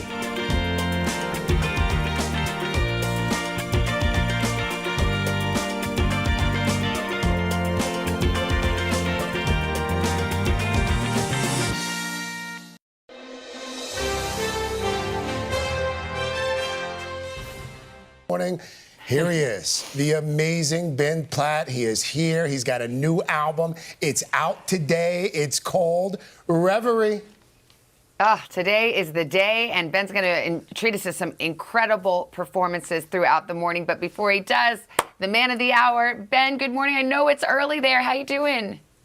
Good morning. I'm doing good. Nothing better to wake up for than you guys. Well, you're so sweet, and we've been talking about this all morning. You moved home during the pandemic, and you were in your childhood bedroom. I was thinking most of us would just be looking at old yearbooks, you know, maybe do some light stalking of what happened to those old high school friends we used to hang out with. Not you. You wrote a whole album. Tell me about it. Well, I did spend some time looking at old yearbooks, and I was voted most likely to be on Broadway, so it was pretty accurate. Ooh. But yeah. I was super inspired by just like the nostalgia of being back in that space and seeing all of my posters everywhere, and you know my clothes I used to wear, and just the feeling like whenever you're home, you kind of revert to your teenage self, and so the kind of juxtaposition of that looking backwards feeling with the kind of looking forwards feeling and feeling a little more evolved and adult and slightly more mature. I think that the album came kind of like right between. I think that's why I got inspired, was feeling kind of young and old at the same time. Ben, one of the things that we enjoy about having you at the show is we've been able to see up close your career evolve from obviously Dear Evan Hansen, Pitch Perfect, and now you're a legit recording artist who turns out like hit after hit. What's it like for you right now, this particular moment in your career? I just feel incredibly fortunate. I feel really lucky that there are people that want to hear my perspective and hear my music. I feel privileged already to be an actor and get to spend a lot of time transforming into other people and telling other people's stories. And I grew up in the theater, focusing on that. And so now to have this outlet where I can bring my own emotional life to the forefront and really focus on what's my story and, what's my vernacular and what does my music sound like, and have people really respond to that it's very lucky. Not so many people get to do that. So I'm just really trying to take it in day by day. And I think people are going to really find a lot of joy in this album, hopefully. Hey, Ben, so on this album, you've got some really lovely songs, romantic songs. Love songs. What was the inspiration for those? It's no secret that the inspiration for a lot of the songs on the album is my partner, Noah Galvin, who I've been with for the last couple of years. Oh, there we are. He is just the most wonderful person. I can't say enough about him. We were friends for many years. Sort of dallied a little bit with being together over the years, and I was pretty stupid about it and didn't really see the light until the end of 2019 when I finally clicked in and realized how special he was, and we've been together ever since. So yeah, a lot of it is about kind of finally finding that person. I love that. And Ben, you're also here with a very special announcement. What do you have going on? Well, I get to go on tour from February to April of next year. And Yes. Yes. I'm so excited to perform live again, finally. It's my favorite thing to do in the world. I'm going all over the country. I'll be all up and down the East Coast, through the middle, on the West Coast. I get to play the Hollywood Bowl, Madison Square Garden, Santa Barbara Bowl. I couldn't be more thrilled and excited. And I get to bring the amazing Jake Wesley Rogers with me. He's going to open for me, who is very talented, awesome. One of Elton John's proteges. And it's so exciting. Well, you're a rock star, Ben. You're legit. Our friend Sarah Bareilles is live with us on the Plaza. Sarah is back on Broadway. We love hearing that. She's starring as Jenna, of course, in her Tony-nominated musical Waitress. Waitress, one of the longest-running shows in recent Broadway history, and it's back for a limited engagement starting September 2nd. Sarah, it is so great to have you. I want to thank you officially for putting me next to Olympic athletes. I was like, I've never felt less. But if you talk about people at the top of their craft, you're at the top That's of their right. craft. If there was an Exactly. an Olympic medal for performing, you would have it, especially on this show because you've been with us for so long. But this is so terrific. It's got to be a bit of an honor that now that Broadway is coming back, and there are so many shows that could have been chosen to come back, but you guys are one of the first. What does that feel like? Oh, I mean, it's a tremendous honor. It was when we got the opportunity to be a part of sort of like the welcoming committee of Broadway shows, inviting people to come back into the theater, putting people back to work, and trying to do it in a new way, more intentionally, and of course safely for everybody. It's just, you know, it's a joy. The show is it's the love of my life, so that's why they can't kick me out. They're like, how many times are you gonna do the show? Oh, People love it. I've seen it 4 times. Like, I've literally, it's insane. So there's this great video I want to show people at home of the cast. They're rehearsing one of the first numbers of the show, opening up. What did it feel like to be back with that group of people? You're playing Jenna again.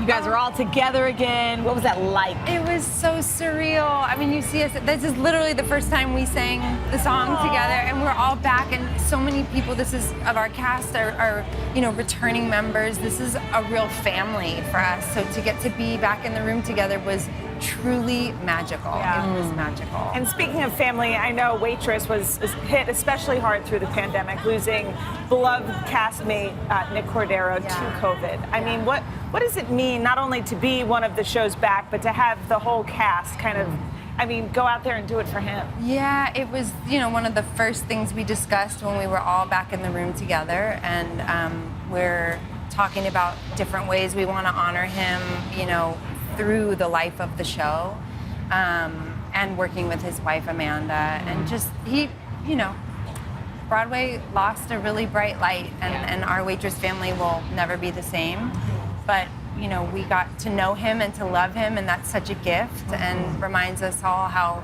short life is and how precious. Absolutely. And one of the joys of getting through the pandemic was Girls 5 Eva. 5 Eva. You know, it's already been picked up for season 2. Tell me about, you know, performing in an ensemble like this, and even getting to write some music for it. I mean, if you told me this was coming, you know, down the pipeline for me, I would not have believed you. To get the phone call from Tina Fey and be like, do you want to join these extraordinary people and make this hilarious show with Meredith Scardino, our creator showrunner, Paula Pell, Busy Phillips, Renee Elise Goldsberry. I mean, it's just a gift. I never saw it coming. It's been so much fun. I laughed every day, and we worked on the show in the heat of the pandemic, so we were all so grateful to be with people that we didn't live with every day. You know what I mean? And it was so well received. That's the thing. You know what I mean? We longed for it. So before you leave, we can't let you go without talking about pie. One of my favorite parts of the show. I feel like it's a character in Waitress. No question about it, really. It really, really is. Really? Okay, so this pie is a chocolate mousse with strawberries. What would that symbolize for Jenna? Oh, this is decadence. This is sensuality. This is her sort of discovering pleasure. Ooh. Let's put it that way. Let me tell you, I want to give a shout out to Stacey Can Donnelly. you? I was just about to say, who does these? Stacey Donnelly. She is our pie genius. They're so good, They guys. are really here. And look, we got little mini ones. You I'll can take a eat mini them out of a jar. This Yes. one's probably. You want chocolate? Or Yes, you want, I want chocolate. Give the pregnant lady the whole pie. But seriously, when you go to the show, you get these to little buy pies, and they're so good. Every time I say, okay, I'm going to save it at least for the first act. Yeah. And it's always gone before you guys even start. No, and you can use these again and again. And the great part is when Can I you have my go fork, in, please? they start baking a pie. Oh my gosh. So that you smell pie in the theater. That's how they get that smell. Exactly. It's a real pie. And Al knows he was one of our beloved cast members as playing Old Joe, the diner owner. And I was just saying before the camera started rolling how beloved you were in our cast. So Could you still so sing wonderful. No, not probably. Yes, you probably. could. But what I will say is that you guys, the cast couldn't have been more welcoming, because I was worried. It's like, who's this jerk coming in? You know. He's Al Roker. He's Al Roker. no, There we go. That's right there. look at you. Nicolette Robinson. Yes. It was so wonderful. Yeah. I got to do it with Jordan Sparks, and what a terrific time. Thank you so much, and thank you for bringing this thing back because it's so much joy. It's what It we is. need. That's a good way to put it. Yeah, Thanks really for having is. us. And there's pie. By the way, catch up on Girls that 5 one. Eva It's streaming heavy. on Peacock. Waitress opens up on September 2nd. So much goodness. Thank you so much. I love it. Sarah.